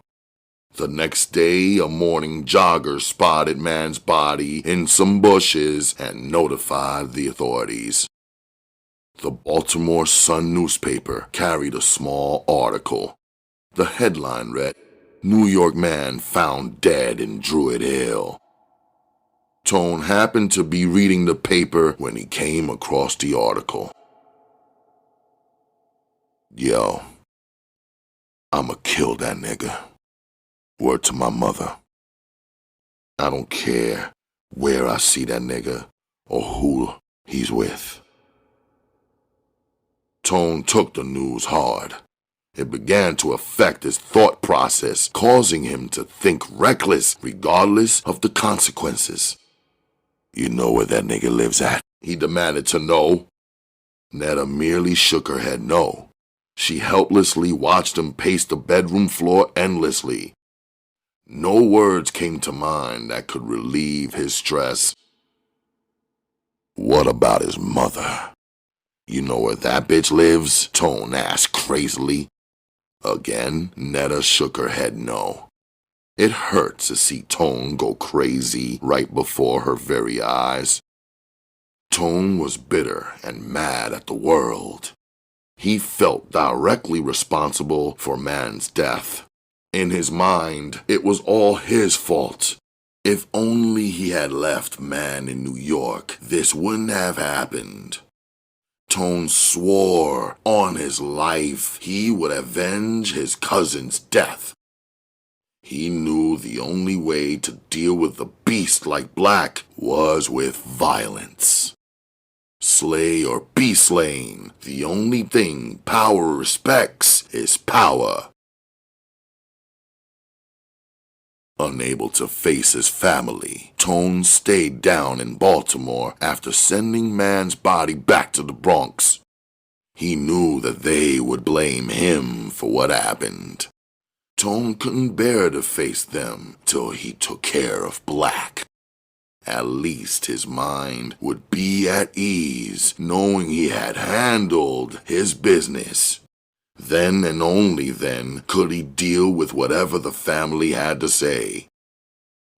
Tone put the word out on the street that he was going back to New York for good, as if he didn't want any more trouble. He let everybody think that he was soft so that Black would drop his guard. In reality, he was on a murder mission and wanted nothing more than to find Black. Netta temporarily put her life on hold for Tone. Though he never blamed her, she felt personally responsible for what had happened. Netta watched Tone sink deeper and deeper into depression and revenge. She tried to console him. She loved him so much. She wanted him to know that he wasn't alone and his pain was her pain. Netta never loved any man the way she loved Tone, and Tone was about to test that love. "I love you," she said passionately. "Do you really love me?" he asked.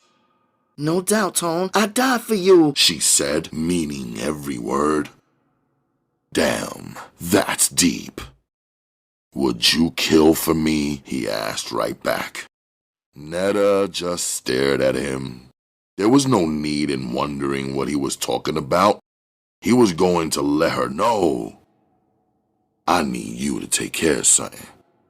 "What?" Netta asked, not sure if she wanted to know. "Kill Mimi. You know she set up my little cousin, right? She set up my little cousin to get murdered." "Kill her," said Tone coldly. He had just asked her to commit the ultimate crime, the ultimate sin. And as crazy as it sounded, Netta actually was contemplating it. Though her new life was nice, she never had fully grown accustomed to it. Netta still had the same street mentality in her she always had. Old habits do die hard. Netta thought long and hard about the question Tone placed in front of her. Kill Mimi. Kill Mimi. Kill Mimi. His words echoed in her brain. Netta thought about everything. All she had been through. All she had done. For everything it was worth, she didn't know if she could risk it all in the name of love or in the name of Tone.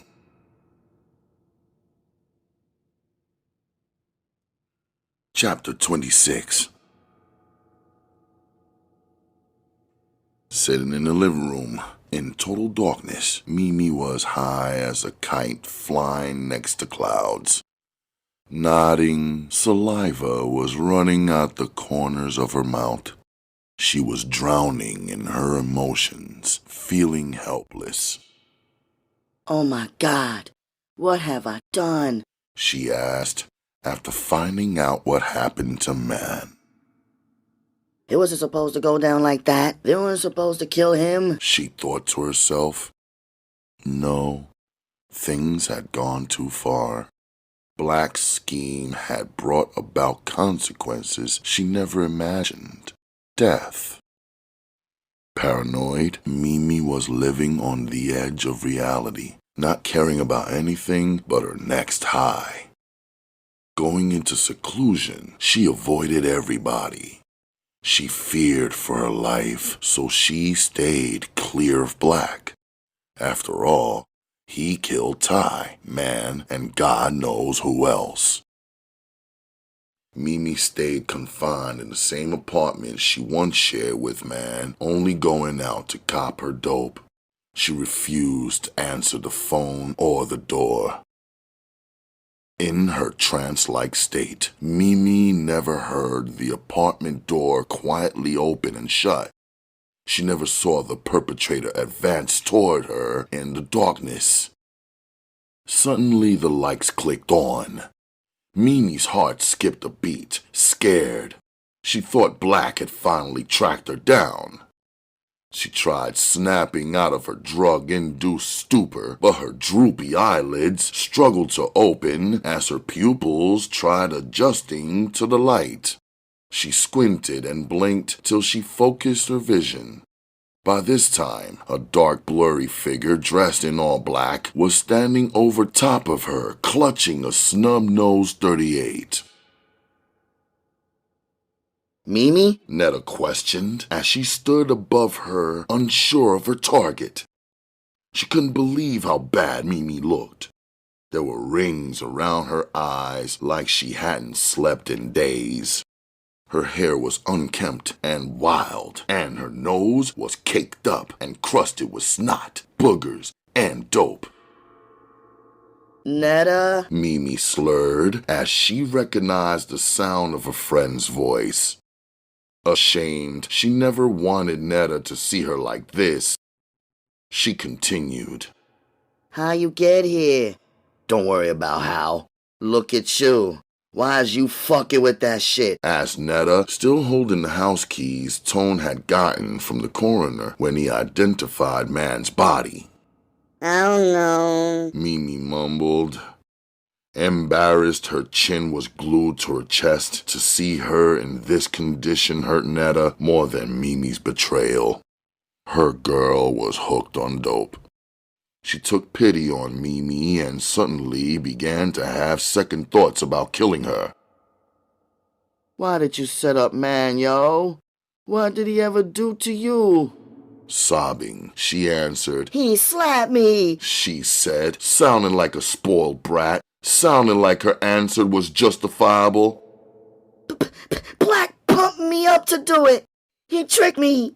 They was just supposed to bank Man, beat him up, but they kidnapped him. They killed him. Didn't you know that Black was the one who tried to kill me? And even if you didn't know, how could you fuck with him? That's some trifling shit. Damn, Mimi. You were supposed to be my best friend. How could you? This was supposed to be easy, in and out, point and shoot. No rapping. Just do what you gotta do according to tone. He never took into account their friendship, their bond, because he never recognized them having one. This made the task more difficult. Mimi wasn't a stranger. She was a friend. I'm sorry, Netta. I swear I didn't know Black did that to you. Not knowing wasn't a good enough excuse for Netta. She raised the gun to Mimi's head and with her hand on the trigger began to tremble uncontrollably. She couldn't pull it.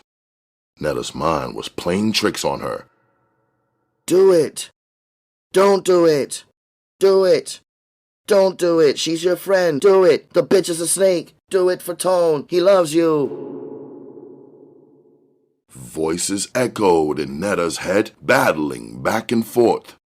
Netta thought she was going crazy. She lowered the gun. Don't kill me, Netta. I love you. Please don't kill me, said Mimi, capitalizing on Netta's indecisiveness. Why, Mimi? Why? Why'd you tell Rashida and them those lies about me? Why'd you cross me like that, yo? Remorseful, Mimi began to cry. Netta, you always picked men over me. First it was Major, then Black, then Tone. You let all them niggas come between us. Netta, can't you see that I love you? Asked Mimi, tears streaming down her face. Bitch! What the fuck are you talking about? You so fucking high off that shit, you don't even make sense. I was always there for you. Always there for you, Mimi. This was an emotional moment. Sluggishly, Mimi struggled to her feet while Netta watched her a few feet away. Stumbling, Mimi made her way over to Netta. When she reached her, she hugged and kissed her softly on the cheek. I'm sorry. I didn't mean to hurt you. I was jealous, said Mimi. She hugged Netta again, kissing her other cheek, then quickly. Mimi moved from Netta's cheek to her lips, kissing her on her lips as she forcefully stuck her tongue in Netta's mouth.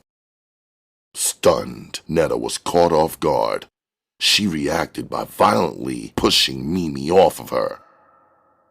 What is wrong with you, Mimi? She asked, wiping her mouth. Bitch, I'm not gay. What's wrong with you? I love you, Netta. I've been in love with you since the day we first met. Remember when we met on the bus? Asked Mimi, regaining her balance. Motherfucker, I'm not gay, said Netta as she spit on the floor.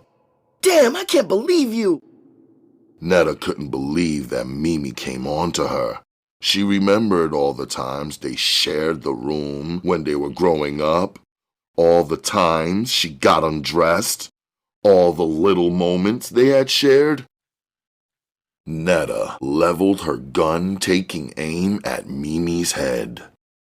She squinted one eye, using the gun sight to line her up. Slowly, Mimi kept advancing, but again, Netta couldn't pull the trigger. Mimi walked right up on Netta as if the gun wasn't there. Suddenly, with every ounce of energy in her body, Mimi swatted the gun out of Netta's hand. Netta watched as the gun went flying across the room. Like a wild animal, Mimi leapt on Netta, knocking her to the floor. Landing on top, Mimi savagely clawed at Netta's face as she tried to pin her arms down. Netta was fighting back as Mimi was fighting for her life. Netta used all her strength she could muster to hurl Mimi off of her. Using the momentum in her favor, Mimi took off crawling for the gun. Quickly, Netta sprung to her feet and grabbed Mimi's ankle, dragging her backwards and away from the gun. Netta yanked on Mimi's ankle so hard that her hand slipped off and she was left holding only one white sock. Once again, Mimi was on the loose, but instead of making a mad dash for the gun, she stood up to fight. The two women circled each other like wrestlers. Then Netta faked high and went low, grabbing Mimi by the waist and slamming her down into the wooden coffee table. Then she made a break for the weapon. Recovering quickly, Mimi was hot on her heels. Both women dived for the gun, but Netta won the race. Extending her fingers and nails as far as they could reach, she fumbled with it on her fingertips until she gripped it. Mimi was on her back, holding on to her arm for dear life. They tussled for the gun, doing a series of rolls on the floor as they fought one another fiercely. Lamps and vases crashed to the floor along with a black picture frame. Mimi screamed as Netta sank her teeth into her arm. This was enough to break Mimi's hold. Momentarily, Netta gained the advantage, firing off one shot. The scuffle was over. Mimi lay dead with a bullet embedded in her skull. Large multicolored wreaths decorated the funeral parlor. Paying their last respects at the wake, Netta greeted Mimi's grieving mother and son, offering her condolences as if she didn't play a part in Mimi's death. I'm sorry, Miss Tina. Netta woefully apologized as she broke down crying. I know, baby. I know. It will be all right, Netta. Calm down, baby. It will be all right. Tina agonizingly replied as they embraced. Tina was so consumed by Netta's grief, she almost forgot about her own. Poor Tina. The game had claimed all of her children in one way or another. She never knew that the very thing in life that brought her so much joy, being her children, would turn around and cause her so much pain. As Netta played the role of a grief-stricken friend and not murderer, the funeral home began to fill up with mourners. Young people from the hood, former classmates, and the Pussy Pound came to pay their last respects. One by one, they passed the casket to view Mimi's body, something Netta couldn't bring herself to do. Her conscience was killing her, and she couldn't bear to see Mimi in the casket. She would have done anything to take back what she did. She tried to tell herself that Mimi was simply there sleeping, but deep inside, Netta knew she wasn't. The guilt of what she had done was eating her alive. If only she could tell someone, maybe she'd feel better. She knew she wouldn't, though. Just then, Netta stood as still could be. Looking like a mannequin, she watched a tall, middle-aged, dark-skinned man brush by her. He was dressed in a navy blue suit and black, shiny wingtip shoes. Netta recognized him instantly. It was her father. It was Dollar. What the hell is he doing here? He walked up to the casket and bent over and kissed Mimi on the forehead. Then he mumbled a few words, after which he turned around and greeted Tina, who broke down in his arms. She's in heaven now. Our baby girl's in heaven. It's going to be okay. Our baby is going to be okay. Netta, an earshot away, didn't need to hear him. She could read his lips. It was like she was standing in low tide and watching a wave moving steadily toward her, crashing right on top of her head, taking the breath right out of her. Her whole entire world was about to collapse. Suddenly, Netta felt ill. Her stomach ached. The pain in her belly was the same pain that screamed as loud as her sobs. Her breath was breathless as she helplessly tried to breathe. Tiny beads of sweat gathered on top of her forehead like rain on a waxed car. Her eyes filled with tears as her face cracked of pain. What have I done? Oh, oh God, please forgive me, please. What have I done? People naturally assumed she was overcome by grief, but it wasn't. It was guilt.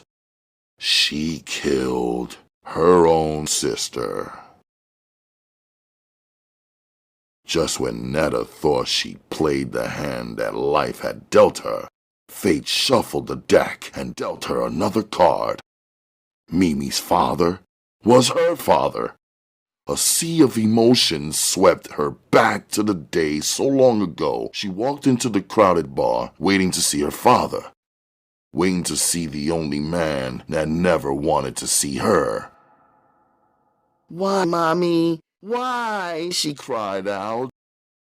Never ever calling Renee that, she saw her so still, but there was no answer. All the pain of abandonment and hatred she had for her mother for so long, to find out in the end how much she loved her, had ate her up too. She never cried for her mother. She never cried for anything.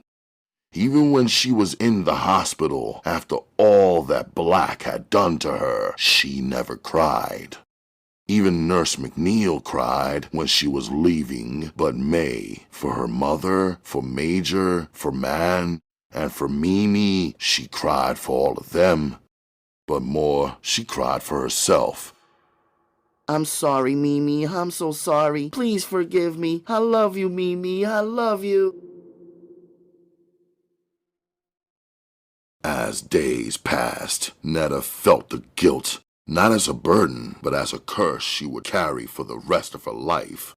For every day God gave her life, she would have to live with what she had done. How could she, though?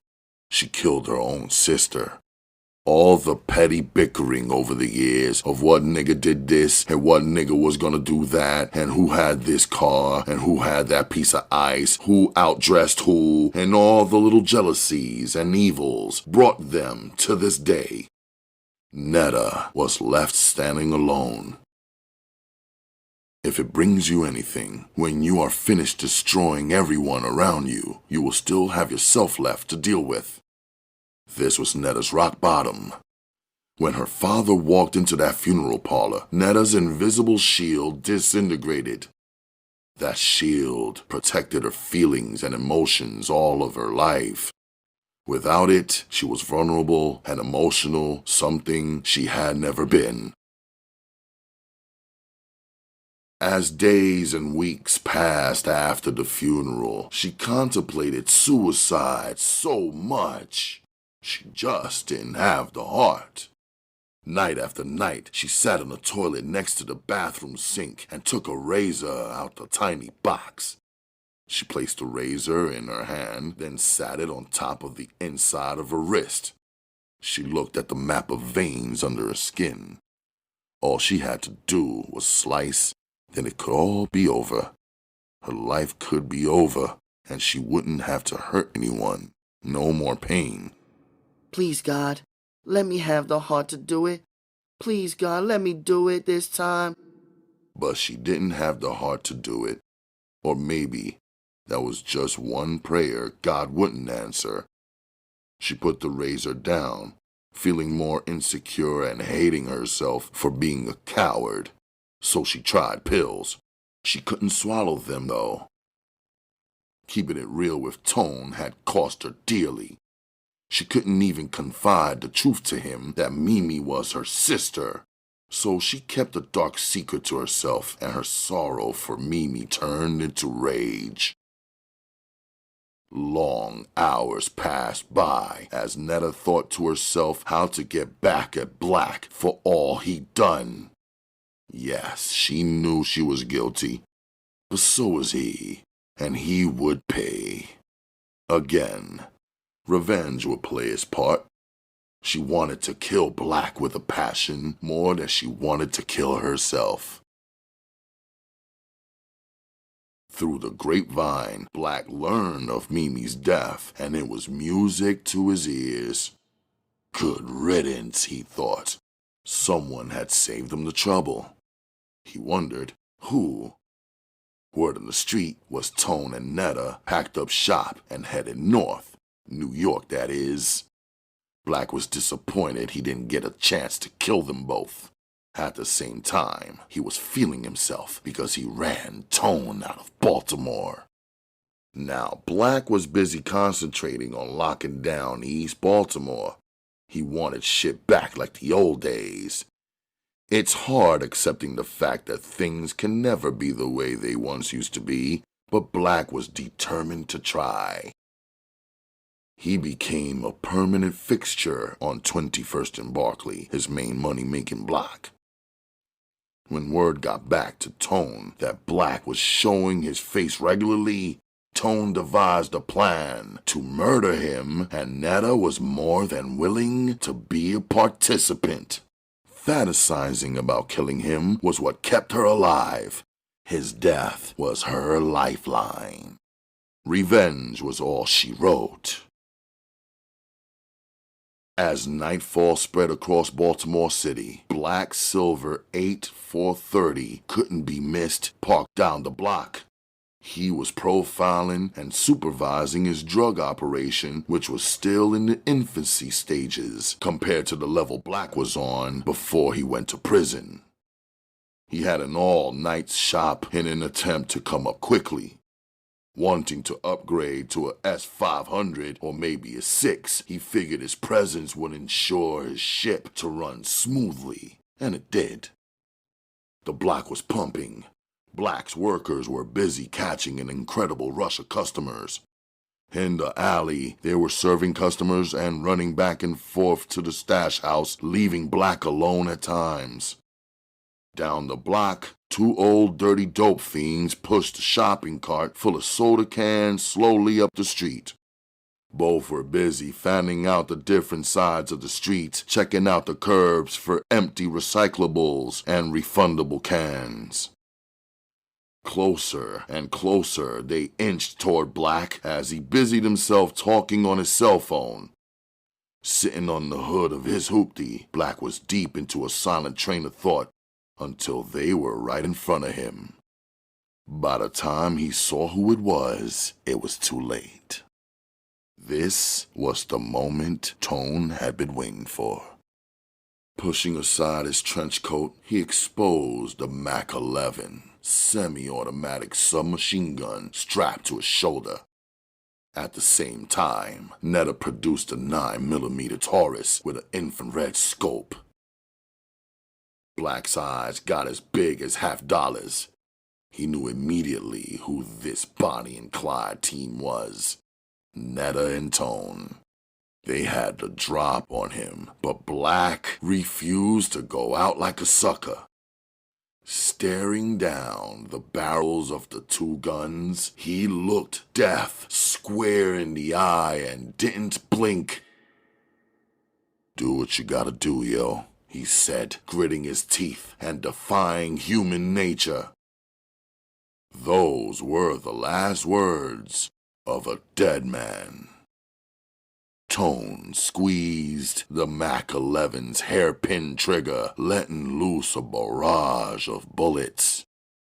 The gun spit shells everywhere, each shot jerking Black's body in a different direction, knocking him off the car. Netta moved in for the kill, running around the car to where Black had fallen.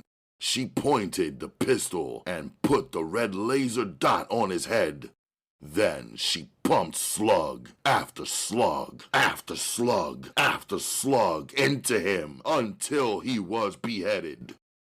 Tone stood back and watched as Black's head exploded like a ripe tomato. "Come on," he said over by her side. When Netta was done, she spit on him, desecrating his body as he had her. By now, Black's workers heard the shots and came running. Seeing Black laid out, drowning in a pool of his own blood, they began firing at the two fleeing figures.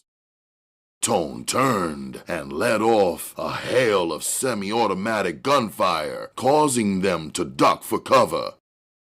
This allowed them to turn the corner, putting some distance between the crime scene. Just as they left the block, Stink rode up on his motorcycle. Speeding, he'd heard the shots from blocks away. He pulled up where the crowd had gathered, and there on the ground he saw his big brother. "Black, no!" screamed Stink as his mind went blank and he couldn't think. "They went that way, Stink!" a worker yelled as he pointed. "A guy and a girl!" another one yelled as Stink took off after them, gunning his bike in their direction. Making their way safely to the getaway car, Tone and Netta were home free as they drove down North Avenue. They were careful to obey the speed limits. They didn't want any problems making it to I-95. Traffic was usually heavy for this time of night, and they moved at a slow but steady pace. Tone reached over and grabbed Netta's hand, signaling his approval about what they'd done.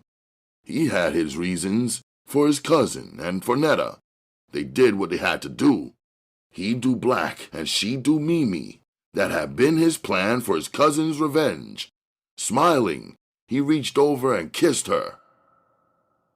"It's gonna be all right, you know. I love you, Netta. I love you, Ma." Gaining ground, Stink was helped along the way by innocent bystanders who had pointed out the getaway car. Riding his bike like a madman, he maneuvered in and out of cars, through the blocks and the streets, looking for them. With a gun in his waistband and his hands securing him to the bike, he was unable to wipe away the tears rolling down his face until he stopped at red lights and stop signs. "Is that them?" Stink wondered. Up and ahead, he could see a black Chevy at the red light. Stink slowly began to cruise between the stopped cars in front of him toward the traffic light. At the light, Tone and Netta were contemplating their own thoughts. He was heading back home, I-95 north straight to New York. He had big plans, too. He was ready to open up a nightclub in his Bronx neighborhood. It was time to leave B-More, and he didn't want to wind up like his cousin Man. Tone didn't want to die and his family have to travel like that for him. B-More wasn't his town, and he certainly didn't want to end up doing no time in prison for a murder rap either. He didn't know which was worse. Netta was in her own trance, thinking about her new life in the Big Apple. She wanted to get out of B-More and away from all her demons. There was too much pain, too much misery, and too many old memories for her in this town. Bringing his motorbike to a halt right before the light changed, Stink pulled up to the driver's side window of the Chevy. Calmly, he stared at the sight of Netta on the passenger side. As the car pulled away from the light, he reached into his waistband and geared his bike. He screeched through the moving cars down the white skipped lines in the middle of traffic until he reached them. "Tom!" screamed Netta as she saw Stink pull out a .44 Magnum from his waistband and began blasting. The automatic spit bullets shattering the glass, hitting Tone in the side of the head. As his chest slumped over the steering wheel, daft reflexes caused his foot to mash down on the accelerator, sending the car flying into the path of a metro bus. The black Impala hit the bus head on. The car flipped over twice, then slid down the street upside down, going backwards, headed towards Stink, where it started. "Oh shit," said Stink as he revved his engine and tried to get out of the way of the flying Impala. Unable to, he rode the front tire as the back tire went up in the air.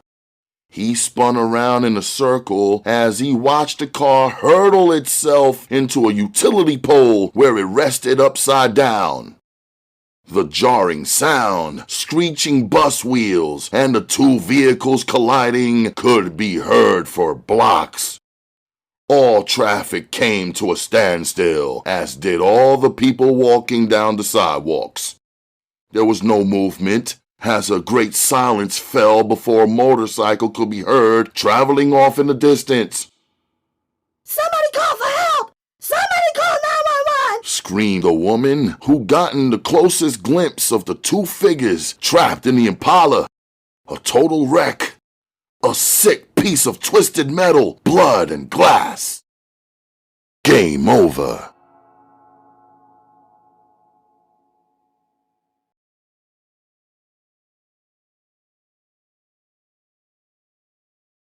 Epilogue.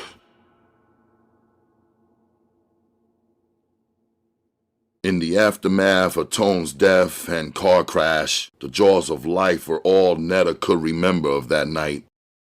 She didn't remember the crash or the days leading up to it, but she did remember her last conversation with Tone. He was so excited. He came back for her after the car stopped moving. She didn't want to go with him, though. Even though she was in pain and had nothing to live for, she wasn't ready to give up quite yet. I love you, baby, she whispered to him before falling into an unconscious state. Other than a minor head concussion and a few broken ribs, Netta emerged from the accident unscathed. Once again, she had cheated death.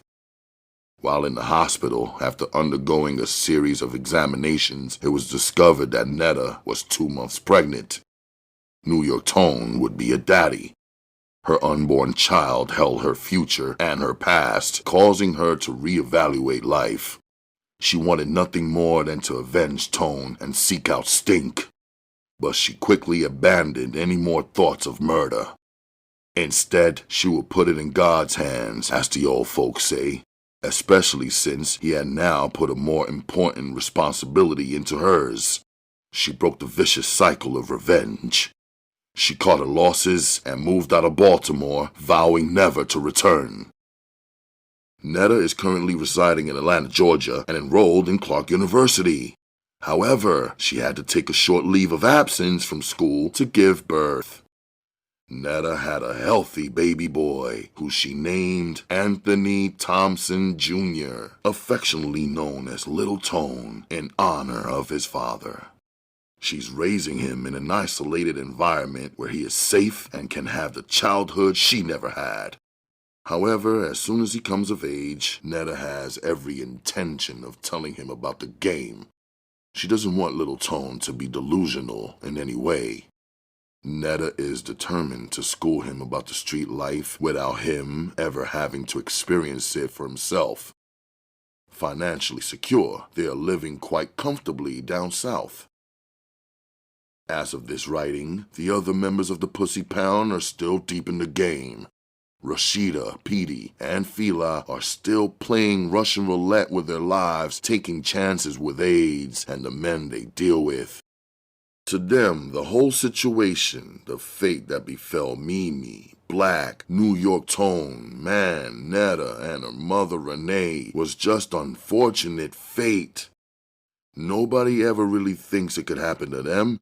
Death, that is, until it does, and then it's too late. Death is always a reality in the game. Miss Tina, Mimi's mother, is currently raising little Timmy as best she can by herself.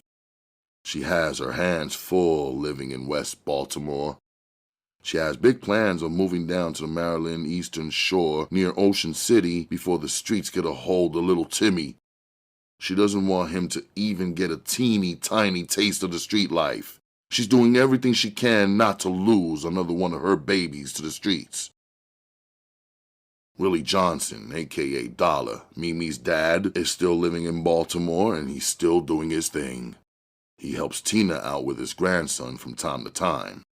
Rumor has it that he has a contract out on the life of the killer or killers of his daughter. After his violent death, Stink took over the reins of his brother's drug operation.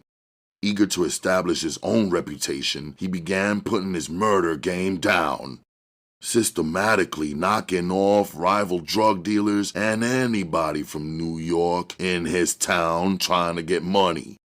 This led to his subsequent arrest and conviction on triple homicide charges.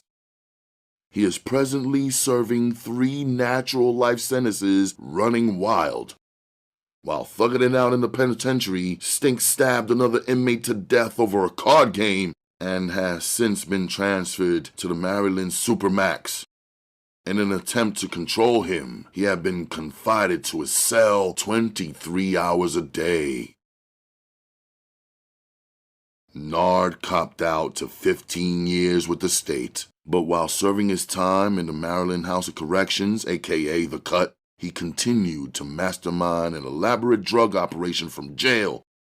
He was indicted on federal kingpin and conspiracy charges.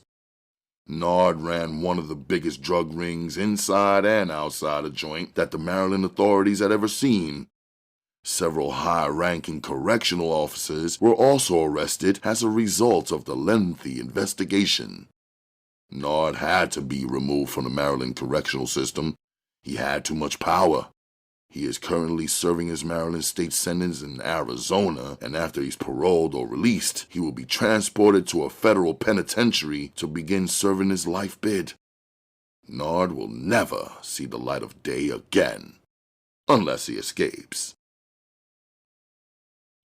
If life was fair, there wouldn't be any ghettos, or any nettas, mimis, blacks, or tones. But since life isn't fair, the ghettos turn out more black youth every day like the ones you just read about here. A simple twist of fate here, or break in life there, and these characters could have been anything in life they wanted to be. But a cruel fact of life is circumstance. The majority of circumstances dictate the course in life that we take. Circumstances dictate our choices in life. Only in theory do we control our own destiny. So right or wrong, left or right, good or bad, life-altering decisions are made like these in the ghetto every day. At an early age, if placed in the same situations, do you think you'd make it? How? Think about it before you rush to pass judgment or condemn someone else. Food for Thought by Meow Meow Productions CEO and author Terry Woods. I would like to leave you with a thought or something positive to think about. Sometimes when I'm out here, I sort of feel like I'm standing alone, and all around me are different tunnels. They're dark and scary, but at the end of one, there is a light. I'm so alone and confused. I know this tunnel must be the one. It must be right. Halfway through, the light disappears, and just as in life, there are obstacles to face and decisions to make. When that light goes out, I just want to get back to where I started so I could try again. Try another tunnel to find my way. I know if my mind ain't right and I don't do right and make good decisions based on values, principles, morals, no matter what or who that obstacle is, if I don't make the right decision and do the right things, it would be a struggle. Hard to survive, hard to live. And sure enough, there is another tunnel all lit up. So I say, yeah, I'll try this tunnel, 'cause I got to get somewhere. I'm really trying to get to where I got to be in this world. And maybe the light will go out. Maybe it won't. But if it does, I must get back, get my mind right, and start again. I will not lose. I will find that path for myself, and I will reach the end of the tunnel, because I am the light. Now give in to him raw. I think if I don't get through that tunnel, I might not ever find that happy spot. I don't want my time wasted. My shit is worth a lot. Past platinum and diamonds and German automobiles. There's evil in them tunnels, little valleys and tall hills. And the more that is done is the more that comes. I think if I do unto others, some will and some won't, but I can roll with the good and the bad 'cause I'm going for broke. I can face any obstacle, brush off hitting pain, and even though I just stumbled, shit's still okay. See, there was a brother. Of course he was black. He caught my stumble. My nigga had my back. Shit's bright and I'm alright, but I'm hungry now, my stomach's aching. Wait a minute, I don't feel my wallet. Shit's now missing and I'm not playing. Please tell me that the brother that just helped me didn't pocket my bread. I really needed that to make my comeback, so I had somewhere to lay my head. I hustled when shit was mad tight, put in mad work, and made sure my shit was right. Lord, no, not again.